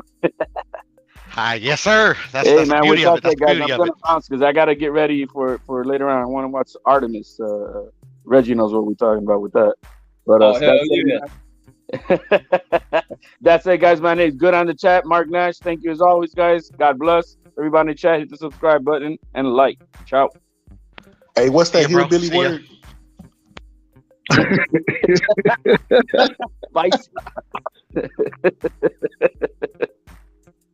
You gotta teach me that shit before you leave so I can use it, man. I'm gonna start using that in my everyday language. But no, one thing that you were talking about that I wanted to touch on earlier, right side, is a lot of people forget, man. Like power is the great eraser, you know, in the ring and outside the ring. People forget about all the problems that you had up until the point where you knocked the motherfucker out. But trainers don't. That's how they formulate game plans. Whether you had Rolly winning the fight, it was a close fight until Rolly made the stupid mistake of bringing his head and lunging to Tank and lunged into a left hand. But his attributes alone was giving Tank trouble. He had to figure out how to get inside on Rolly, and Rolly's not that. If we were rating skill levels, he should have blew Rolly out in the fucking first or second round based off of the attributes that they possess. But the one attribute that gave Tank trouble was the height and the reach. So with that being said, Devin Haney and Ryan, in my opinion, I would go put money that they would beat Tank. Hey, well, Mayweather and LB, and they probably agree with you. They probably agree. That's why they ain't trying to make that fight. Yeah, I think his height creates a lot of problems for him against these other dudes. It creates a lot of problems. Does Shakur beat Tank? He'll box circles around him. He can't get risky. He get risky, he'll fuck around getting knocked out. Yep. Yeah, I think Devin's too smart. Devin and Ryan both are aware. I think Rolly's dumb. He's a dumb fighter. He actually thought he was winning the fight. He's like, you know what? This motherfucker don't punch as hard as they say. And he started taking more risks. And when he took more risks, he opened himself up for that left hand that eventually knocked him out. I think that Devin showed he could stick to a game plan for 12 rounds when he went over and took Kambosos' belt. So I don't think it's, you know, people talk about eliteness as far as skills. They don't talk about the mental side. Most of the fighters who reign are mentally strong. Floyd Mayweather, Muhammad Ali, and they think better going down the stretch. A lot of people don't talk about that, but you have to have mental stamina too, as also as having physical stamina. I've seen fight. You ever seen a fighter have somebody hurt and they be tired as shit, and all of a sudden they get energy out of nowhere? That's because most of the game is mental. Agreed. I agree with it, and like you said, because I hate to say this because I feel like I started talking bad about Tank, and hell, I like Tank as a fighter, bro. I like him, but I can't respect how he's moving right now, right? I think if you can frustrate Tank in the ring, if you can frustrate him, bro, you can give him all type of trouble. I thought he got frustrated to some degree against Mario Barrios. Even with Rolly, when not Cunningham, when Calvin Ford was talking about, hey, you know, it's time. We can go do this now. And he was like, nah, it ain't time yet. It ain't time yet. And I'm sitting here like, bro, you got way more skill than this dude, bro. Like, go utilize your skill. Stop worrying about the power. Utilize the skill and outbox his ass. And like you said, it was a closer fight than I thought it should have been. In my opinion, I was like, Rolly ain't gonna run. He ain't gonna win a round. And he got stopped in the 6th. I think I had it maybe 2-3. You know what I mean? Something like that. I didn't think it should have been that damn close. So I don't know, man. I question Tank's mental toughness as well in the ring. But no, Tank did say something that was kind of a display like of his intelligence, because early in that fight, Rolly did catch Tank with a punch that landed on him. And Tank could tell that the guy was very strong, and Rolly can punch. Tank admitted to that. So Tank was like, let me make this adjustment, take this guy into a deeper level. He ain't never been here. He ain't that experienced. Let me let some of that energy taper off on him. I'm just gonna touch him up to the body, move on him, and Rolly end up opening himself up into some stupid shit. Tank wasn't even planning that. Tank just seen the opening, made a quick counter reaction to some shit and caught him, and that was that. But he was making the decision. Like he has to factor in those type of things. Like he's gonna come in with these dudes. Most dudes gonna come in the ring because Tank got a bullseye on him. They're coming in the best of shape, and some of them gonna go out there, take those risks. They think they're gonna embarrass and get Tank up out of here. That's the threat that's on Tank. A lot of guys are coming in the prime shape, and it's all because of what Floyd and them are doing and thinking they building with this dude, that he's gonna face a lot of tough fights. He may even face a tough fight or his first loss against somebody not even thought of. A fucking Cambosa be birthed off of Tank. Like they got to start moving that dude forward, man. That's a good point that you made, Reg. But I think Tank needs Mayweather in his corner. And the only reason I say that is because in the Mario Barrios fight, if Mayweather wouldn't have been there, he would have lost that fucking fight. I don't feel like he respects his trainer. Like even in the Rolly fight, he was saying he was talking to the other trainers, shut your bitch ass up. He was dancing with his mom, and it's like, bro, you could do that against Rolly, but if you fighting Devin Haney or any one of these elite people, you can't lose focus for 1 second, because they might clip you and get you with a flash knockdown. You can't sit around all the time and wait for that big bomb, because when you step up to elite people, it might be the 10th round and that big bomb ain't ever gonna come or ever gonna land. And I think Tank has the boxing ability, bro. Like, well, I ain't gonna lie to you. I'm starting to question it. I thought he had the boxing ability, but because I hadn't seen him consistently put it on display, bro, like it's hard for me really to say he does have that boxing ability like that. Now he does have that equalizer, but maybe I've overestimated his boxing ability. I don't know. I don't think I did, but because it's not consistently on display when he's in the ring, bro, like you have to question that. I saw it against Isaac Pitbull Cruz, right? The problem is Pitbull Cruz was smaller than he was. He ain't gonna run into that too often in the division, you know. So I don't know, bro. Like I'm wondering. You got questions, but I think if he get in there with the tougher competition, those questions could be answered. And I think a lot of the times he's gonna come out on the right side of those questions. But damn it, we gotta see it. That's all I'm saying. We gotta see it. I mean, respectfully, you kind of gotta know what you're looking at too. Break it down for me, Puro. Like I said, maybe I'm missing something. No, it's just like I mean, you thought that he was that dude before, and now you don't. I mean, the skills just go away like that, just night and day. I didn't say they went away. I'm saying that he don't consistently put them on display. Okay. See, a lot of Tank's superstar came from that Mayweather bump.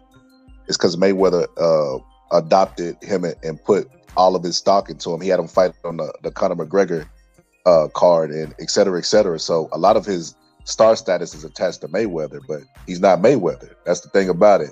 But I like I said, I'm sticking to my guns. I think he needs a new corner.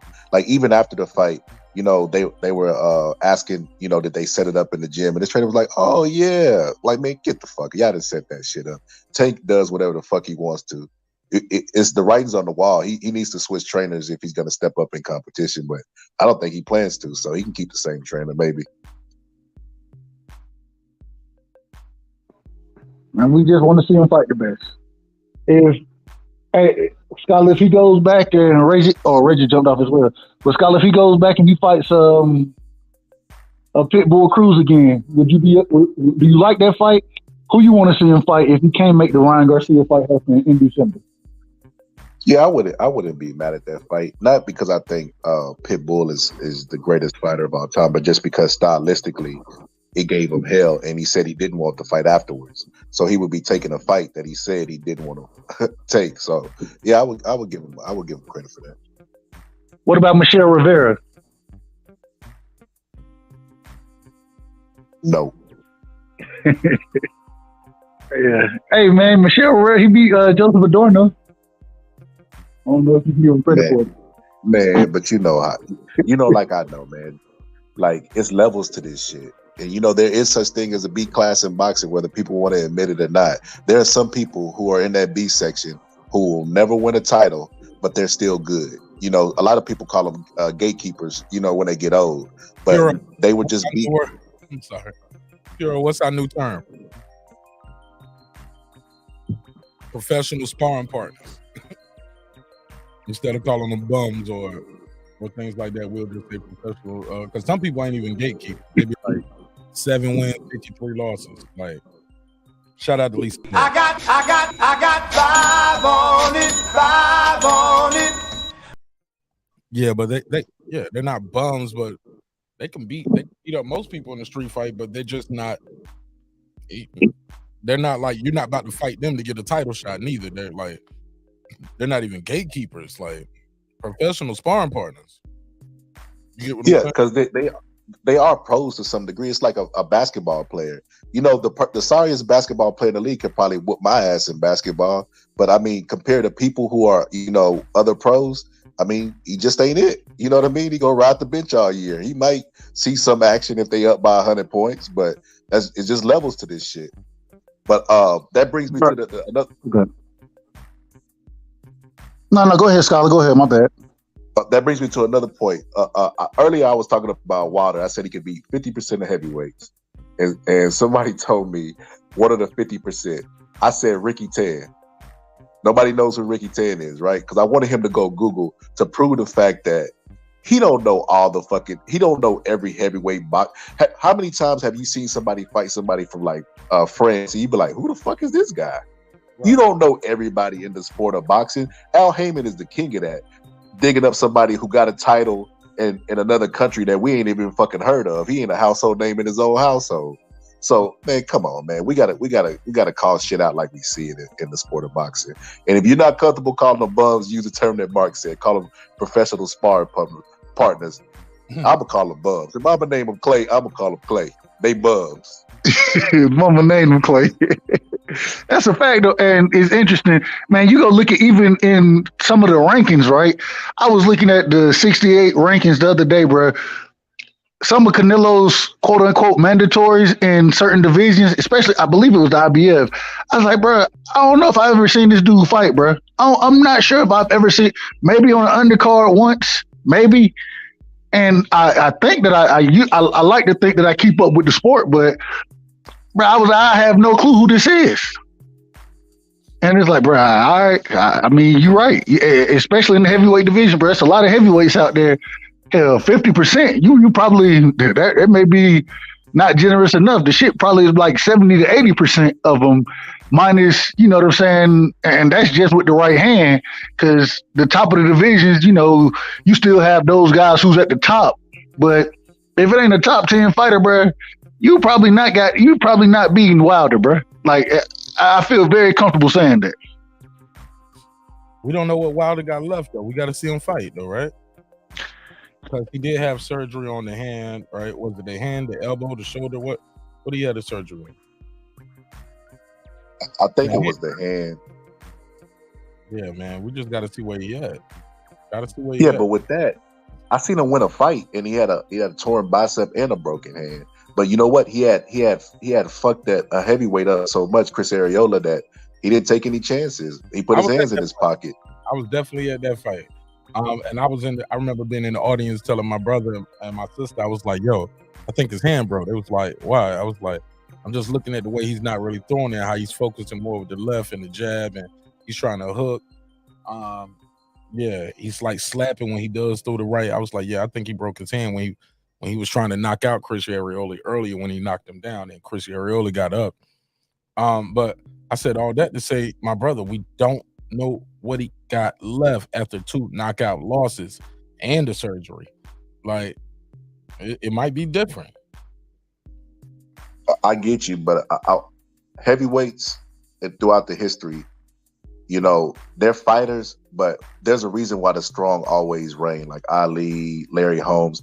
And I think there's a guy on YouTube he's a fighter named Mac Truck said this shit too. Heavyweights, they can't dish it like they can't take it like they dish it. They have really small hearts. That's why Vladimir Klitschko quit in his corner against Chris Bird's small ass. They be really, really big, but they hearts be fucking small as shit. Like they'll quit over the littlest thing. He said he had Vaseline on his leg and it clogged his pores. Y'all want to talk about the wilder excuses? That is the lamest excuse I've ever heard in my fucking life. Vaseline on his legs. And even against a smaller Vitali said it when he quit against it was a Klitschko when he quit against Chris Bird. It did. Put that voodoo on him, homie. Yeah. Hey, and then when Layman Brewster knocked out the brother, I think his dog had died that week too. And that was like a emotional support animal. When Layman Brewster knocked out the brother, they said that Vladimir Klitschko was poison. One thing you're gonna realize about boxing is heavyweights be the softest motherfuckers ever, bro. It's like God give them the body, but he don't give them the heart.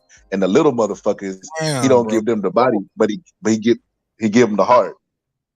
You brutal as hell, man. You ain't never fought no heavyweight puncher and got punched like at the professional championship world title level. Why are we gonna say they ain't got no heart?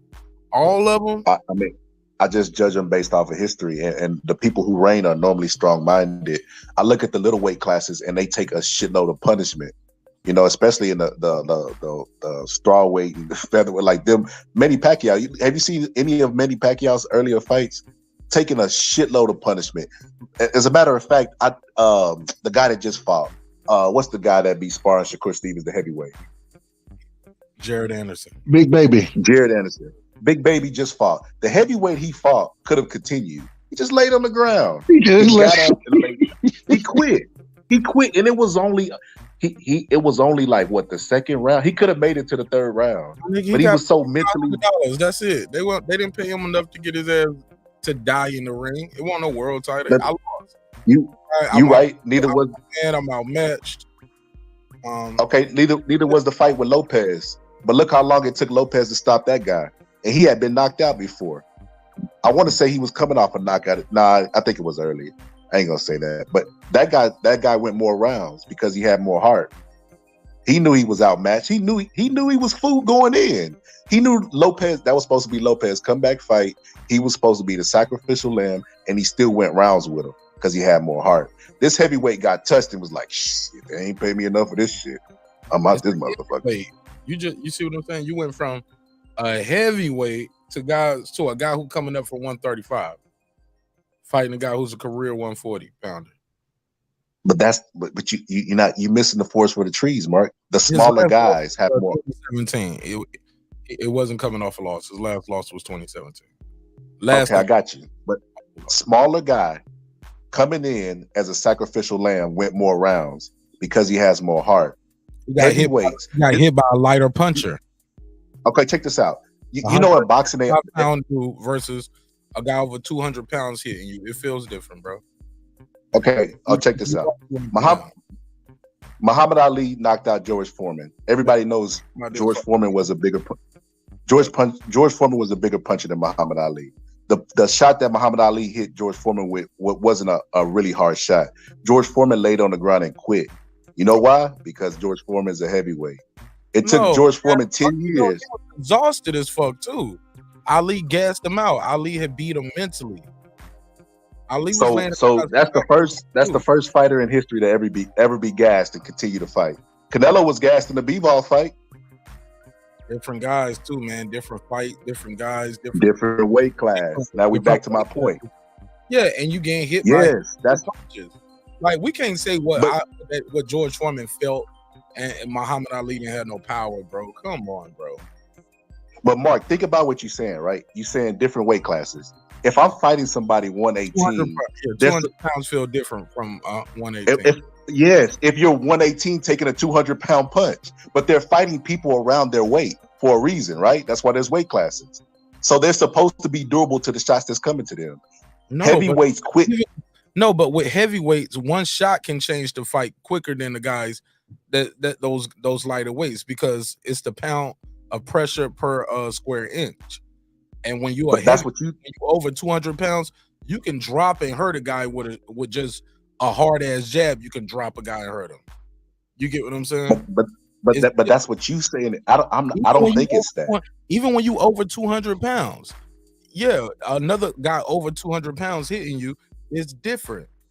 I'm telling you, man. This is how often do you see really good clean?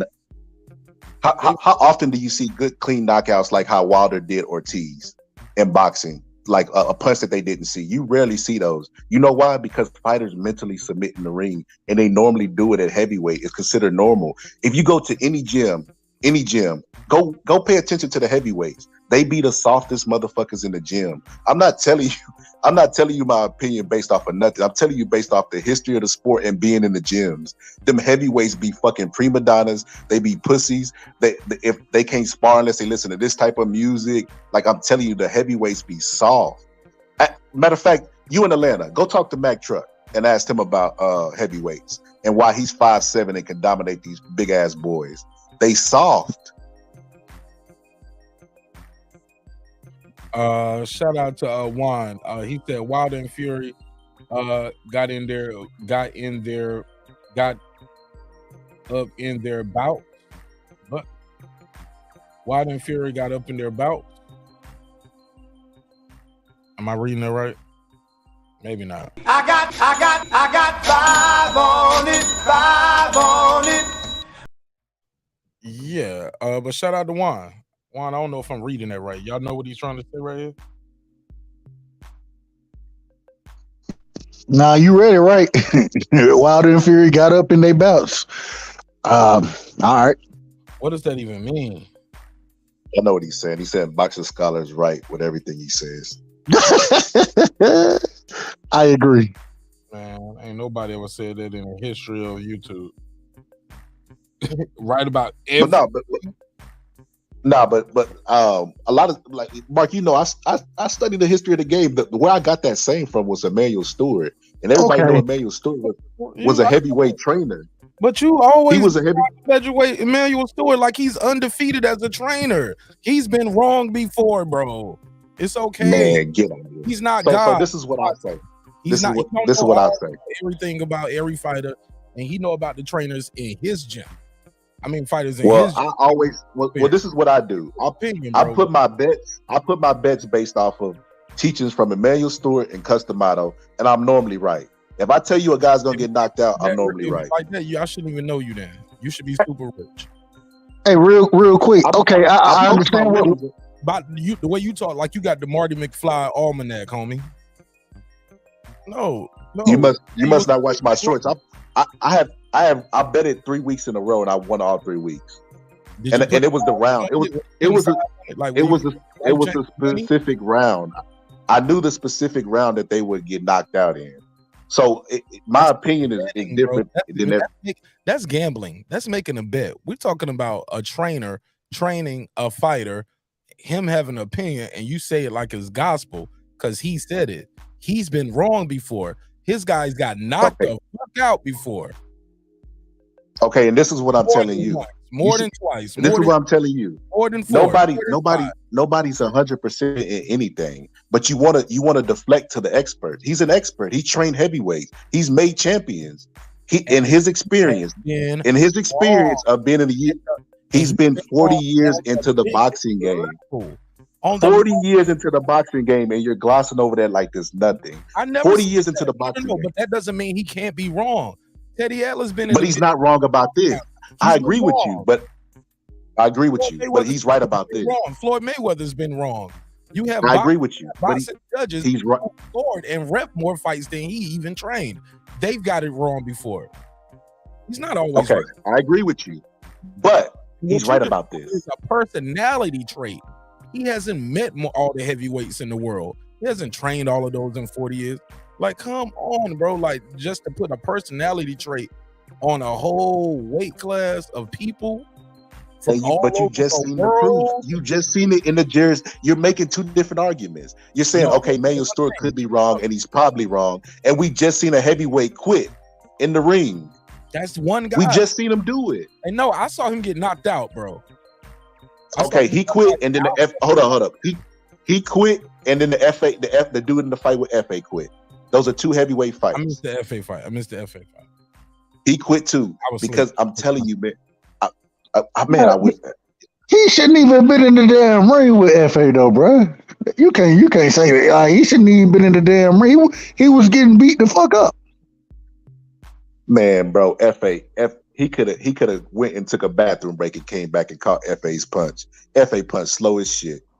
Bro, they got a dude from the taco stand in Texas or some shit, bro. Like, respectful to him. But I mean, the man wasn't no world beater, bro. Like I think right after the fight, I got on the panel with Mark, and I was like, the man shouldn't have been in the ring. He shouldn't have been in the ring with FA. Same way, Torres, the dude who was in the ring with Torres, shouldn't have been in the ring. Although Torres did, at least he got knocked out. But I don't want to see. Hey, you got beat up enough against FA, bro. I don't want to see you get cleaned up the way Torres cleaned Buddy up. Stay down, bro. Stay down. You not winning this fight. You're not making it competitive. You getting beat up. Like, I don't know, bro. And now, you know, Scholar, you always the one who tell me when I be talking about early stoppages, you be like, well, you don't want to see nobody. Well, damn it, in this situation, the ref didn't stop it, but if you wasn't gonna win around and you was gonna get beat the fuck up, stay the fuck down, bro. Yeah, it ain't no reason for you just to keep getting beat up. Yeah, but right side, you be talking about a fight that be stopped in like the 6th round where the guy's all busted up. You ain't talking about no 2nd round. He didn't even take that much damage. He just laid down like he doing what, you know, the NBA, they be doing that flopping shit. They be doing that in fucking boxing, bro. They get hit with a shot and just go down. This has never happened in the history of boxing. Chat, y'all can prove me wrong if y'all find it. Only in the heavyweight division. And you can make up any little criteria why this happened, but it happened in the heavyweight division. A boxer quit the fucking fight before it even happened. Hopped out of the ring and took his ass to the dressing room. I don't want to hear shit about no pay because boxing has always been robbing boxers since the very beginning and not paying them. And none of them have ever did that. It was the one heavyweight who said, you know what? They ain't gave me my goddamn money. I'm out this bitch. Hey, what was dude's name too? Somebody was like, man, I seen him. So I was like, damn, you seen the dude? He's like, yeah, I seen him. I can't remember who said that, man, but what was Buddy's name, bro? You remember his name? No, I don't remember that guy's name. His name? He just had a fight. He just had a fight on Pro Box, but I forgot his name. Bro, all I know, like, look, the Queen Karma Serene said it the best, bro. Curtis Harper. An average 12-round heavyweight fight is equivalent to getting accident. I don't blame anyone for taking a knee. Man, Buddy was getting his ass whooped and by a FA job, but that dude can punch.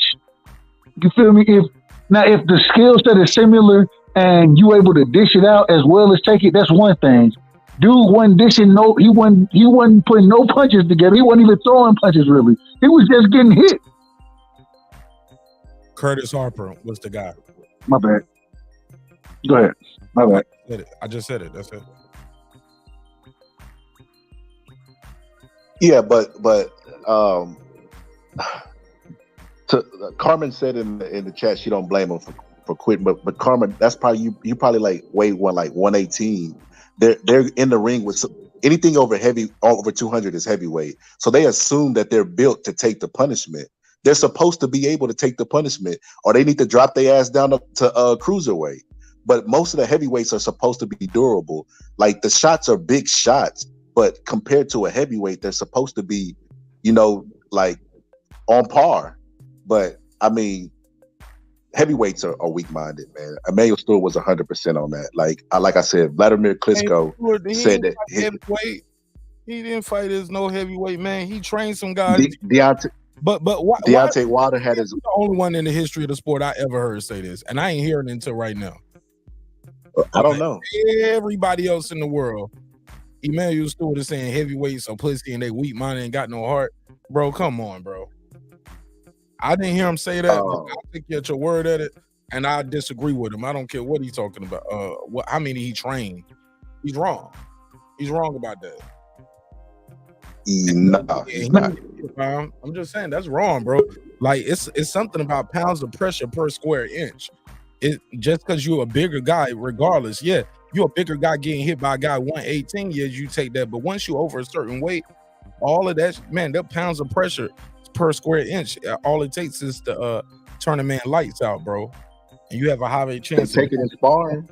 They take it in sparring, but when they stop, they bro. take it in sparring, but they can't take it under the light. They're getting bigger gloves, taking breaks. Have you ever been in headgear? Headgear do not help. I have been. Yes. Headgear protects your eye sockets from getting broken, bro. That's all it protects. It does not protect you against blows. Oh my God, bro. I mean, I understand. So the bigger gloves and the headgear, that's all just for show. No, it does. They don't. Nobody ensures that you have bigger gloves when you're sparring. All right.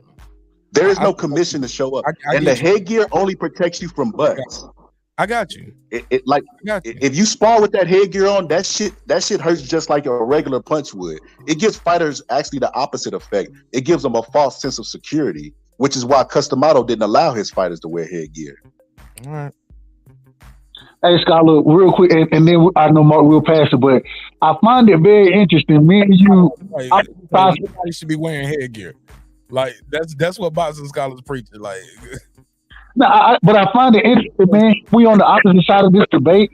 When we had a debate about early stoppages, we were on the opposite side of that debate, and now when it comes to fighters saying no mas, when they can't take the punishment and they getting hurt and they ain't got no chance to win the fight, I felt like we would have agreed on this one.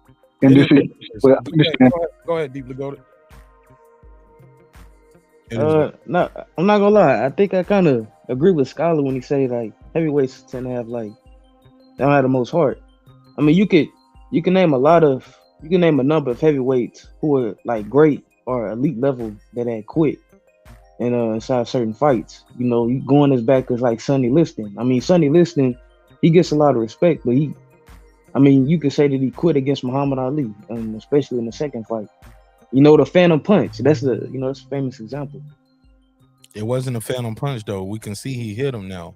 We got technology all these years later. You can see he hit him, bro. Did he was or that really a punch that to really knock him out bro. like the way it did? He hit him.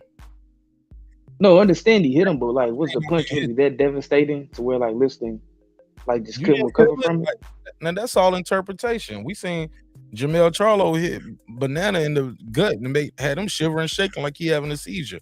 He hit him, bro. It's a heavyweight. He caught him clean on the chin on the button. I seen Mayweather hit Hatton with a hook, caught him clean on the button, got him. And then that wasn't even the one that even knocked him all the way out.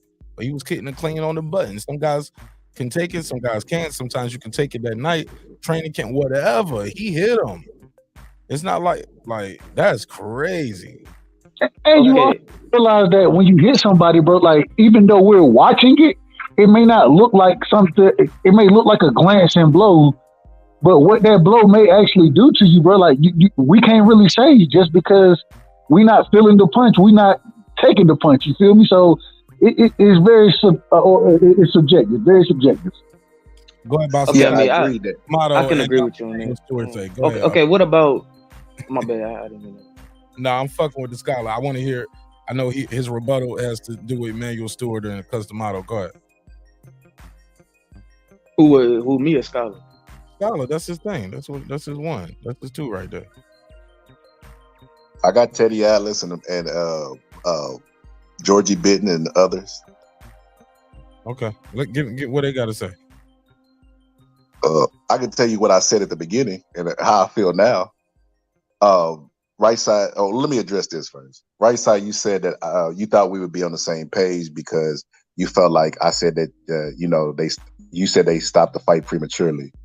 Yes, the referee I said, what do you want to see, a death in there? But by this point, you're in the later rounds and the fighter has no chance of winning. We're talking about second and third round knockouts where these fighters are just flopping, diving, taking shots, like it just falling all over the place. That's two different things. They're not the same thing. And exactly what Emmanuel Stewart said. He said heavyweights have really big bodies but small hearts. To quote him exactly what he said. He said that's why the strong-minded people like Mike Tyson, who was a little heavyweight, Larry Holmes, Muhammad Ali, could reign over those guys, even though they wasn't the hardest. Well, Mike Tyson was the hardest puncher, but even though they wasn't huge guys, they were mentally strong. That's why it's easier to reign over the heavyweight division when you're mentally strong, is because most of the heavyweights are mentally weak. A lot of people was saying that AJ was mentally weak in the Usyk fight. Like, I mean, why are you acting like what I'm saying is just so far-fetched, like out of the norm? Like, think about the excuses that Wilder came up with when Fury whooped his ass. Hold up. So Usyk just couldn't be the better skilled man that had the better gas tank. It got to be AJ's heart. AJ didn't have no heart. Maybe the other guy's more skilled. The other guy been boxing his whole life, won the gold medal, highly touted as the amateur man boxing since a baby. Like maybe the other guy just had more endurance, better punch selection, better head movement, better foot movement. You missing it again. Out of the two, I'm AJ, not shit. I just disagree with you. I'm going with what you said. You said I'm going. You said a lot of people said he didn't have heart. My brother, why just can't be? He lost to a better fighter. When you lose to a better fighter. He got hit with shots. He could have just took a knee and quit a lot of times in that fight. Fought to the final bell the second time. He signed up for this shit. Why were you like, these guys are pro fighters and y'all up here calling them pussies and saying they ain't got no heart. Like, these guys are world champions, world class athletes, and we on fucking YouTube saying they pussies and ain't got no heart because Emmanuel Stewart said it. Fuck out of here. That's crazy, yo. Can I respond? Oh, go ahead. My bad. So in that fight, Anthony Joshua was the harder puncher. Anthony Joshua almost stopped Usyk, but because Usyk was more mentally stronger, he finished the fight stronger than Anthony Joshua did. In the last 2 rounds, it would have been a draw if Anthony Joshua would have finished stronger. That's making my point for me. Like, I don't. What you call mental could just be he just ain't got the lungs to do it. He ain't got the legs to do it. He carrying a lot. If you're tired and you continue to fight, is that not mental toughness? You can keep fighting. He kept fighting. He just couldn't win. He didn't quit, bro. He just couldn't win. The other guy was faster. The other guy was smaller, lighter, more limber. His muscles were more fluid, more twitchy. Better head movement, better foot movement. AJ didn't just say, I ain't coming back out of here. He didn't quit, bro. He just couldn't win. When Tony Yoka fight Bacoli, Scholar, did you see that fight? Nah. Okay, never mind. I ain't gonna. Go ahead. My bad.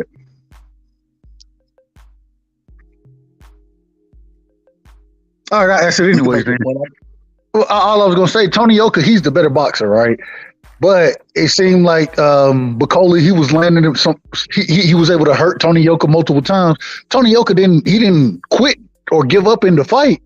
But at the same time, and I say this saying that just because a fighter loses don't always mean, even like you brought up the AJ point, it don't mean he was mental. I don't think it had anything to do with mental toughness. In that situation, bro, he was gassed. His gas tank wasn't there.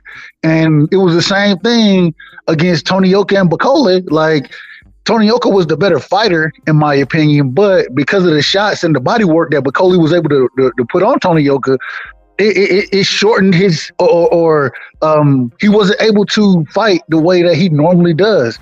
I don't think it had anything to do with mental toughness. I think it had everything to do with what his opponent was doing and the way he was taking the wind out of him. And so we always will say, and maybe this is the point you're trying to make, that fatigue makes a coward of all of us, right? Fatigue makes a coward of all of us. And if that's the point we want to go with, I don't think that's a mental thing. I think that still is more of a physical thing, especially in the example you just gave with Anthony Joshua.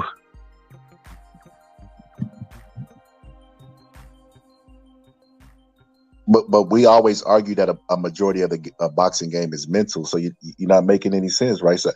Right side. I don't. Have you ever been a regular crunch situation in your life and you start talking to yourself inside your head? That's what the fighters do in the ring. A lot of them make a conscious decision to give up. They can't do it anymore. The other fighter makes them believe they don't have a choice. That's what happened to George Foreman in Zaire. Ali was talking shit to him all night, tell him is that all he got, and he got mentally fatigued. George Foreman quit. He quit. He was more mentally fatigued than anything. But Anthony Joshua didn't quit. And that's all I'm saying. When you bring that point up, all I'm saying is I don't think it was a mental thing with Anthony Joshua. I think it was more physical. It was about his gas tank, bro. He was gassed out. He threw a lot of punches. I believe it was the 8th or 9th round. I can't remember which one now. But he hurt Usyk and tried to get him out of there in that round. Wasn't able to. And I think he expended more than he thought he would, and it was hard for him to recover. I don't think that recovery came down to anything mental. It came down to purely physical attributes. So I'm gonna ask you this, right side. Okay. Do you think that Usyk was more tired from taking them big ass body shots from Anthony Joshua, or Anthony Joshua was more tired from throwing them shots at Usyk? No right or wrong answer to that. That's an opinion. And I was going to say, hold up. Go ahead. I was directed to you, right side, because I just wanted to make a point. I need you to answer that question. However you answer it is what I'm gonna go with. Okay, and what I think is Usyk was in better shape, and so the output of Anthony Joshua wore more on him than those body shots wore on Usyk because of the shape that he was in. But didn't you just make an argument that, bigger guys taking heavyweight punches, they shouldn't be? Usyk is not a natural heavyweight. He's a smaller guy moving up. So if he's taking those big shots from AJ, doesn't he have any right in his head to be like, I don't have to take this shit. This motherfucker punch hard as hell. But he didn't. But I don't think he had. Go ahead. I didn't even bring AJ and Usyk up as an example to say AJ quit. I was saying that they both endured the same.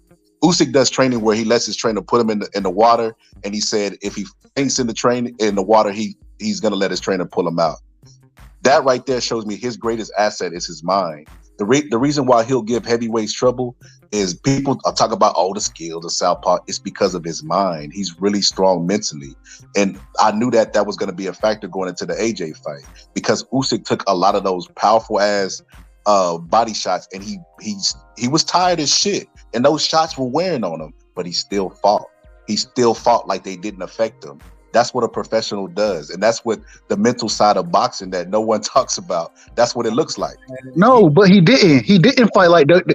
You could clearly see fatigue. He didn't fight like those shots didn't affect him. What he did. Go ahead. Recovery time than AJ. He was able to recover quicker.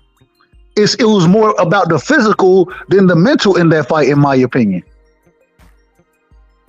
I think it was about the mental. I mean, when you go back and watch the fight, you can see that Usyk finished the fight stronger than Anthony Joshua did, while being in a more vulnerable state than Anthony Joshua. I think that's what he's trying to point out. The last 3 rounds, he won 10, 11, and 12.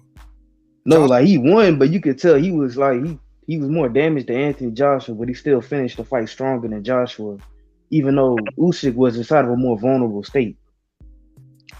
Man, Anthony Joshua had his last hurrah in the 8th and 9th round, 10, 11, 12.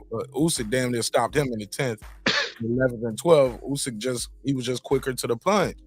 He was hitting and he was swimming without getting wet, bro. He just had better foot movement, better head movement, higher output, like a better gas tank. Yeah, bro. He would just had a little cocaine in between the corners. I don't know, punches, bro.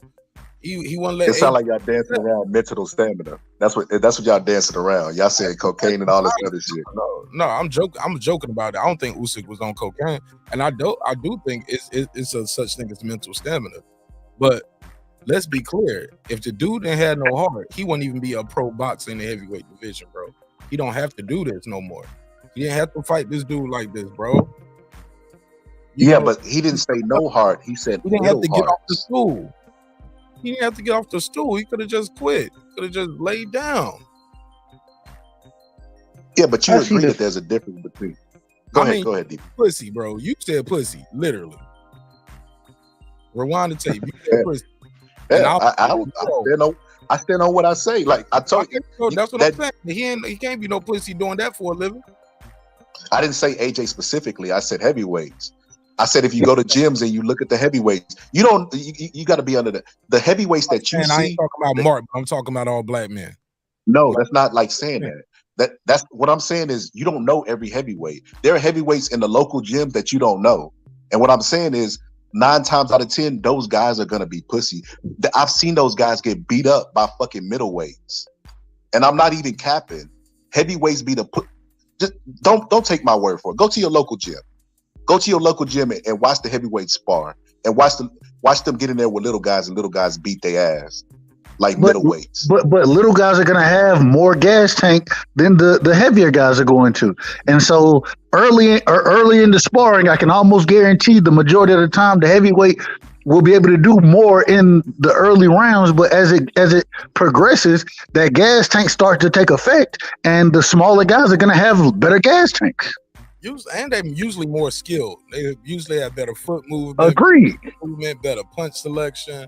Like y'all talk about elite guys. I'm talking about people that are in your gym. See, when I'm saying heavyweights, y'all are putting faces with the names. I'm talking about what you say, professional spars, guys that could be considered bums. If you take them and put them in the gym, as a matter of fact, I'll give you a name. Deeply go to. I see you come off mute. Let me get this name, bro. Oh, no. You go ahead and finish the point because it sounded like you was trying to make it a point, important point. Yeah, he about to make up a point. You're right. Go ahead, Scholar. You put yourself on mute. We can't even hear you. Or maybe he muted on purpose. Like he maybe had to do something. Go ahead. Then deeply go to.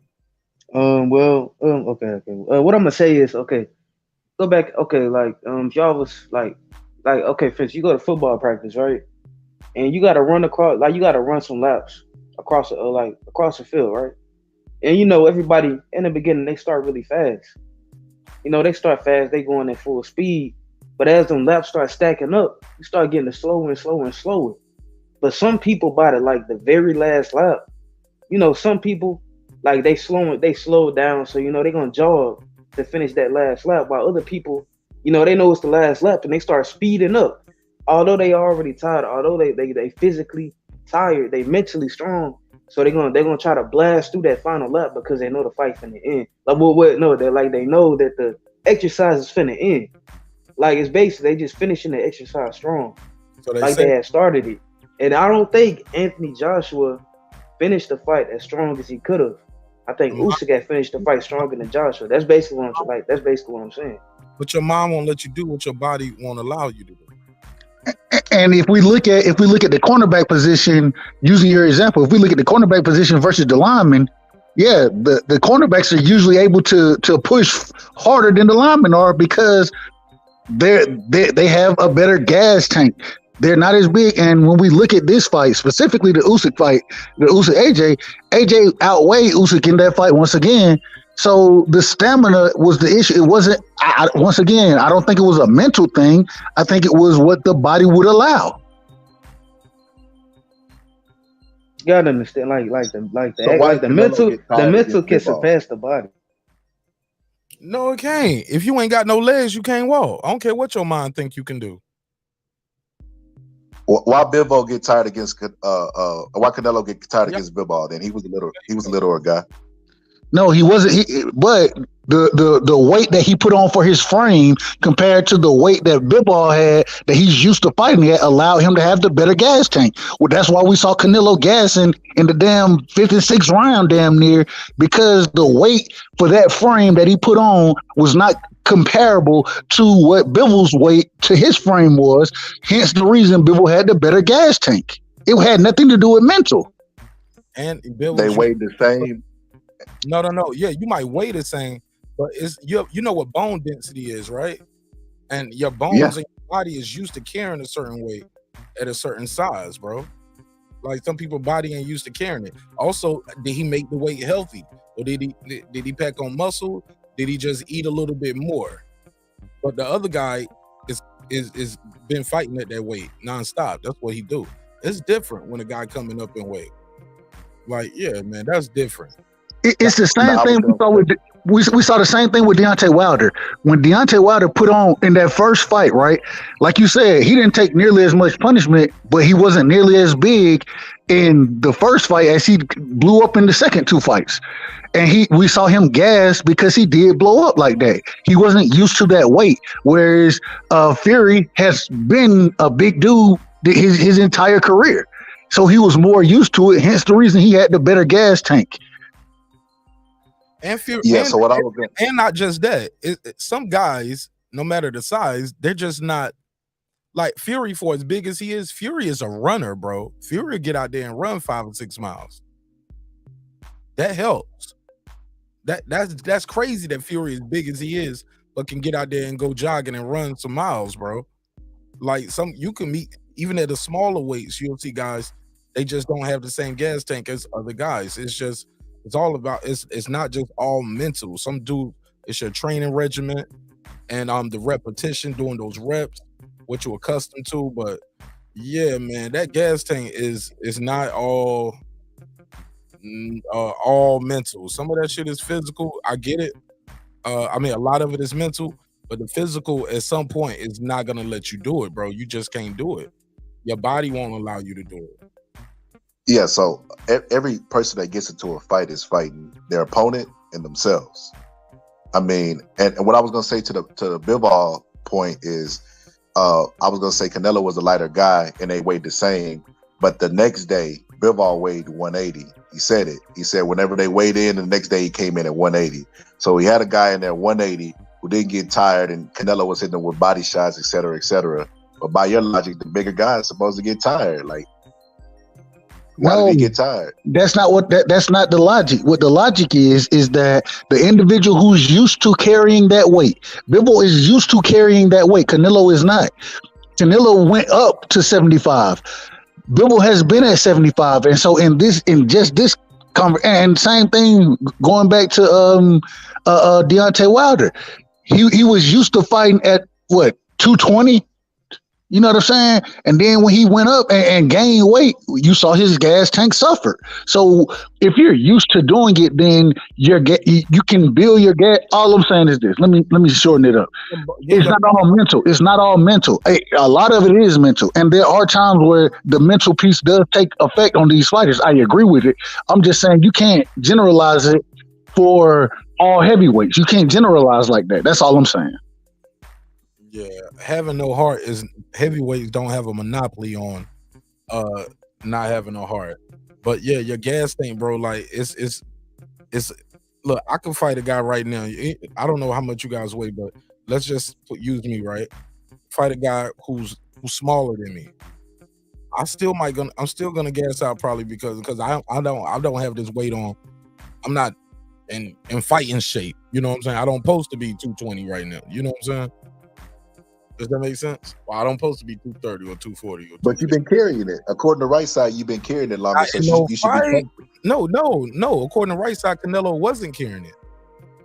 No, Canelo is the one who. That's why he wasn't comfortable. You've been carrying it your entire life, so you should be comfortable. That's the argument he just made. No, I'm not. Yes, it is. That's not what he said. Canelo was. He made an argument. He just said Canelo ain't used to carrying that weight. Bivol is. Yes. Bivol is. You would be Bivol. You've been this weight your entire life. Not me in the situation I just gave, because I'm not no pro fighter. I'm not in fighting shape. That's why I said the smaller guy will have a better gas tank than me. Even though I've been carrying this weight longer, I don't have the weight on the right way. Canelo, we don't know how he gained the weight the right way, but we know one thing too: his punches was not hurting Bivol. He wasn't hurting him. That guy's getting used to getting hit by bigger guys. Bivol came down in weight. Canelo's going up in weight. He don't that weight. It wasn't all solid. Just what maybe he thought he was gonna go in there and have another Kovalev experience, but it wasn't the same. But he did gas out. He was gassed out in the third round. If I recall, Eddie Reynoso told him to stay off the ropes, and he went right back out there and got back on the ropes in the round 4. But Any of y'all familiar with the name I put in the chat? The Vladimir. I always butcher his last name, so I didn't want to say it. Vermetskin, Turetskin, some shit like that. How do you Vladimir Turetskin? I'll get to that. Are y'all familiar with the name? We ran out of time. Just give us to it, man. We can't do the. We can't do the. Okay. I just wanted to say that this guy was undefeated, and he fought Big Baby Anderson. Big Baby Anderson got him out of there in 2 rounds. Virgil Ortiz has a 100% knockout rate. The last guy that he fought went 7 or 8 rounds with him. No, they went to the 9th round. They went to the 9th round. That's because the guy was mentally strong. That's the only reason. Can you think of any other reasons?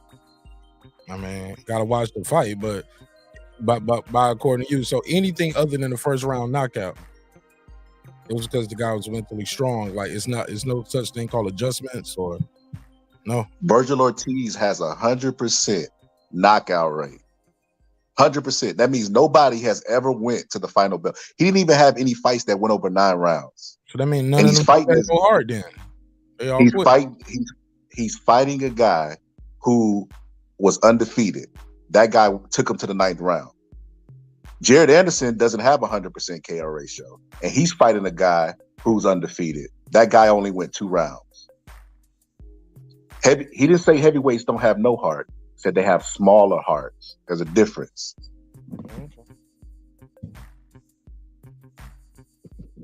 All right, well, it's been another good show, man. Y'all got anything else y'all want to add before I land the plane? Looking at the clock, it's about 3:30.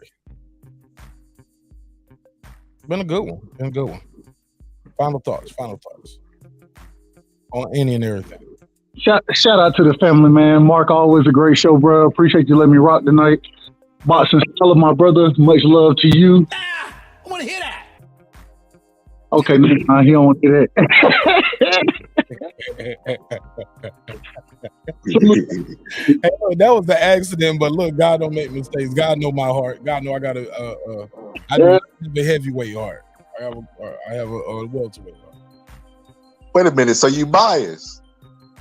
Huh? You say you got a heavyweight heart? That means you a heavyweight, motherfucker. You biased? No, I said God knows my heart. He knows I don't have a heavyweight. Put a case on him. No. Okay. Y'all ain't even hearing me right. Y'all just heard what y'all wanted to hear. I said I don't have a heavyweight heart. But for argument's sake, how much you weigh, Mark? What's the argument about? Well, I ain't about to argue with me. Bias at heavyweights. That's why. Argue with the way. That's how we got here. I never fought at heavyweight when I boxed, man. I was light heavy.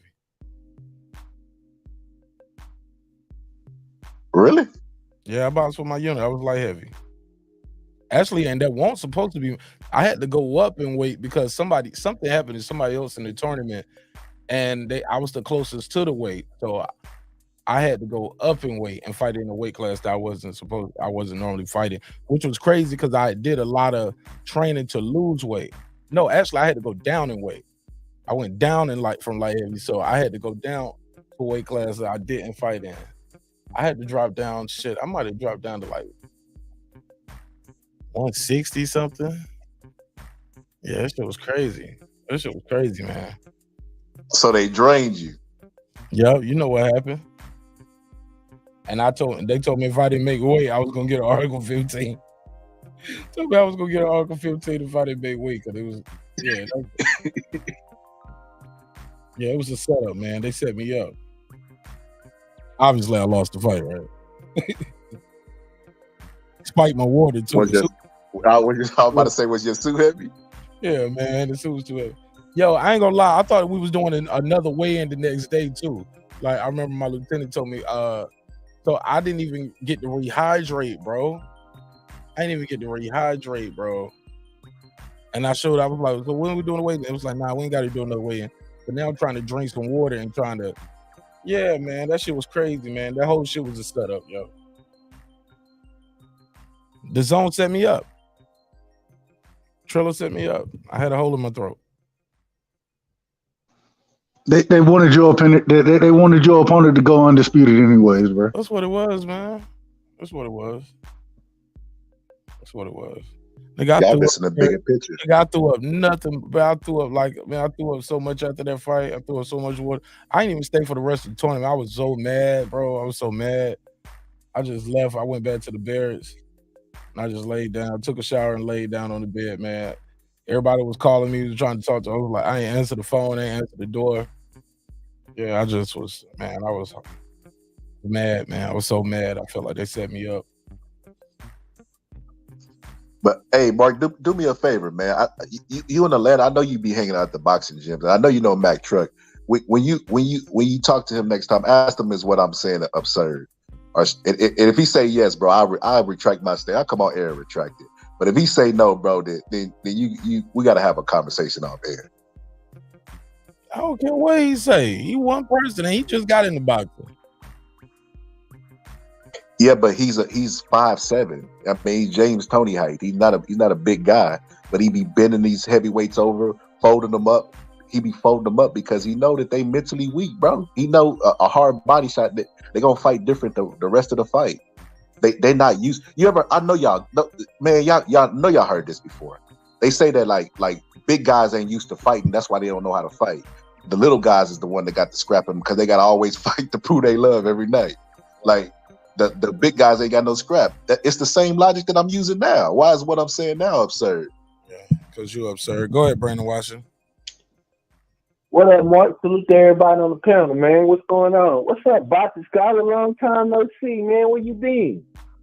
What's up, man? I've been chilling. I started school back. Oh yeah, you studying to get one of them degrees? How much that cost? $70,000? I don't know, but man, it's gonna set my family up nice. I'm just messing with the Boxing Scholar. God, man. Me and you in Texas, man. You know, it's us against everybody else. I heard y'all having a discussion about ethnic groups earlier while I was at the Corey Holcomb show. Oh yeah, shout out! I just came from the late show, Corey Holcomb. I like going to the late show because they be drunk. But outside of that, I heard y'all talking about ethnic groups, and then somebody, I don't know if it was Prero or somebody was calling me and trying to play this Jedi mind trick about what's a Mexican and what's ain't. Oh man, and the sad part is, yeah, well, hey man, I've been sitting in the comedy store enjoying my life. Go ahead. But you know, but outside of that, what I want to say on that subject is we should have went to see what the definition was, and then whatever the white man said it was, that's what it was. That's how I would have handled that. Cause you know what's in them books and them dictionaries, that's what reigns supreme. Because he probably the one gave them the title of Mexican. I'm pretty sure it's all except some else. But when they get over here, when they get around white people, them Mexicans. But so to try to use semantics to try to get Canelo out of saying that he won't fight somebody of his same ethnic group is sad. Because if black fighters did that, then the sport would be dead in the morning. So to sit and let that semantics game play, that was just a bunch of bullshit. And I think HLD was finding himself participating in it. I'm pretty sure when white people was hitting that island of Puerto Rico that they love, that's the Commonwealth. There's been a Commonwealth since the United States touched it. They don't even think enough of that island that they go down and party and do all freak nasty shit down there. They don't even think enough of it to make it a state. Every time they vote on it to make it a state, they say, nah, you just Commonwealth. I mean, you kind of citizen, but you kind of not. You don't get all the citizenship. You don't get the laws and the rules of a real state. You don't get the substance. We don't break y'all off the federal government like we break off the rest of the 50 states. So HLD, we need to talk about why y'all are labeled Puerto Rican. So since we want to get into ethnic group, let's talk about how y'all got to be labeled that, and even if that was even y'all original name, and why y'all call yourself that. Because that's a thing that we have, a discussion that we have in the black community all the time, whether people like it or not. We have a discussion of why names are the way they are, why and how we got here. It pisses other people off because they're afraid to face what we already know. Ain't that right, Rocky Scholar? That these people run this thing. Salute to everybody. You talking about Texas? I'm hyped. Yeah. The dude said he faced discrimination. I'm like, shit. What part of Texas you in? You ain't bullshit. Discrimination on who? Which one? Why? Because he went to a job site and they told him he had to go to the one next door because they was full right here. Which one? What discrimination? What they told him he couldn't? What they told him he couldn't do? Because I live here, and I'm not gonna lie, the Mexicans, they prosper here. And as far as gang beefing, like we're going to LA, and that shit don't go on here. And these people live in big ass houses, drive big old ass trucks, and have big ass parties and quinceañeras and all this other shit. And go to these clubs and ride around and drive up and down the street drunk on the weekend. I think Brendan Washington done said it before on one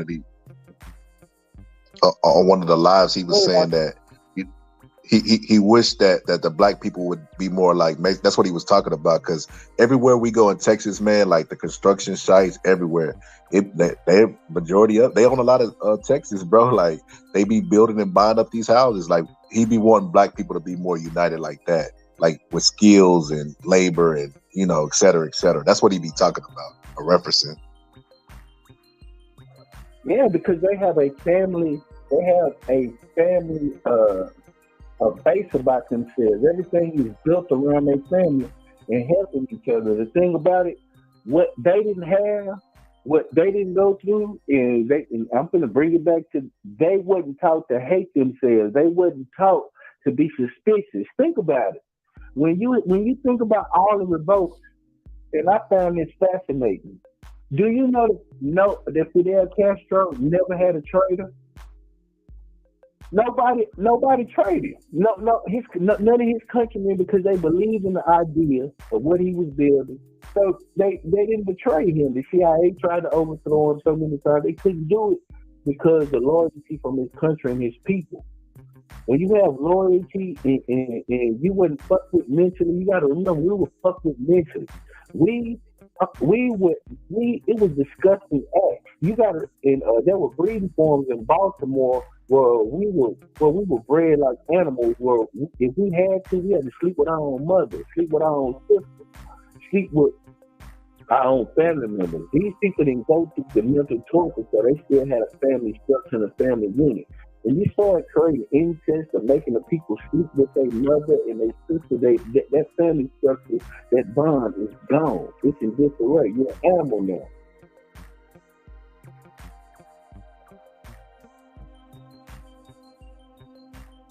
That was it. I can go ahead. I want to listen to other people say, "Oh, right side, you on the panel. Salute to you." I heard you say on somebody's panel that racism don't exist no more, like it once did. Didn't you say that? Racism today don't affect black people the way it used to.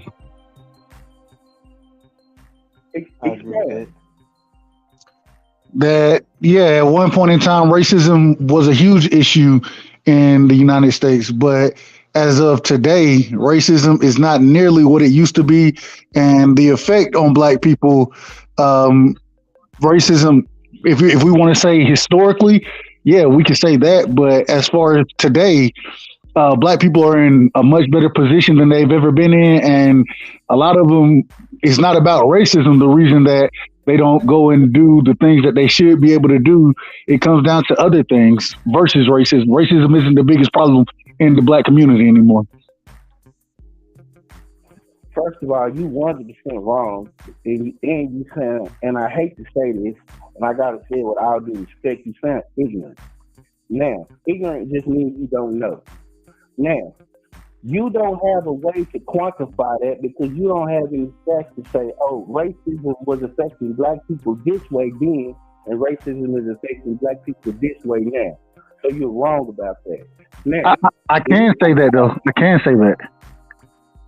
So when in certain times racism stopped black people from doing business with certain other cultures, certain other individuals, and it usually stood or had to be business done within the black community with one another, whereas that's not the case anymore. So if you have a business, then you have a better opportunity today than you did then to do business with any culture, any race of people than you did when racism was one of the biggest issues in the black community. So do you think black people were better off and the money stayed within their own community when they only had to spend it with themselves? You said, do I think they were better off? I think it made them focus on working with one another more than it is today. And so I'm not going to say better off, but I think it did, or it made them focus on making sure that they were doing business with their own, and it made the culture and the community stronger. So once again, I'm gonna call him right back. Go ahead, Megazord. Let me call Brandon right back.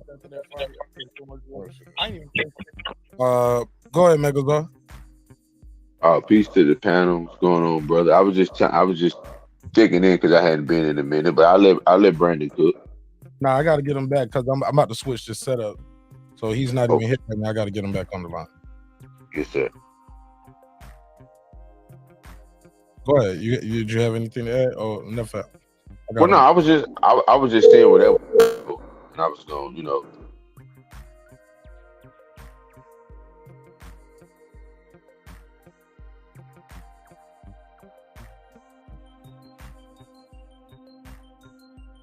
Y'all can hear you. Y'all try not to get kicked off. Go ahead, Brandy.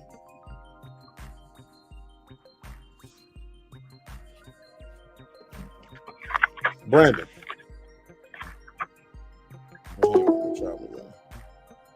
Could y'all hear him? No. Y'all couldn't hear him neither? No, I couldn't hear him. Can you hear me? Can you hear me now? Yeah, I hear you. Can y'all hear him? Yeah. Okay. All right, go ahead. You were trying to talk the right side. Go ahead. Yeah, so what I was trying to say, right side, is you don't have no evidence that racism is better or the effects of it is still not affecting black people the same. Now, what you may see outwardly covert that it's not in your face every day because you don't see a white only sign and a colored only sign. But racism was not just in your face, which is overt. It's most of the time it affects you the most when it's covert because you understand it better. But when you have people behind your back that's killing you or maiming you based on what you don't know and what you can't see, that's the thing that hurts us. When these people in these banks still redlining us, still practicing predatory lending. Wells Fargo just came out not too long ago, and there was a lawsuit against them for what they did for predatory lending. Go look what the head of Chase Bank said. He said there's no qualified black people to work for him. That's what he said. So when you talk about the effect of racism, the thing about it, it just looks better. But when you get to the deep core of it, it's still there, and it's still. And when you say black people doing better, I could show you a study that says black people have damn near not gained no wealth or even lost wealth compared to when we were in actual segregation. So what do you mean by better? You mean got more opportunities to do more with the dominant society, or do you mean treated better, or do you mean black people have more freedom and are able to go out here and be equal in society? Because and then I'm gonna be done with this. I'm gonna tell you what Malcolm X said. He said if you stab me in the back and the knife go in 9 inches and you pull it out 7 inches, that's not progress. Progress is when you pull that knife all the way out of my back and you clean out the wound and you repair that wound. That's progress. Go ahead, Rashad. So I believe what I said was I said it doesn't affect us the way it did at one point at one time. As far as the word better, I never said anything about it's better. All I'm saying is now we have the opportunity, like you said, using it about the knife going in. Now it should be predicated on us as black people to make sure that we're removing that knife, that we're the ones cleaning out that wound. You know what I mean? We can't allow white people to do it. So you didn't put that right side. Say it again. You cannot remove a knife from your back that you did not put there. The only thing I don't think people remove a knife that they did not put there. What are you talking about? But as a community, we can remove it from each other and we can clean our wounds out together. I'm not saying you have to remove the knife from your own back. I'm saying as a community, we should be working together to do that as a unit. The problem is the community is suffering now because there's a lack of community. And why is there, right side, since we built off of racism, why is there a lack of community? Tell us why. There are multiple reasons why, but at the end of the day, and I can't put it on one specific reason, but what I do have to say is the lack of community comes down to us. It doesn't come down to anybody else, and we can't sit here and blame white people for it anymore. Yeah, we could blame them at one point in time when racism was a huge issue. Racism is totally. Go ahead. When do you start blaming? When do you say, okay, we didn't put ourselves in a position, we keep finding ourselves in a position where we are discriminated against? So when did you start where you like, oh, okay, we don't blame them no more. Everything is our fault. We put ourselves in these positions. We depend on them for every resource. We got to go to them for jobs. We have to go to them for medical care. We have to go to them to go get weapons to protect ourselves. We have to go to them to travel. We have to go to them for everything. So when did it get to the point where it's like, oh yeah, black people, y'all fault, y'all like that. But we go to them for everything. Come on with it. I never said we shouldn't be using the resources that we can go out and get. What I'm saying is it's not affecting us the way it used to affect us. I'm not saying that there aren't still situations, but at the end of the day, bro, at some point in time, we can't continue to blame. What we need to do is overcome. That's all I'm saying. What are we overcoming? Overcoming the situations that we find ourselves in on a daily basis. Poverty, overcoming the lack of community, making sure that as individuals we're building families. Would you consider that all of these things a result of racism, poverty, all of these things that we got to overcome? Would you consider these byproducts of racism? Just because they're byproducts of racism doesn't mean that racism is affecting us the same way it did then. Yes, byproducts, but can I get the go ahead, brother? Go ahead. Would you consider them byproducts of racism?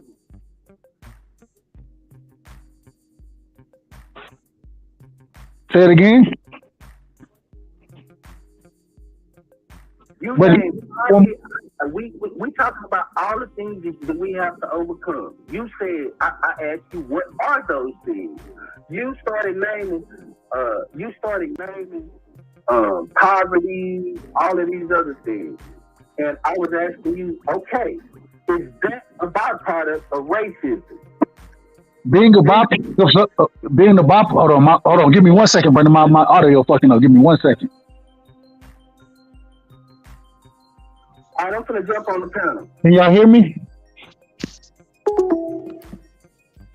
Yes, sir. We can hear you. Right. We can hear you, brother. We can hear you. Is Bernie still there? He said he was going to jump on the panel. Okay, that's a bit. It's not. I'm not saying. Put down the phone. He done put down the phone right side. He finna pull up on your ass, man. Right, it's a conversation. I'm always willing to have a good conversation. Hold up, before you answer, does right side mean like you're a Republican? Like I just thought about that. Are you saying like right side? Hell, man, my last name is Wright, so it had nothing to do with Republican. But I consider myself an independent. I was just curious. Nah, I consider myself an independent. I listen to the issues and I try to vote accordingly.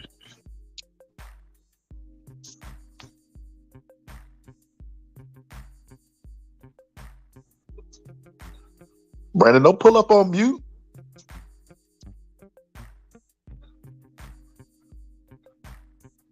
Damn, right side, you got him hush. You can go ahead and get your bars off, right side. I think Brandon Washington might be having difficulties with his microphone. I need to, whatever question it is, I answer them. You feel me? I ain't got no problem with it. But okay. Go ahead, Brandon. Oh, we see you done turned to white. Okay, can you hear me? Can y'all hear me or not? Yeah, you good. Okay. No, right side. What I'm trying to ask you, since you said, what I'm trying to ask you is, you're saying that that racism does not affect black people the same way that it did. That we're gonna basically just say, let's say during segregation. Let's just pick that term. And we started, and then you said that black people need to.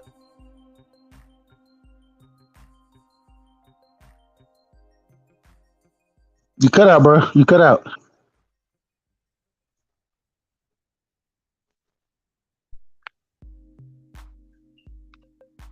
Am I back or not? No, you good. Okay. I'm asking you, are those byproducts of racism? Poverty and all that other stuff. They are. Okay, and they affect us, right? Every day. Black people. But once again, I'm not saying I never said that. No, just stay with me. Just stay with me. Just stay with me. We ain't gotta go nowhere. Just follow me. Just stay with me. They affect. They do affect it. You admit, right? Well, hold on, right side. Let's get clarity. So you do admit that all of the stuff that you named, poverty and all that, the black people still have to overcome. That those are byproducts of racism. You admit that. Okay, now let's move on. Go ahead. Not all of them are byproducts of racism, though. Okay, and tell me what's not. So the lack of community that we have now, that's not a byproduct of racism. Okay, tell me how it's not. I can tell you how it is. I'm gonna tell you how it is because I already explained about how our community was destroyed by them practicing certain behaviors on us and coming in our community. I even go back to 1960, the welfare law, where the man had to be out of the house. That was a government law, and the woman could receive subsidies from the government, i.e. welfare, if she didn't have a man in the house. So that helped destroy our community, right? That's a part of racism because it affected our community the most. That was racism. No, it's that if you want to look at it as racism, I understand it. But the same thing was effective if it was white people and the man went in the house and they were in low income households. It was the same. It's not about racism. It's about what people accepted. And because they accepted it, let me, goddamn, Brandon, let me finish, bro. Let me finish. Because we accepted it, it did destroy the community, but it wasn't racism because people were willing to accept that. No, it came down to personal responsibility. That's what it boils down to. All right, right side. Okay, cool. How did black people get in the projects or in these poverty situations? How did they get there? How did we get here? Multiple ways once again, but it came from a lack of housing and for cheap housing, quote unquote affordable housing, and them setting these projects up. The problem is this happened to multiple. Them who? The government. Okay. But the problem is this happened to multiple individuals. If you go look, even if we look at Italians when they came over, they were put in projects at one point in time, but they were able to overcome it. That's why you don't see a lot of them there in those situations anymore. There are still those individuals there, but it now affects black people more. Why? Because the lack of personal responsibility. And if you want to accept those programs, if you want to go ahead and agree with it and take that assistance and kick the man out the household, then it comes down to what you're willing to accept versus you trying to make sure you're putting your family in the best situation.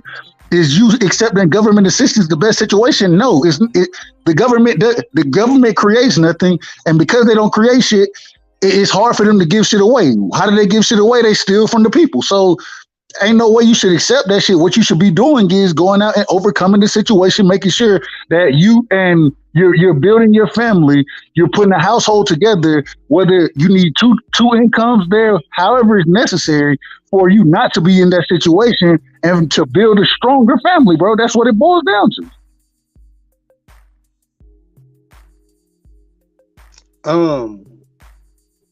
I don't even know how to answer that. Anybody want to jump in? Because I'm kind of getting exhausted a little bit.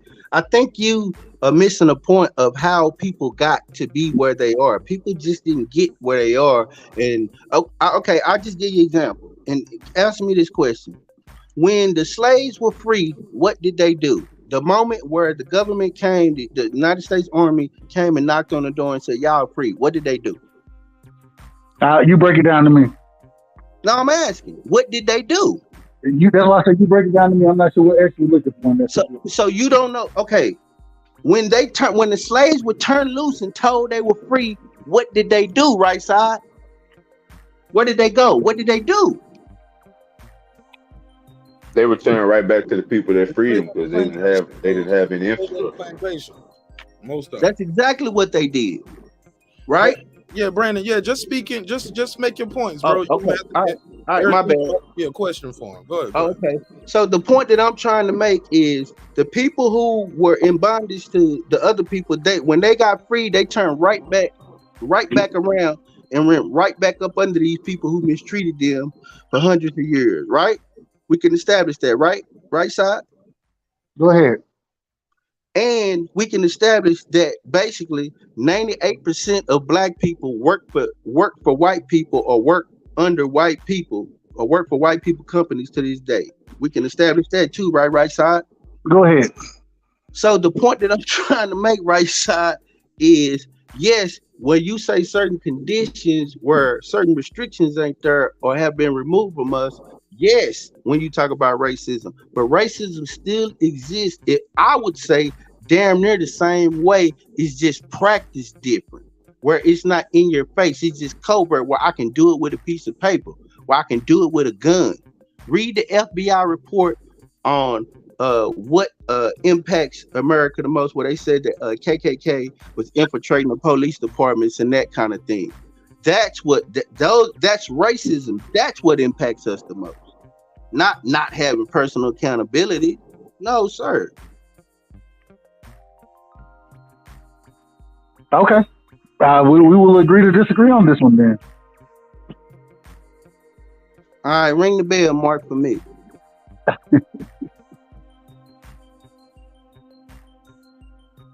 Hey, Brandon, they get so crazy with it. They got to the point where they put personal responsibility on the slavery, or where Kanye West said slavery was a choice. Yeah, that's what Right Side basically saying. He's saying it's a choice whether you be in poverty or not, or whether that was a great point, Boston Scholar.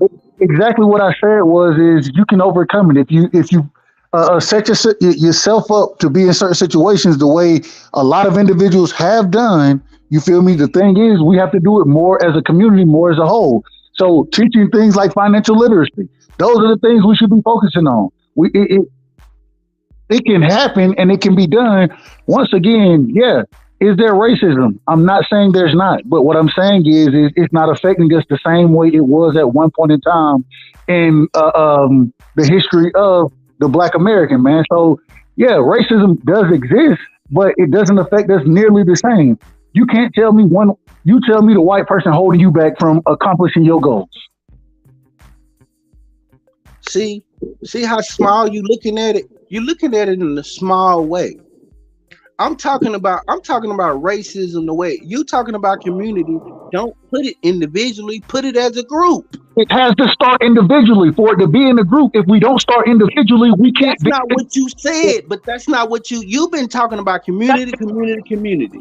I keep saying it comes down to personal responsibility. It starts with the individual. The only way to build community is if we do it individually first and then come together. If we can't do that, then it's not going to be a community. We're not going to build together. If we can't start with ourselves and then start with us in our community. Have our community been bombarded with the government putting drugs in our community? Have the groups that have tried to teach us to do better and be a better community, have they been infiltrated and targeted by the FBI traditionally? They have. And okay, so that means right side, let me finish. So that means that we ain't been left alone because there's been racism practiced against us even when we're trying to do better. Even just because they put drugs in the community don't mean you go use the fucking drugs. This dude.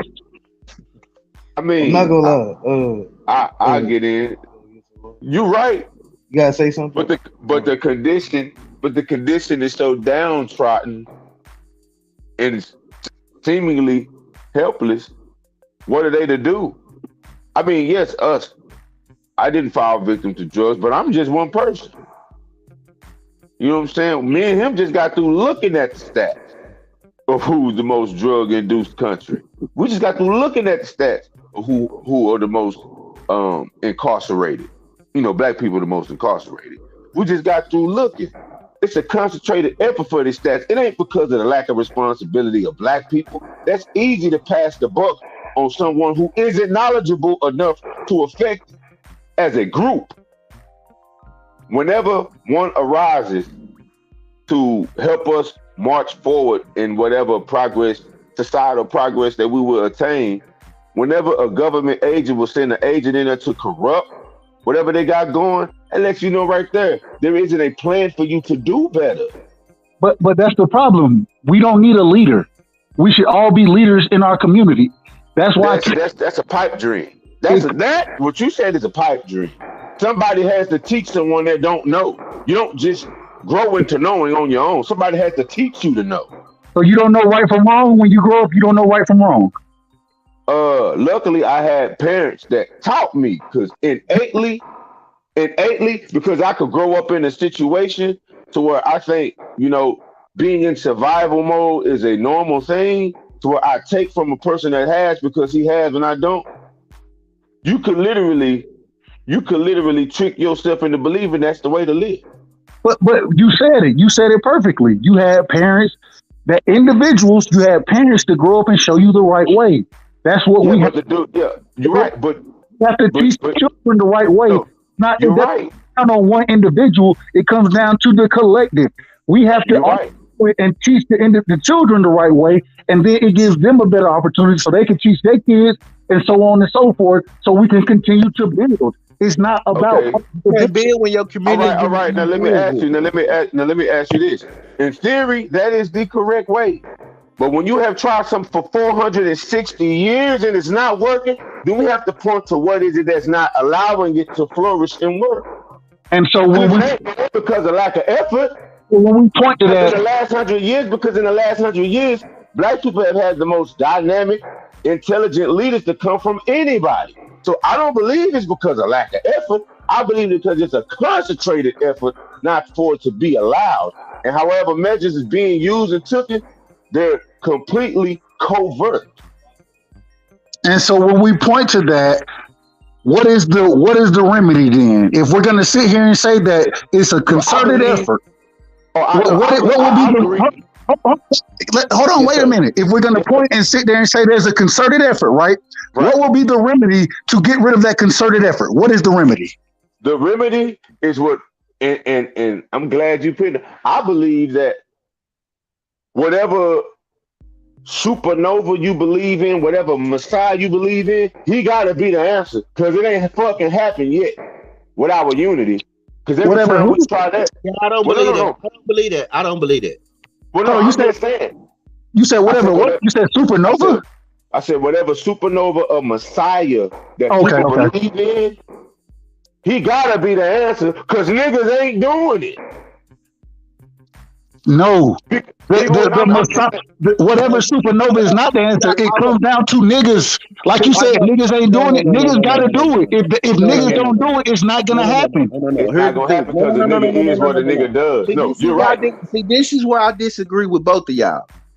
Y'all are not talking about the people who have all the resources. Now, let's talk about the people who have the resources. Now, white people can sign a law and say that there is no racism overnight and that black people will receive reparations. in the morning. That's how that works. That's the remedy. That's the remedy. White people. I hate to say it. When y'all want to talk about how black people got out of slavery, black people did not get themselves out of slavery. Frederick Douglass was abolitionist. All of these people were abolitionists. They spoke against it. They did this. They traveled the world. They did all this. You know what got people, black people out of slavery? The stroke of a pen. So the very people that you are telling me, hold on, wait. The very people you're telling me put us in this condition is the remedy to the situation. It makes no sense. That makes no sense. That makes perfect sense. See? Oh my God. So we're waiting on white people to save us now. That's what we're doing. We're waiting on white people to save us. Who said that? Did you say that? I didn't say that. The remedy. You said white people are the remedy. That's what you said. Oh God. I didn't say nothing about waiting on a white person to do nothing. I just told you what the remedy was. Somebody in the chat said, like Michigan, that's a good example. They ain't waiting on white people to save them. It's just they don't have any control of that. It's certain stuff that's beyond your grasp. You don't control the air that you breathe, the amount of pollution that's in there. You don't control the water that goes into your kitchen sink. I mean, it's beyond your control. Hey, can I say something? Certain things that's beyond your control, there's no point in even arguing about it. Like, you can't not really be able to do anything about it. You might as well just control the things that you can control. But that's the whole point. If we're going to sit here and say that we can't control this, we can't control that, why are we focused on shit we can't control? We got to focus on what we can control and uplifting the people from what we have the ability to control, bro. That's the whole point that I'm saying. I agree with you, right side. I think like right side. I sat back and I listened to like everybody talk, and it was like a whole bunch of grown dudes basically making excuses for like why they struggle. I think the biggest problem with let me finish though. Let me finish. I don't struggle either. Sorry, little brother, I don't struggle. Let me get done. Finish what I'm saying. I ain't talking about y'all personally. But I'm talking about black people as a whole. I think the biggest problem with African Americans is really just poverty. It's not racism. It's like about like not having no money. How you gonna make up all these? How you gonna make all these big accomplishments if you don't have no money? If you don't have no money, you don't got no power. So it's like it's a ridiculous argument. It's like the biggest problem with black people is actually poverty. Money does not equate power. I'm sorry, youngster. I'm sorry. Yes, it does. No, what do we talk like? What do we? Of course it does, bro. Of course it does not. Of course it does not. You can have all the money. So where does power come from? Who make all the big decisions? I'm gonna tell you. I'm finna tell you, youngster. Let me tell you. Power not only because you can have all the money and be liquid all you want, but your power comes from influence and what you do with that money. It's not just having money, and not only that, you have to be you have to be amongst the powerful and to influence you for your money to do that for you. We have a lot of black millionaires, but they are not powerful because they do not control industries. They do not control things. They do not control things that are assets that move the needle every day. So it's a difference between just having money. Money does not make you powerful. I'm sorry, youngster, if you believe that. Well, Brandon, what is the solution? I can name you somebody who fits that cartoon. Name it. Come on, name me a black person that you think is rich and powerful. Okay, Marquette Burton. I'm not familiar with him. He's a millionaire. Graduated from University of Berkeley, I believe. He's a tech genius. He developed the software that's used like governments worldwide. He's met with like popular leaders from multiple different like countries and all that. He's an example of a black man with power. What makes him powerful? Does he own multiple companies? Well, his money. Hold on. Let me finish. I want to ask you the question to make sure so I can know. Does he own companies, and is he a leading figure in the tech industry, and does he move the needle left and right? Like, is he like an Elon Musk type figure? Yeah, he's an entrepreneur. He doesn't work for his money. He made a product-based business. He's not working for anybody. He is yeah, millionaire. He like an Elon Musk type of dude. No, not on that level, but clearly was inside the same realm. Well, I tell you this. Well before that lost. It's probably few. I'm not saying there's no powerful black men. I just say they few and far and in between. You know what I mean? So not enough to change the trajectory of our community. So how do we change it? Then how do we change it, Brandon? You destroy the system and you replace it with a system of justice. You destroy it. And how do we destroy the system? It's the people. How do we destroy the system? You destroy. What do you mean? You dismantle it. What do you mean? How do you destroy it? The same way I give reparations. That we need, because you're telling me that it's not about personal accountability. You're telling me it's not personal responsibility. You're saying we need to destroy the system. So what do we need to do as individuals, as a collective, to destroy the system? The first thing you do is reject everything that comes along with the system. So when you see racism, the racism that we're up under, you destroy it. You don't participate in the system. You destroy. You demand justice, and you say, "No, you know what we're going to do? Let me talk, right side." And then what you do is this Constitution that we're up under, we discount that. We come to the table with new laws, new rules. This is the way we want to come to the table. We want to come to the table with justice. We want to be treated equally. We want what, and not only that, what we want is we want facts and figures to show this. That's why I think the civil rights movement went wrong. They just went into JFK's office before when they was putting the bill together and was like, hey, we want to be equal. We want freedom under the laws. They like, okay, cool. But there was nothing to quantify it. There was no checks and balances in place to make sure that those things happen. Those are the things I think we need. But now, so you're telling me that we don't have power or influence. We can't get in those rooms, but now we're supposed to go to the table and tell these people what they're supposed to do. That's what you're telling me. You asked me, how do I think that we should dismantle this system? And I gave you a synopsis of what I thought of how we dismantle the system. And so now with the synopsis you gave me, do you think that synopsis is possible for black people to do today? Of course. No, that's not a realistic thing. How people with like some of the least, like the weakest economic power is gonna make those types of changes? It's not like a realistic. It's not a realistic thing. That like at this point, it's kind of just it's a pipe dream. The problem with the whole civil war, like the civil movement and all that stuff, is that like they just had a dream. You know, they didn't have there was no plan. Like there was no plan about black people getting equal rights. But once we did get it, I mean, we just kind of wasted it. Like how we gonna make up all these? Like how we gonna make all these big decisions if we don't have the money, we don't have the power, we don't have the influence? It's not gonna happen. You can't like they're not gonna bend laws to the minority of people. That's just not how the world works. That's not how anything works.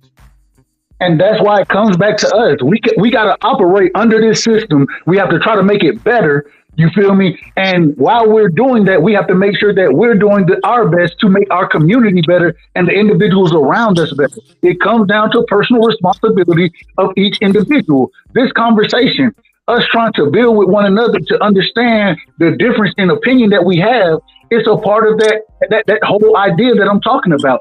Building the community, educating accordingly, and then trying to work together to change things. We can't destroy this system. We have no power to destroy it, like you already elaborated on. And so what we have to do is work together and become strong enough as a unit to change the system in our benefit. We're not going to be able to destroy it, but we can change it and have certain things that will allow us to prosper even more than what we can do right now. But to do that, we have to come together and we have to take personal responsibility and build a community together. That's what it comes down to.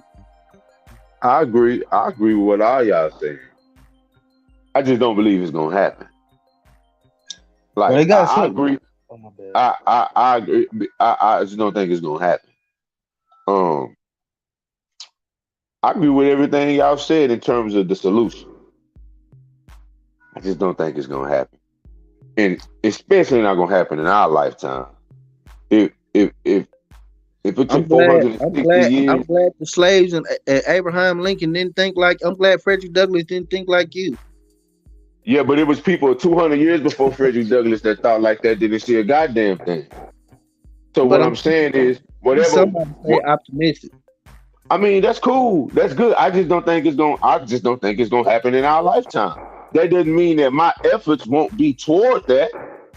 Just because I don't believe I'm gonna see it, I don't believe my efforts won't be toward working toward making people better in my community. I just don't think that I'm gonna see it. I think I'm still gonna be subjected to the same turmoil and toil that everybody that's came before me. I don't think I'm gonna see the air quotations promised land. I think that's a pipe dream in my reality. But just because we don't see it, don't mean we can't make sure that our the generations after us have that opportunity to see it. It may not. It's not going to end with us, but it's all about us working together to build a better future. Together, man. This is war. You bugging. I agree. No, I agree. Ain't no allies working together. This is war. This is a war for resources and a war for survival, and we losing. And y'all can play these little fanny tales, skip down the roads. Oh man, we could just work together and just work within the system. Yeah, go for it. Don't have bring a solution if you're gonna bring a problem, bro. Your solution gave you a solution. You didn't like what I said, right side, and you said you disagreed. But I gave you what I thought. And I even think that we should even be on a code. Like how they have a code for everything. It's a certain way we should behave and conduct ourselves in this society, and that will help destroy it. But because you don't believe that, then that's what it is. But I gave you a solution. You just didn't like it.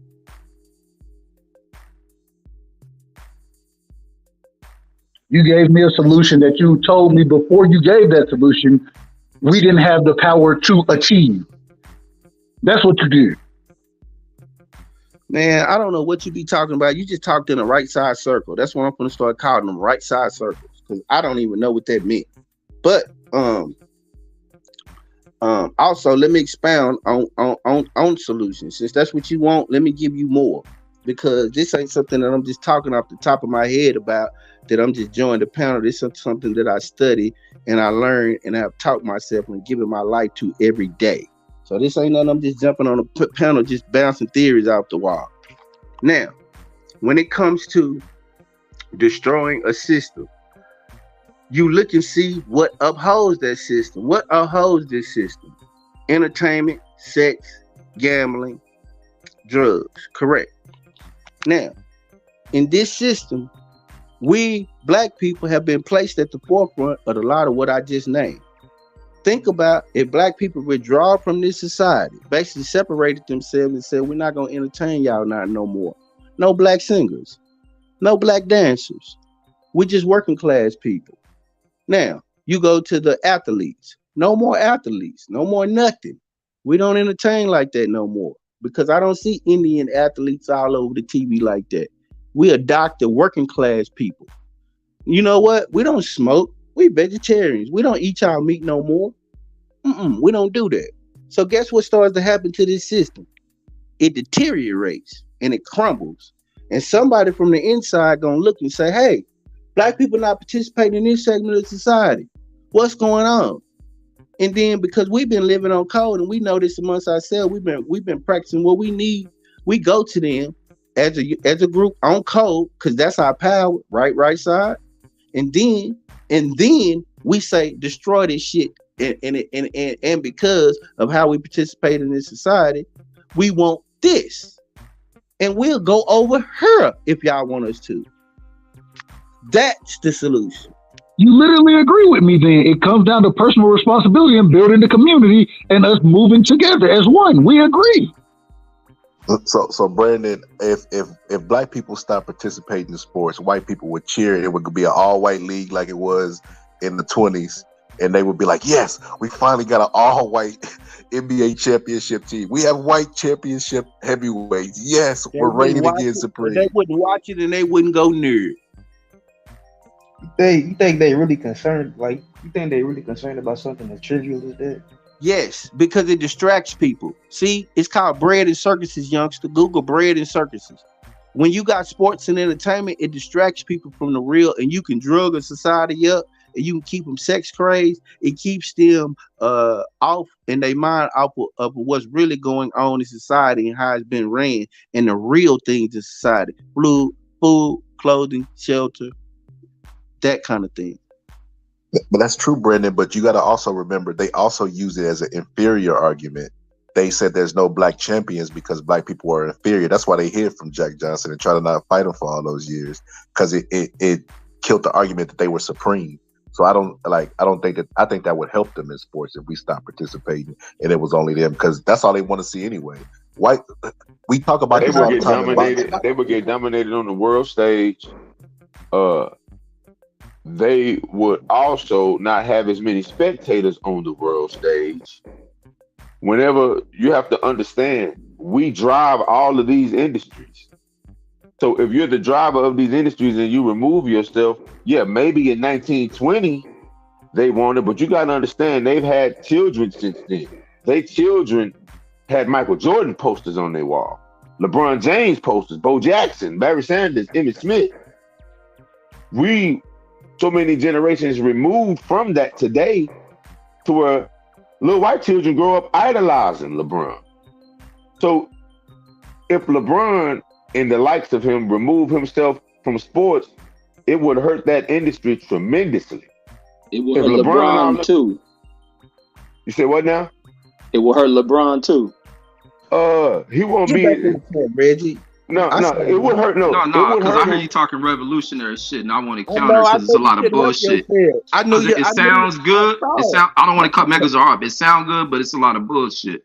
But sorry, Megazar. No, Megazar talking.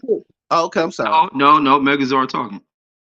Well, no, I was saying that in order for it to happen, it's gonna have to hurt, and that's what I'm saying. I believe the level of comfortability is too high from the likes of LeBron and all of these people. And I believe the level of comfortability and achievement in their mind, I mean, it's actual achievement, but it's a little too high in their mind for them to sacrifice at that level.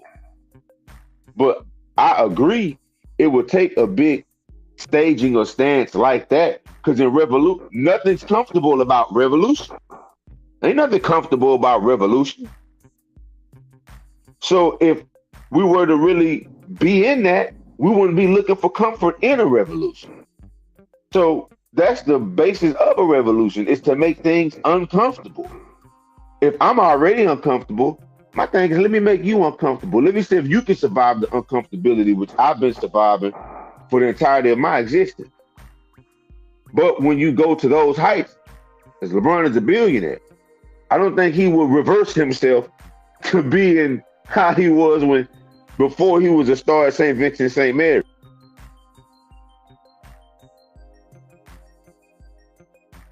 Think he'll do that. I could be wrong, but not enough athletes. If they wouldn't protest a basketball game, the niggas turned their jersey inside out and thought they was doing something, but still went on and played the game. Or when they was ready to strike in the bubble, they still played the game because it make it cost them bread. Yeah. Even though I agree with that basis that Brandon is saying, that shit not gonna happen, because the slaves we are today are the most comfortable slaves that ever existed. Our slavery is being billionaires and shit today. Millionaires today. Leading the new world in tech. But that tech can't directly trickle down to affect the new face of tech and their people. So yeah, ain't nothing comfortable about a revolution, but niggas is comfortable today.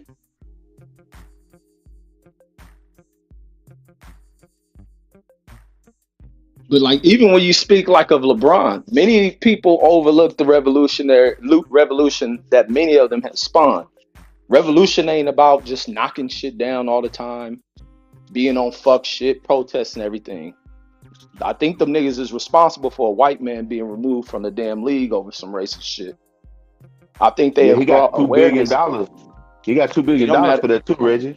Yes, he do. He was in the business to make money. But listen, he's gone from the league. The other side of shit is that you just can't strip him of his team. But nigga, you got to go. But also within that is a transaction to sell his team. So of course that's going to happen. But ultimately, nigga, you was gone. Racism has pushed this white boy up out the league because it was bigger than him. Because when these players said we ain't taking to the floor, we are the fucking purpose behind people coming to these events. The league said, white motherfucker, you got to go. And there's been many of these revolutions. And also with many of these players being the top paid people up in the league, they don't have to walk away, but they can also make their threats when it's time to get shit done. Many of these leagues forming around black folks, look where the leagues come from. These are all white fucking leagues. Along with these black athletes comes the growth of these leagues and the money that's in it. You ain't never seen this many black quarterbacks, and also these black quarterbacks getting their just due. So revolution in the sports has been won. The other side in society, you look across the real tech fields, the industry power controlling sectors of the world, you don't see us in it. It ain't about walking away from entertainment. It's about other kids looking for other opportunities of growth. How many households pushing tech and shit? We ain't pushing it. We think it's nerd shit. We treat nerd shit like it's some wrong shit. How many motherfuckers gonna wake up tomorrow to watch this space launch? Very minimal amount of us. And these become the problems. You ain't gotta tear a system down. You move through the systems like niggas have. That revolutionary shit sounds good, but most revolutionaries don't know when they gain ground, and they don't know when it's time to turn it off. And that's where the failures come, and the burnout as well. Thanks. I ain't gonna lie. One of the only things I heard Reggie say that I agree with. I understand what you're saying, but that's progress. That's progress in a spectrum that disparages more people than it actually empowers. Yeah, the niggas who hoop in the NBA, yeah, they turned their jersey inside out. Get Donald Sterling out of here. Okay, Donald Sterling, damn. How you get caught? Cause see the meeting, how they presented it and how he had to give up the team. He spoke what 90% of them owners feel. I pay their rent. I make them this. I make them that. And he not lying. I pay their salaries. I do. That's what he's saying. So okay, now we can make you the most paid athlete in my stable. It's still my shit. You see the NFL ain't coming up off a damn thing.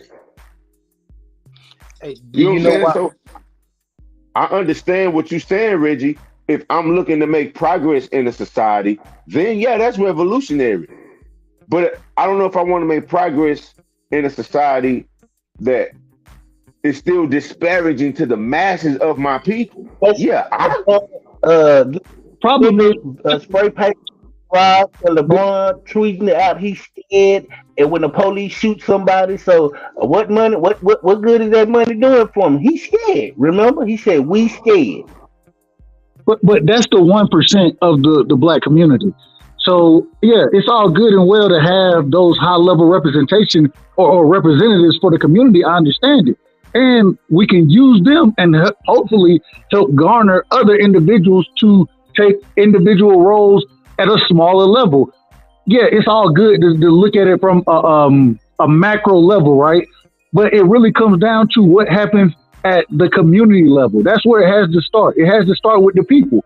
And so the 1%, the entertainers, the actors, the sports players, whatever, those individuals in the black community that do have some semblance of money, wealth, and power, which, like Brandon said, is not necessarily the power that we think it is.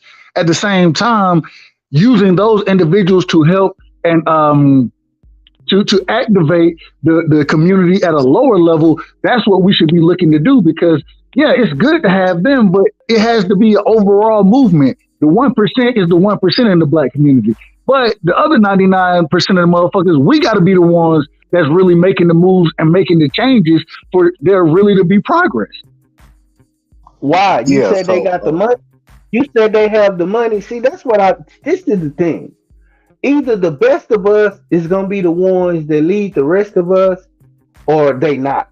So it can't be both. Now, when it comes to, I'll tell you what Donald Sterling said. He said that when he paid them, that they don't even go back and help their community.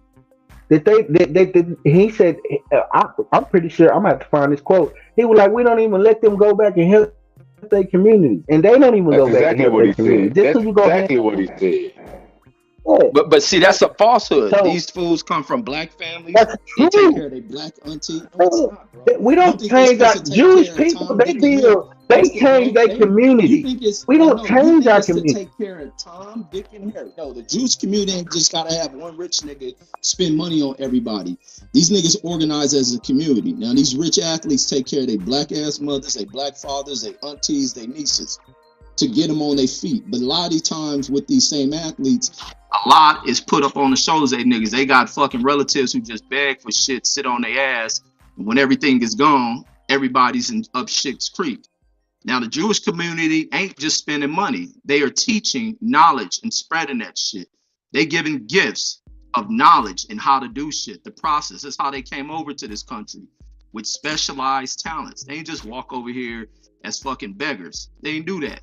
They understood this shit when they was in Germany. They led in Germany. And the same thing with other Italians that came here. These people came with specialized skills. We have turned off the skills that we had. Once we got free, we got happy and party. The same thing with civil rights become a thing. We get happy and party. And that's the problem. We party too fucking much. I mean, it pretty much comes back to what Brandon was saying. All of our efforts is put towards entertainment. So when all I can do is rap and sing and dance and shuffle and hoop and dunk and run, what can I teach you? Because this isn't based on a knowledge. This is based on athleticism. See, that's the problem. When people are billionaires because of what they know, I can always replicate that in somebody. LeBron James can't replicate himself, not even in his children. But Abraham Foxman, he can replicate himself. Elon Musk can replicate a community of Elon Musk. Bill Gates can replicate a community of Bill Gates. Because it's not athletic ability, it's actual knowledge that can be passed down. We ain't got that billionaire yet. All our billionaires entertain.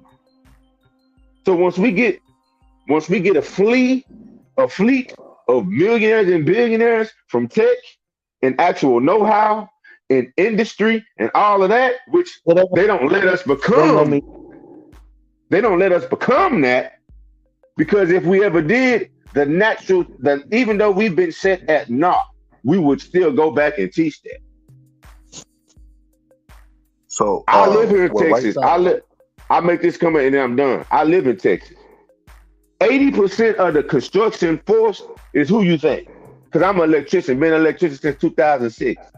80% of the construction force is Mexican. They do concrete, electrical, plumbing, sheetrock, whatever the flavor you want. They do it all. They can't speak a lick of English. They do it all. Most of the times, I be the only black electrician on the job site. Surrounded by white folks and Mexicans. Just these basics, these basic skills, which at one point we was that working class at one point. But just these basic skills is enough to turn the tide for us. So Go ahead, Brandon brother. said something earlier. Right side, you said something earlier about like personal responsibility. You know, we need to build ourselves up. You know what? That's what the Muslims are attempting to do. I don't know if you study the Nation of Islam, but they've been attempting to do that. You know, for years. Me? You talking about me? No. Right side said y'all earlier he said earlier we need to we need to attempt to pull ourselves up by the community. I'm like, that's literally what the Nation of Islam is trying to do, and they've been trying to do since the 70s. That's basically what a lot of reasons why they were formed. But to Megazar's point, when I don't know if y'all do this, I'm pretty sure Reggie did this and Mark did this when they were in class. But every time I'm in class, man, I always try to see how many black people are in my class, and it's always one or two. It'd be like a class of 25, 26, and it's always one or two black, and it's always a woman. it's never another black male. So I mean, the argument is always the bootstrap versus, the personal responsibility versus the situation that we're in. And my opinion is we need both. Like, I hear a lot of black people arguing about, like, there is no one solution. This is a unique situation, and we have all these things against us. I don't think one thing's gonna get us out. I think we need both. We need all avenues. And like Reg was saying earlier, like a lot of stuff that we frown upon, like being a cop, being a plumber, like these are high paying ass jobs that people will turn their nose up on, like look down upon these jobs. But you got people who don't, like Megazar said, speaking the English, they taking the jobs and they doing good for themselves. They moving into the middle class.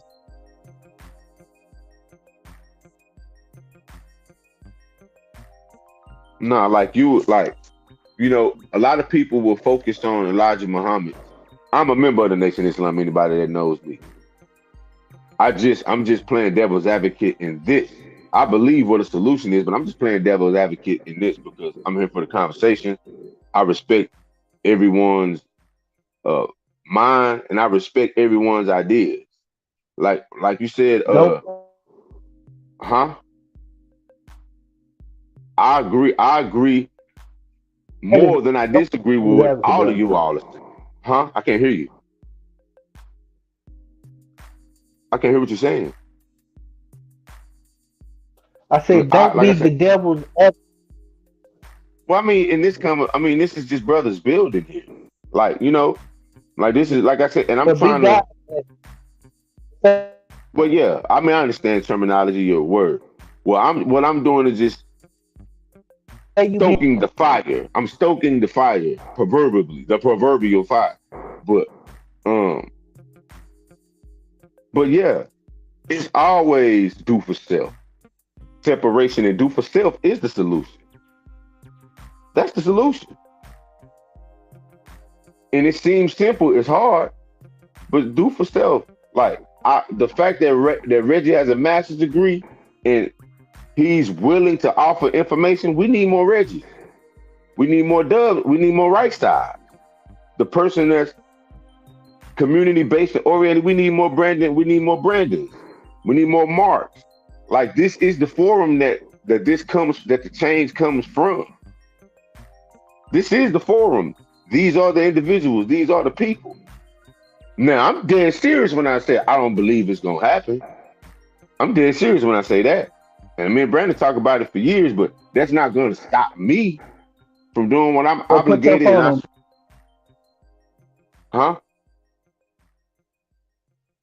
I can hear you. I said, well, put your phone on mute. Well, put your phone on mute. No, that's what you want me to do. Just because I don't believe, don't mean I also do what you want me to do either. Like, just like I don't follow group thinking, I don't, just being truthful.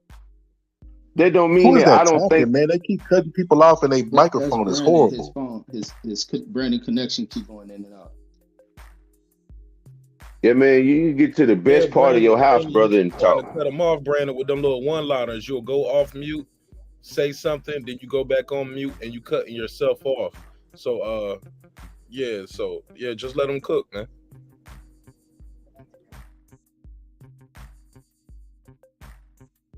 Go ahead, Megazord. No, I passed the mic. I passed it. Y'all gonna let all positive say anything or what? Oh shit! He was on here. He got to talk. Go ahead. Yeah, he. I told him he got to just get in where he fit in. Go ahead.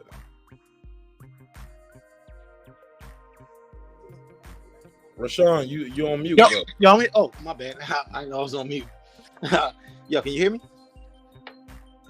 Yeah, you good, bro? Oh yeah. Well, I was saying, like, it's a few points, man. Look, I think that Dub Right Side and Brandon Washington, I think they both make good points. I mean, I hear them arguing, but they're actually agreeing with each other. I think both of them make good points. Brandon has his points and right side has his points, but they're disagreeing with each other, but they're really agreeing with each other. And one thing about Donald Sterling, the only reason Donald Sterling was outed in the NBA is because all of the owners are racist. But one thing a racist hates, one thing a hidden racist hates is a public racist, because that affects them in the long run. They're thinking, oh man, this guy's a racist, and they know I'm an affiliate of this guy. He's going to expose me. So I'm going to tell you, my favorite team in the NBA is the San Antonio Spurs. Peter Holt is the owner of the Spurs, him and his wife. Peter Holt gave Donald Trump the biggest donation of his campaign. I think it was like $500,000. But nobody talks about that. You know why nobody talks about it? Because Peter Holt sends out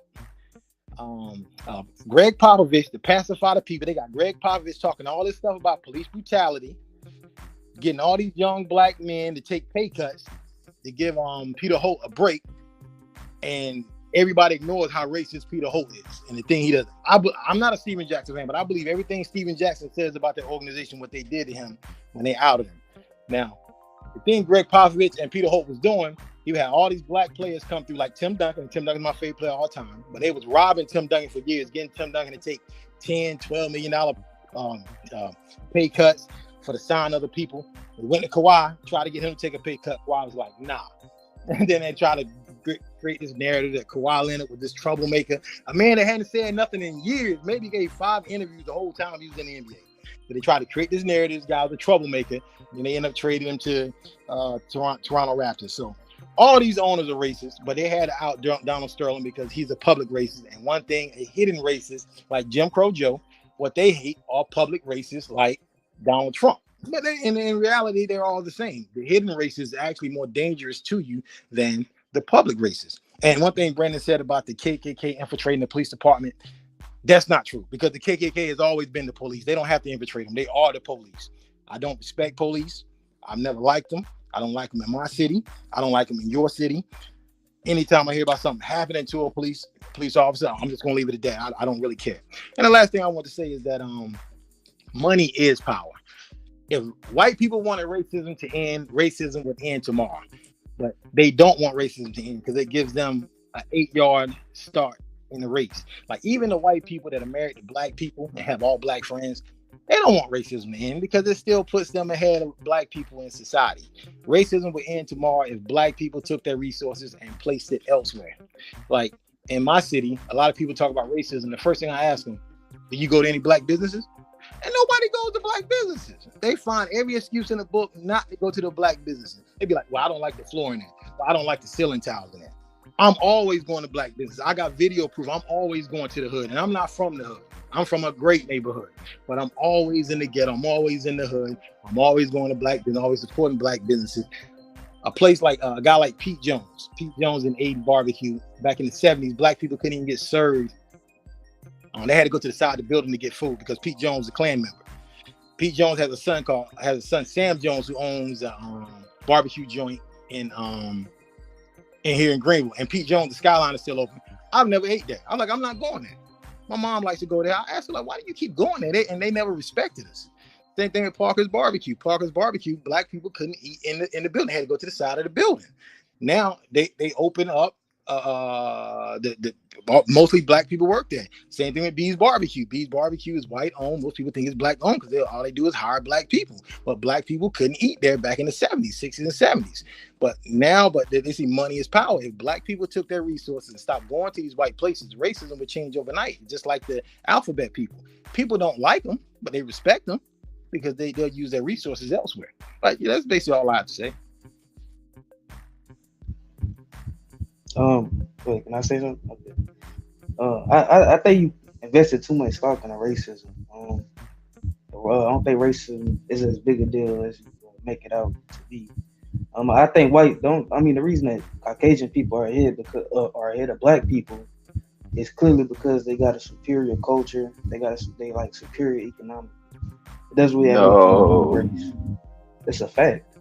I mean, it's not, terms like superior are ignorant and weak ass stated terms. That's why I'm tripping out here. People call white supremacy and all that bullshit.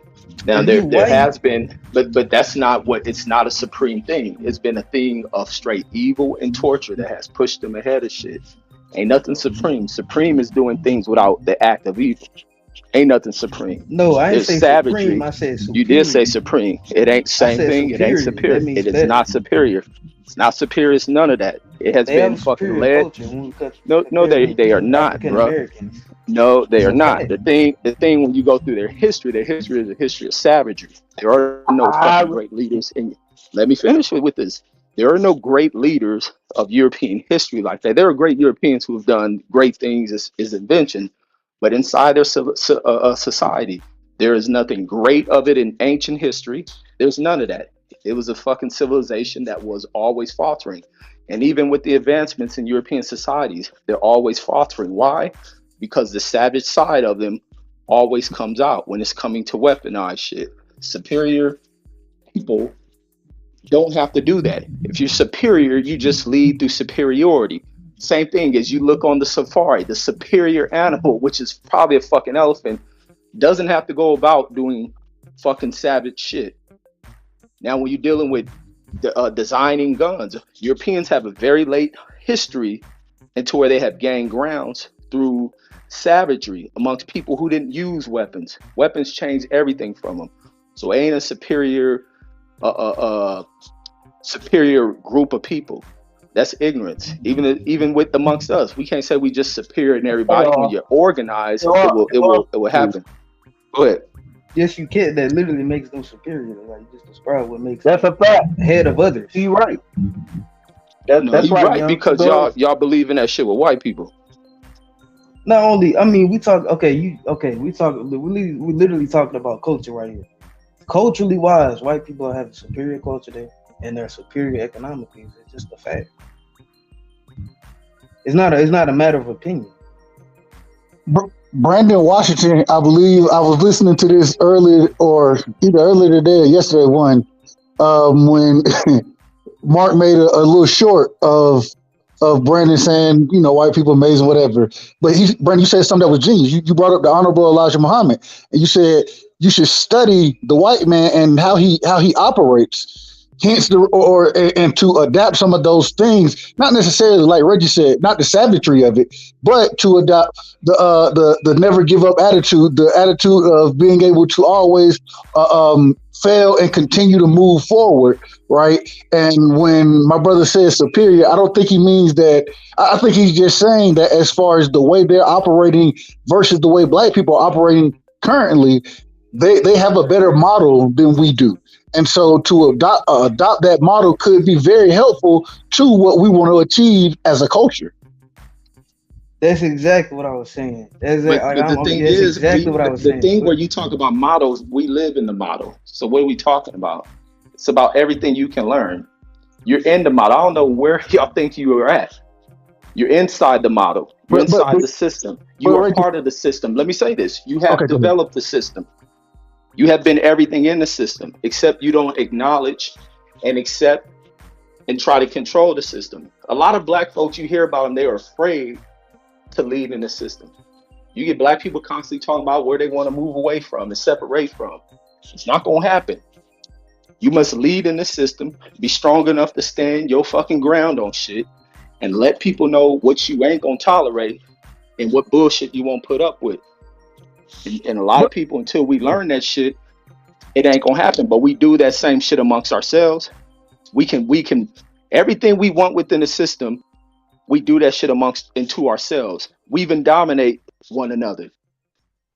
That shit should be extended to the exterior of our existence within our own people. Like, you don't tolerate shit. And Rick, you said it perfectly, bro. What you said is we live in this system. Oh, go ahead. My bad. Go ahead.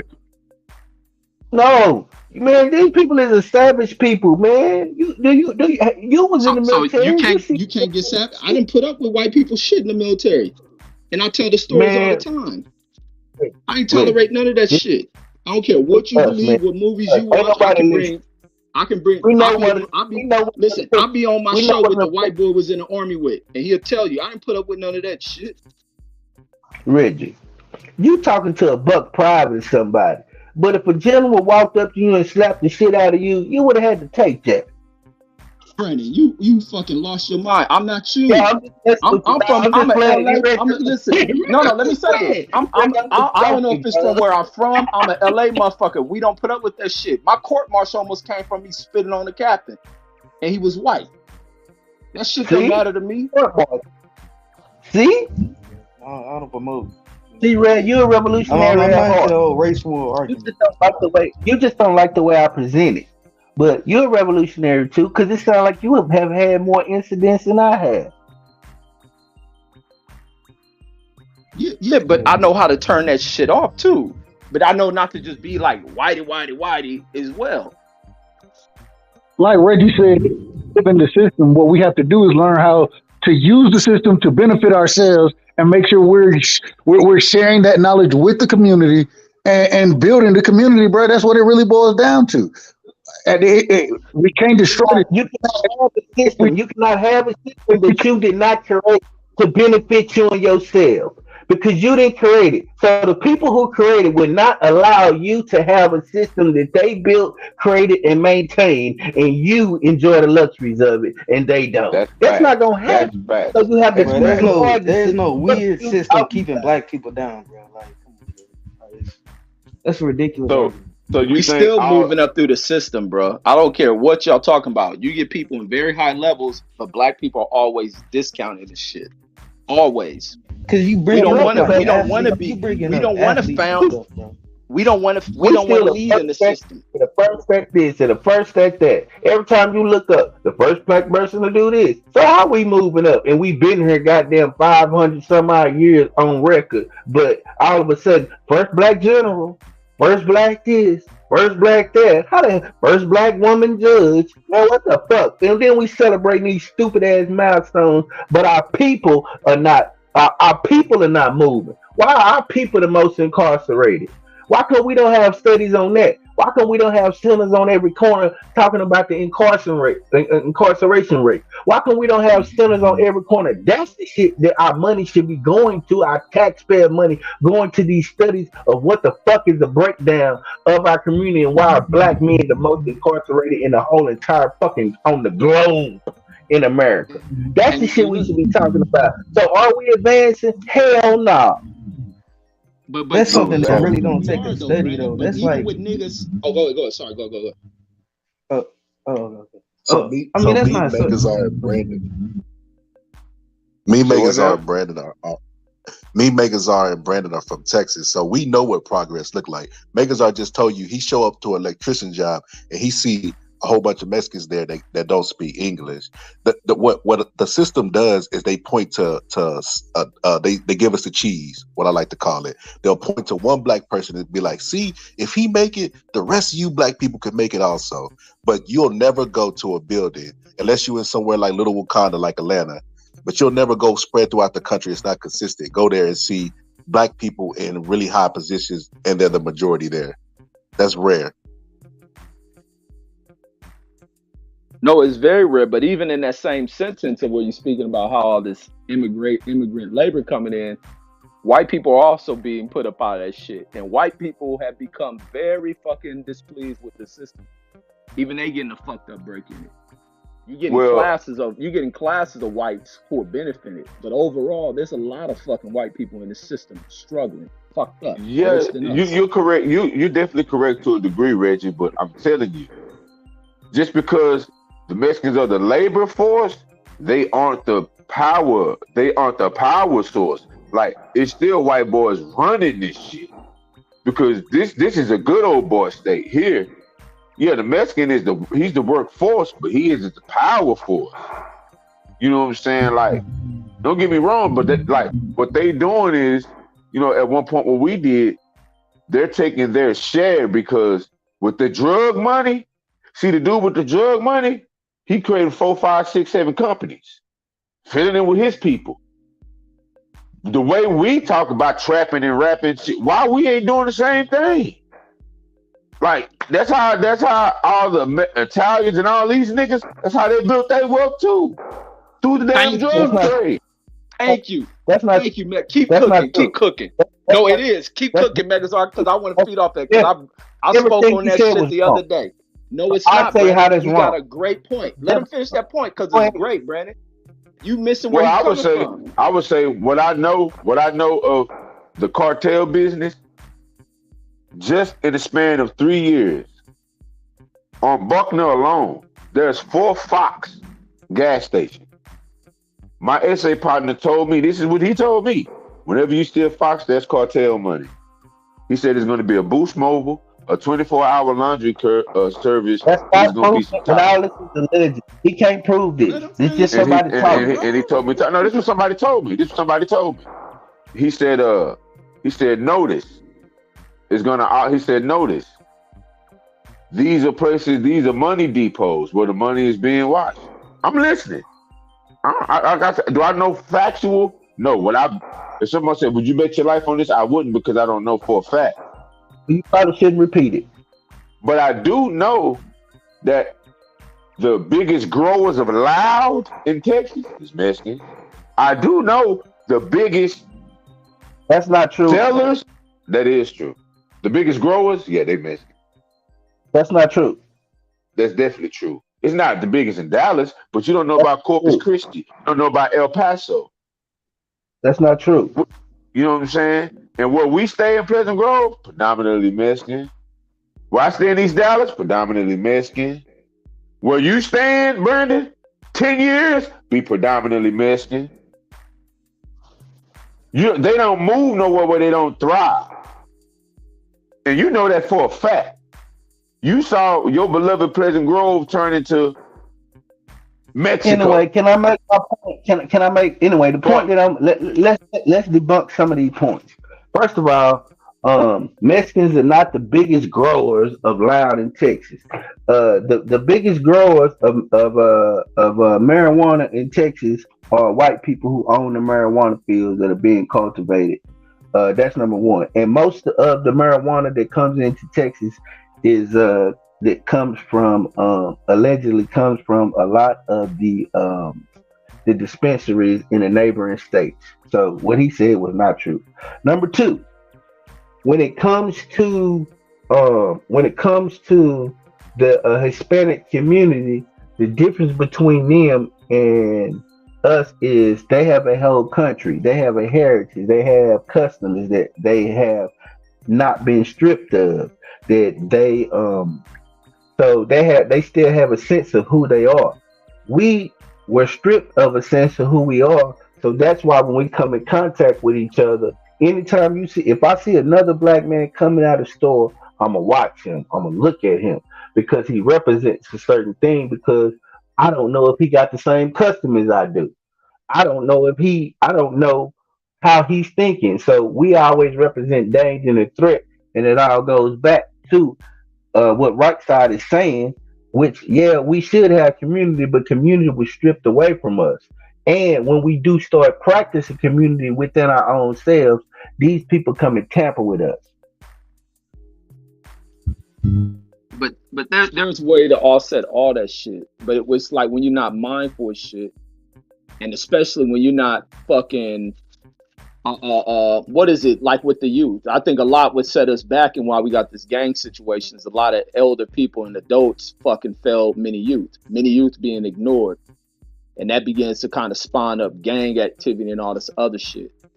Our less fortunate families, we begin to turn on them. But even going back to that statement Megazar is making about with the way in which these other groups have kind of parlayed their drug structures and systems into other things. Like even with us, when the drug economy started to become a thing, you have all these people making all this money. None of that shit was a small number of people reinvested that drug money. A lot of motherfuckers spend too much time wine and dining bitches that wasn't going to turn into that weren't going to be around much long with these dudes. Nice luxury cars that look good in the community of other poor people, and no one brought homes that were there in the community. Pay off a lot of that shit. And they get cracked, and now all that shit is washed up. Then the divide up over the money and shit. We didn't do enough with our money. Italians have fucking advanced themselves through illegal trade and drugs. Same thing with Latinos. And I'm not saying push drugs, but when this shit was a thing in which we were doing, we could have used that shit to pay off things, to own things in the community. And not enough motherfuckers did it. Black people were too caught up in trying to live a lifestyle of really just showing off in front of other poor people in the community. Like the you ain't got what I got type shit. And always flossing on one another. That became an issue of holding of what also sets us back. Because even in the fucked up moments of pushing drugs in the community, a lot of people thrived in that little space as well. And they ultimately fucked it off by not having a mindset like that. But that's what happens when you deal with adults of that time period who begin to ignore a lot of these young teens. A lot of opportunities going away from it, but nobody's in the conversation. They didn't speak. It was a divide between youth and adults, and they turned into fucking gangs. Even a lot of adults didn't see what these young cats was doing, and it became too late. You gotta have conversations and relationships with the youth. And a lot of times in our communities, we don't speak to the youth on, hey man, hey, slow down with that. Like to even deter some of the shit that's leading them to going into jail. Or it becomes too late. I'm watching the shit with T.I. losing track of his own fucking son. And his son that went down that road. When that nigga sat there and make every little excuse for that fucking kid. When the writing's on the wall of you losing your goddamn boy, homie. I got something to say real quick, man. You can't compare us to the Italian community and what they did with their drug money, because the Italian community, if you remember The Godfather, they didn't sell drugs to themselves. So they didn't prey on themselves, so they had thriving communities to go to.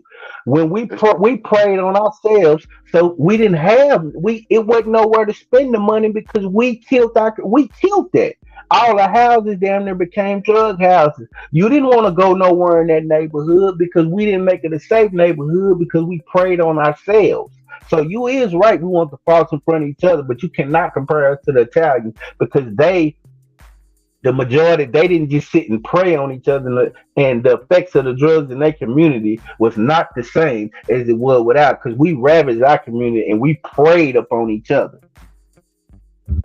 So it's not the same. I agree with Ridge whenever he had mentioned like the elders and stuff like that. Me personally, I think being like I said, I think the biggest problem with Black people is poverty. And I think being a poor parent, I think it's a sin. Personally, I think if you're a broke parent, it's a sin. Because you just fucking up the youth and shit, and you kind of raise your kid well, basically they living with a disability, being broke. That's why you see gangs and shit like that, because people live inside these poor communities. If the parents was at least middle class, if the parents wasn't broke whenever they had the kids wouldn't That's not true. The mom is rich. Situations. Kids wouldn't be forced to be raised inside these fucked up situations. So really, I think it's a matter of adults getting money, and parents getting money and having children whenever they can afford the kids properly, and afford quality schools and live in quality communities. And I think they'll solve a lot of problems with. You got to build those first. You got to build. You don't got to build it. The parents just got to have the money. That's it all goes back to money. You got people that everybody's gonna find that sell drugs and shit. They do it because they don't have money. The people that like to floss on broke people, only reason those people that floss is they never had nothing to begin with, so they flossing it. It all goes back to it's usually poor motherfuckers doing this shit. When middle class motherfuckers don't be out there flossing, white people people that grew up have some type of wealth don't be out there flossing. It's based on money in their economic system. See what white people have did to the youth? They basically tell you that because you don't have money in our system, that you ain't worth nothing. Not only that, you shouldn't reproduce, and that you shouldn't even have children. That's not that. I can tell you this: when my grandparents grew up, they didn't have a lot, but they didn't look at themselves as poor because they didn't have economics, because they had family, they had certain things that bonded them together. See, when you start chasing economics, it breaks up the household too, because at one point my grandmama didn't work. My grandfather made enough for both of them, and it kept her in the household, and it kept the family unit and the children together because she was able to nurture her children. Now I'm gonna tell you what chasing money do in this society. Money, get money. What it does is make you superficial, and it breaks down the family unit, because guess what? Right now, to have the quality of the life that he's describing, which he's true about the quality of life, two people got to work to provide that lifestyle. So that means the woman got to go out here and get it just like the man do, which takes away from what you talking about, the development of the child, if it's only about chasing money. See, That's what the white man and his economic. That's why I say this goddamn system needs to be destroyed because we run around here chasing their money. Fuck their money. It's about values. Fuck Ain't their back by money. nothing. That money matters, bro. That money matters. I mean, you got more people to tell. More people with that ass tell you how to save money rather than how to get money. You know, it's just like really think about that. They never tell you how to make a buck. They tell you how to save. So it's like what little money you already have. It's ridiculous. You know, but that's why that's why you should be pursuing like higher education. Like me, I'm pursuing higher education.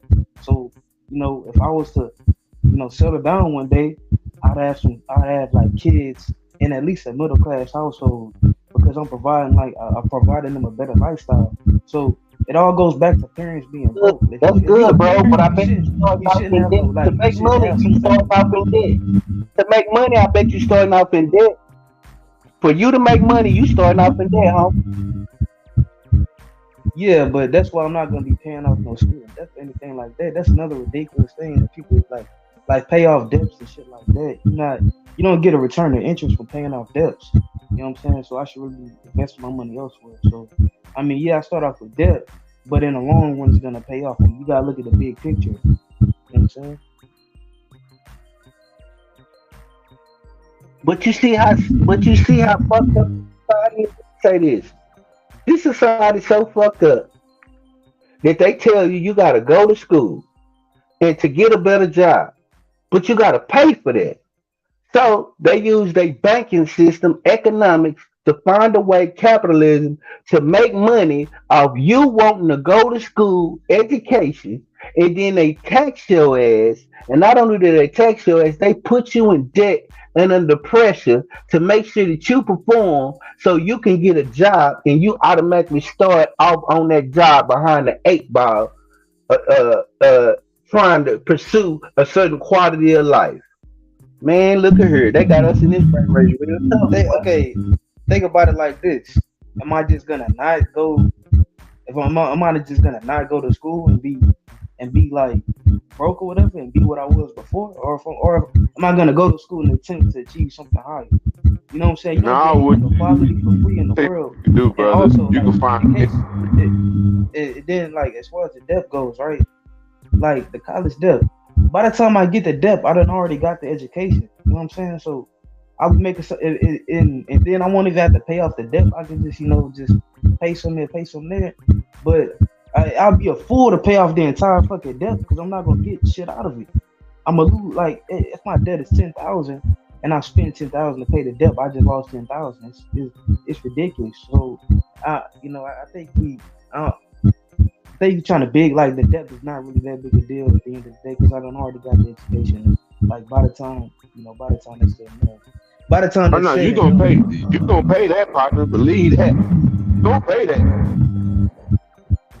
I'd be a fool to pay off all my college debt and just be fucking broke. Well, you must go die before. But this is the thing. But if he die, whoever co-signed for him, they still gotta pay that debt off. So it don't matter if he don't pay it or not. Yeah, that's what I'm saying. You gonna pay that. You gonna pay that, partner. They gonna get there. You ain't gonna escape. Oh, it ain't gonna be 10,000. What you talking about is gonna be a little bit more than 10,000. But yeah. My brother that's talking, he not paying no college debt. He decent. He good. I'm not paying no college debt. I'm decent. I'm good. I didn't go to school. I start to view it as a sham. What I did do is I learned a skill. That way something I can always do. And so I could do it for myself. I can go into business for myself doing this. Because education is only good if it fosters something that you could do for yourself. Reggie can walk away from his job and take his discipline and do something for himself with that. Getting the discipline to only raise your hand to get in line, because you got to understand, there are many, many people who graduated before you graduated. Then there's going to be many people that graduate after you. So you're going to enter into a competition with them. And raising your hand with a degree. More But than it's likely, cool though, that young. What field are you going into? Are you going into something like engineering or something like that? No, I'm going to computer science with the goal. Oh yeah, With the goal of yeah, using yeah. my knowledge in that's computer science good. That's to make good. products. I like, So that, yeah, I so that like, way I don't have to work. yeah, I like that. So you gonna be getting like systems certifications and doing all that? Hey, repeat that again. Like they have something called systems. Are you gonna be getting like systems certifications and certain certain certifications where you can where you gonna be working in that field? No. I plan on going to software development. Oh, so you gonna Oh, code? You gonna code? Yeah. Like no, not code, but like people that develop like systems and things like that. Like for instance, okay, for instance, like Fletch. I don't know if I heard of Fletch before, but Fletch is a software that allows like people to track, that allows like teachers and stuff and professors to track kids on college and shit like that to see if they like doing their assignments and all that. That's like a software. So I want to do something in that field where I develop a software that can be, that can be distributed. That can be used on like multiple different devices. Right. So you're gonna have to learn coding because all that revolves around coding. You'll find out when you get there. My next door neighbor. You can't tell him what his field is. He telling you. And oh boy, you got bad audio, youngster. Yeah, he got to go on mute when he's not talking. Yeah, development of software revolves around coding. Is all I'm saying. That's a basic fact. That's not true. He just told you what it was. Stop trying to tell somebody who going to school and who specializes in, getting ready to specialize in what his trade revolves in. You can't do that. If my son is doing it, I can. Because my next door neighbor is a software developer, and he teaches my son coding. Yeah. I think for software, Brandon, I think for software you do got to do right code. You gotta code, man. You gotta write code, man. No, that's not what he's saying. Y'all missing. Okay, But if you creating systems and software, it's codes to it. Like you putting the function in the program, there's a code to what it's supposed to do. Like Bill Gates and Steve Jobs and them talk about in their early phases, they learned code writing and shit. It's the fundamental key of software development. And the only reason I know this is because my son is being taught coding as we speak. Man, your son 8, bro. Get out the gas. Say, man, do you that's not where know they learn nigga? that shit. Golly, man, shit. I can't tell you what my son doing. God damn, man. I'm trying to make it that you Ain't no can't point, man. I'm done with this shit, bro. You can't specialize in it. How can you be? He's telling you he got Brandon, you are fucking just so caught up in bullshit. Where you think Bill Gates and all these motherfuckers learn that shit? Why you think they teach kids this shit now? What I'm saying. No, you and him missing the context. No, let me we're wrong in the coding shit, and they're teaching young kids coding. Let me say this: in the early phases of the most prolific fucking software writers, these fools come from the opportunities of being rich kids to be able to get on the forefront of computer software writing. Point, brother. And that was my point. 8-year-old son is learning that shit. My kids go to a STEM school; they're not learning that. But that's what they're teaching young kids. But that don't make him an expert on it, is what I'm telling him, is because just because he's learning it don't mean you could tell somebody who's in college who's going to have a career in it. That's the only point that I'm making. That's all. That's it. I think y'all caught up in missing the context of what I'm saying. That's all I'm saying. I don't think the kid in college yet. I think he said he wanted to go into it. No, I'm in college right now. Oh, you are? All right. T-Rez, that's the only point I was making. Yeah, but the other side of it is young kids are learning that shit as they should be learning. To where they agree. To where they can become the next Bill Gates, Mark Cuban type motherfuckers. Like they have to learn this shit. My son go to a STEM school too. So and I don't think that they learn computer programming or that. So I agree. The point that I was making is you can't be an expert on something when this is his field of study. So he will be more involved. He's telling you now it don't revolve around coding. What I do is this. That's the only point I was making. But no, if he's going into that shit, he's gonna learn computer coding. Ain't no way around that shit. Oh, I believe that. Yeah, you getting in that field, you must learn to tell your program what the fuck to do.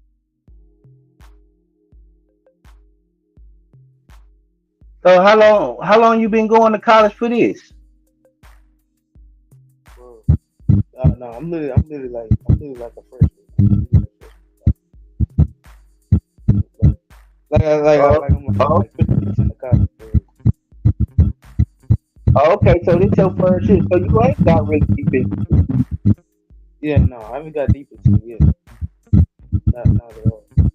But no, it's plan on doing it.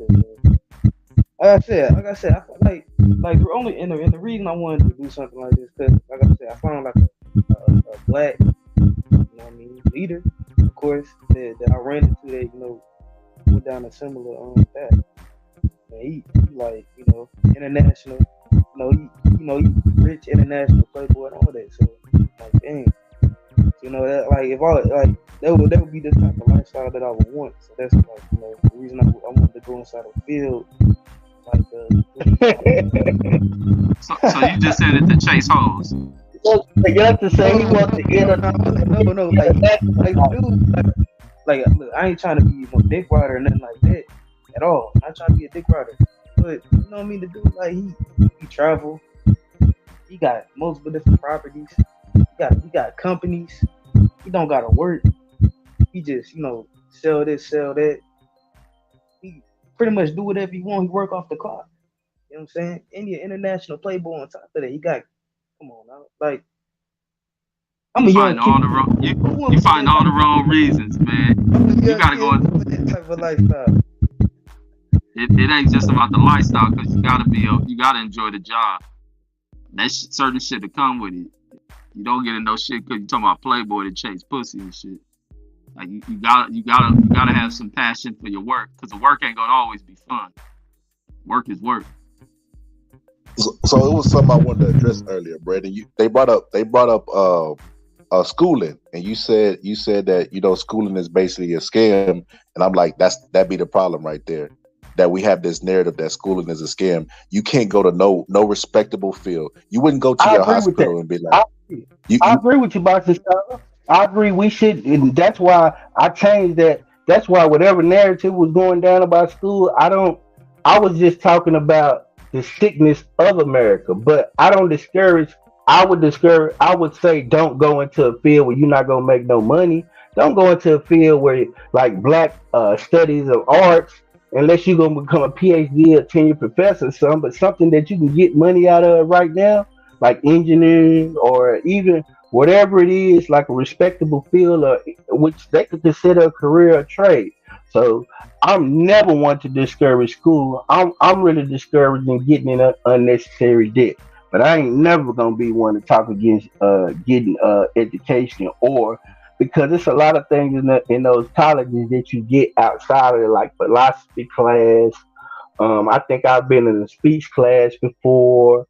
I've been in a like different music class. So you get certain enrichment out of that, like a certain diversity. So it's an experience within itself. I just hate the debt that's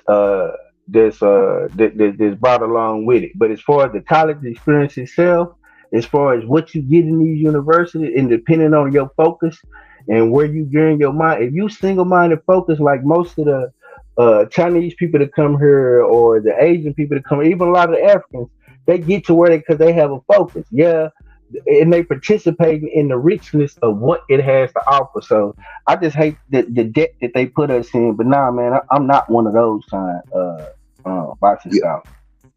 So I agree with you. I wish Megazar was still on the panel because Megazar said something that was interesting, and I heard other people say. They say like they self-taught, like they learn to do the trade. It don't matter what the fuck you know if you ain't got that piece of paper. That's how our system is designed. You could be the world's best electrician. If you don't got that degree, it don't mean shit. But which is why you can pay people who have the skills that don't have the degree lower money. That's why people do that all the time. They outsource the jobs to people who know how to do the job, but they don't got that piece of paper. So until you get that piece of paper, you're never going to be on the level playing field with your competition. Yeah, that pedigree matters. You know, it was incredible. You gotta understand the depth. It's an educated risk. It's an educated risk. The reward supersedes the depth. That's the only reason. That's why I'm a college in the first place. Cause what I could get off of college, it supersedes the depth. It's an educated risk. Yeah, and in life you're gonna go in debt anyway, and you just gotta weigh the risk on it. Not all debt is bad debt. So what you think, Reg? Do you think your college experience was worth the money of what you spent, and did you end up making it pay off, or do you think that it was different avenues that you could have took, or did it just work out for you? No, I don't think it didn't work out, but I ain't gonna say it's because like everything when I be doing the videos and I talk about everything that I experienced and what offset a lot of shit was the time in which I ended up going to school. Everything fucked off in my situation was timing. By the time I get out, the economy is fucked over. But still my degree helps me to get paid and put in a position of what I do at work. But I didn't get the most out of the degree I went for and went into debt for, but there was things you got to factor into it is where the economy went. Like I said, I was trying to go into the aviation field or work at an airport doing something aviation related, like in the operation side of airports and shit. Or even when I was trying to go into law enforcement as that started to dry up. It was just the factors of that 2008 economic crash. It fucked over a lot of shit. That's why I be having so many stories of like different jobs I went. I can tell stories on law enforcement, trying to go into aviation type stories, and it just all fell out because everything was fucked over in the economy. And now I'm starting to see that same shit happen again. But everything's just based on timing. You got to have the proper moments in time and where you go into these things and just hope you hit the right moment. So that's everything that fucked over for me. So I think college was good because of the knowledge I got and like looking at the world from the business perspectives, but it ain't gonna be to where it pans off. That's why I'm like cool with them writing off a lot of that college debt for people because they understand that everything they have allowed the greedy wealthy in this country to fuck over and fuck up a lot of opportunities for college educated people. It's time to write some of that shit off because we ain't going into the fields we went to study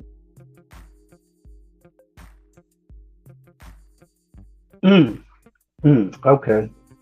So would you say that it would be fair? Like for me, I want my son to go to college, but I'm going to, if I'm able to, depending on if life go like it's supposed to do, health, wealth, and prosperity. But I'm trying to target him as far as gear him into what he's gonna be. Right now, he's telling me that we have he's in a STEM program. After the STEM program, we're supposed to go into a law magnet school where it's basically just geared around law. They got a mock courtroom on the inside, that type of thing. It's supposed to produce lawyers. These are the type of fields like I'm trying to push him towards where it could be lucrative for you and not just no regular type of, okay, you went to school, you have a 4-year degree, blah, blah, blah, blah, blah. I think that's another area that'll help us, that where we gear our children, you basically not tell them, but basically tell them this is what you're going to go to college for. Yeah, I think, but sometimes I think you do gear them, but you also let the kids push. I'm another dude. I'm not big on like my child is to push my legacy or push my name. I'm not with that shit, because now I'm trying to live vicariously through the child and putting unnecessary pressures on him. It's to develop the child, get the child in position to learn what is out here in the world. And that's something that really held us back as community. Like, there's so many factors that go into what has shaped us and why we're in the position we're in. Like, we didn't have conversations of what the world is looking like. Our parents didn't view in those type of concepts or what the future held. But now in this world where we're more better educated, we have tried to take our chances in figuring things out. Now you can teach it to the kids. So my thing ain't like, my kids, we got the same last name. They ain't gotta do shit in life for my last name or for my legacy. Their legacy is theirs. Hopefully they remember me and spread stories of the good side, the bad and the ugly and the funny about me. But their legacy is theirs and their future is theirs. But to teach them what the world look like, not to give doom and gloom, but positivity into what the world is, what to look out for, not to let anyone disrespect you. But these are the fields. This is what it takes to go into these fields. Like, that's the shit that I teach my kids. And we have like these combos on a daily of operations, how shit goes and what goes in this field. I don't care if it's a bus, a city bus we can drive by. We go into breaking down the complex systems of operating a bus system in the different positions, not just bus drivers, of what goes in, people that plan logistics for this shit, purchasing of buses, maintenance of buses, same thing with airports. That's the type of conversations we can have with kids and push this excitement into like these different fields. And then by the time they reach an age, they study and taking school serious, they'll get to pick what they want to go into. Or if they good at sports, but hopefully have a mind behind that to have a fallback on that shit. Same thing I see with Shaq. Shaq does that shit. But that's how I feel on that one.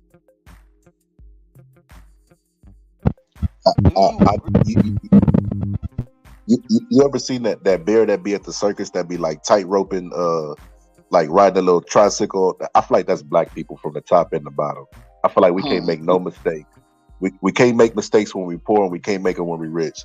I see black people get overly criticized, like Obama, right? Obama did stuff that, oh, he didn't do this, oh, he didn't do that. LeBron James opened schools, oh, LeBron James don't do this, LeBron James don't do that. Like, and then you go to the poor people. The poor people get criticized even harder. But it's like how many people are preaching this cool shit to their kids? Like Brendan Washington just said, like the Chinese people, they tell their kids when they come here, they find the best jobs, engineering, doctors, whatever, scientists, astrophysicists, and they tell them they're going to do these jobs, and they make them do it.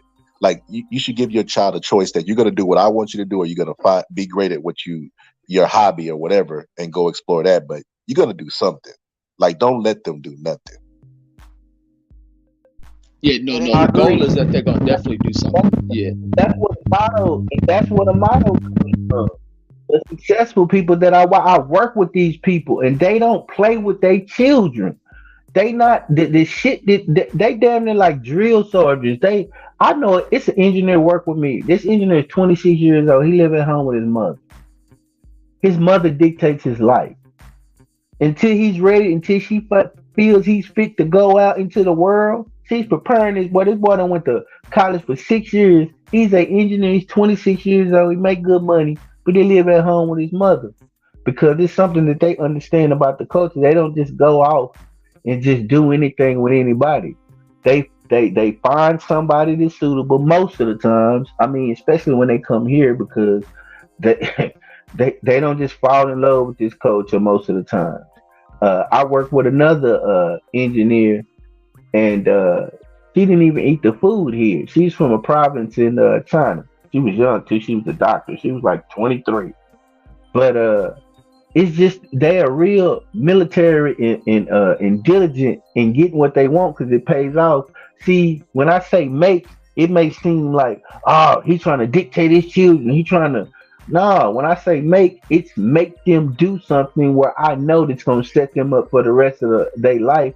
Where as long as they stay in this profession, that they'll never have to struggle because it's always a demand for it, and it's high paying, which puts you in a different atmosphere as far as the trajectory of your life and my grandchildren's life.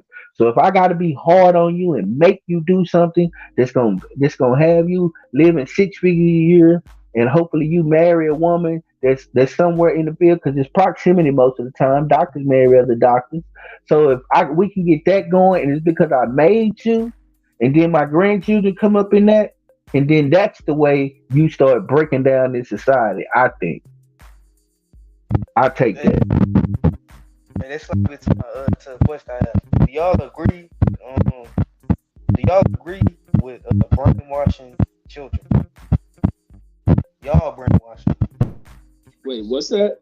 And I'm gonna jump it back in the chat and listen to y'all. What was that question? Do y'all agree with the idea of brainwashing children?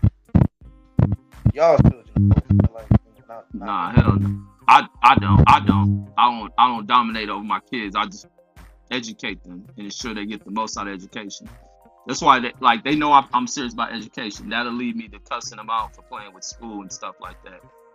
That's domination. No, no, it's not. It's not domination. It's just like you don't. Yes, it is. Like, that's a no, you don't domination give. That's not brainwash. You don't give a minimal effort, and if you lapse on kids who have potential. This is what I always tell my kids. Like, my kids know. Like, I ain't gotta be a fraud and phony and suburban book-like acting with my kids. Like, if I'm a trip on them, I'm a trip on them, and they understand where I'm coming from. The thing is with kids and like many people, period, is that many people don't know the greatness within them, and that's the purpose of an adult. It's for you to be able to tap into. It's for you to be. Wait, let me say this. It's for you to be able to tap into them and pull out what's great within them. Because for people who don't get that, the greatness is forever lost and it's trapped within them. You have to get these things up out of them. That's the thing, even with coaching. Coaches who tap into that, when you start kids at young age in sports or tutoring young kids, proteges, and the music and shit, when you tap into it at a young age, you get the greatness out of them. And a lot of times, some coaches and teachers are extreme. When they're serious about stuff, you see the potential in a kid, you do not let a kid, because a kid's gonna give the bare minimum, especially highly intelligent kids. You got to get out of them. But that's just my thing on it. See, Reg, when I talk, it may seem extreme because of the picture people have in their head. When you say dominate don't got to mean physical or mental. It can just mean imposing your thought, imposing your morals and your values on your children strongly, making sure that you set them up for the rest of your life. I can give you an example of how rich people control their children, because I read Mary Trump book on Donald Trump, and she talked about how Fred Trump would control them with the money. And also, these people, they whole family, 20 some odd people, have free health insurance that's paid for by the company. So it's not that you just lose the money. They live in homes that are owned by the company of their family. This how rich people control their children, by these type of assets. So that's what I'm talking about by dominate your children. If you can, that's the atmosphere that helps them thrive.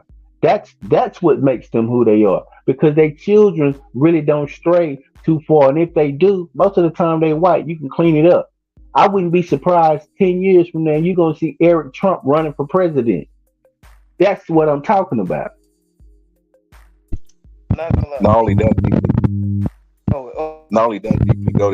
I agree with them. I take it over to boxing.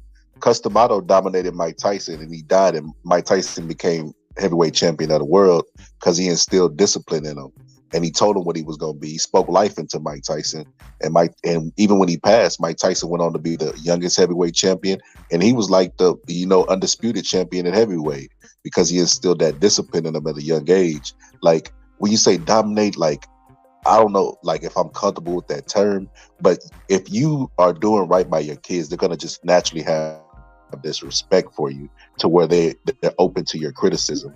But like when I look at these, like I said, we don't have we do that tightrope. We don't have the room to make these type of mistakes because our kids could literally get pulled over by the cops and lose their life.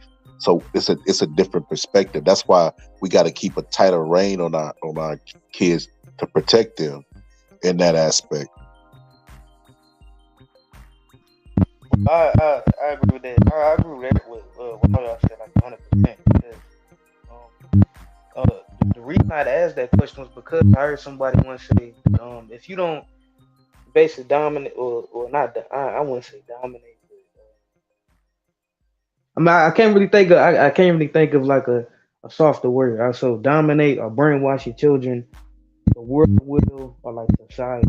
Basically, if you don't like a parent, if you're not a parent, somebody else can parent your kids. Somebody else can influence them. Things of that nature.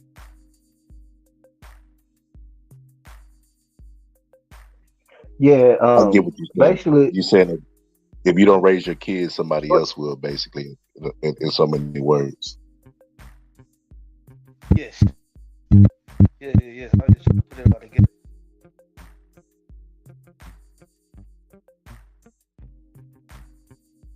Yeah, I agree. What it did. Well, I'm gonna hop out, brothers. I enjoyed the conversation. Thank you, right side. Spirited debate. No hard feelings, brother.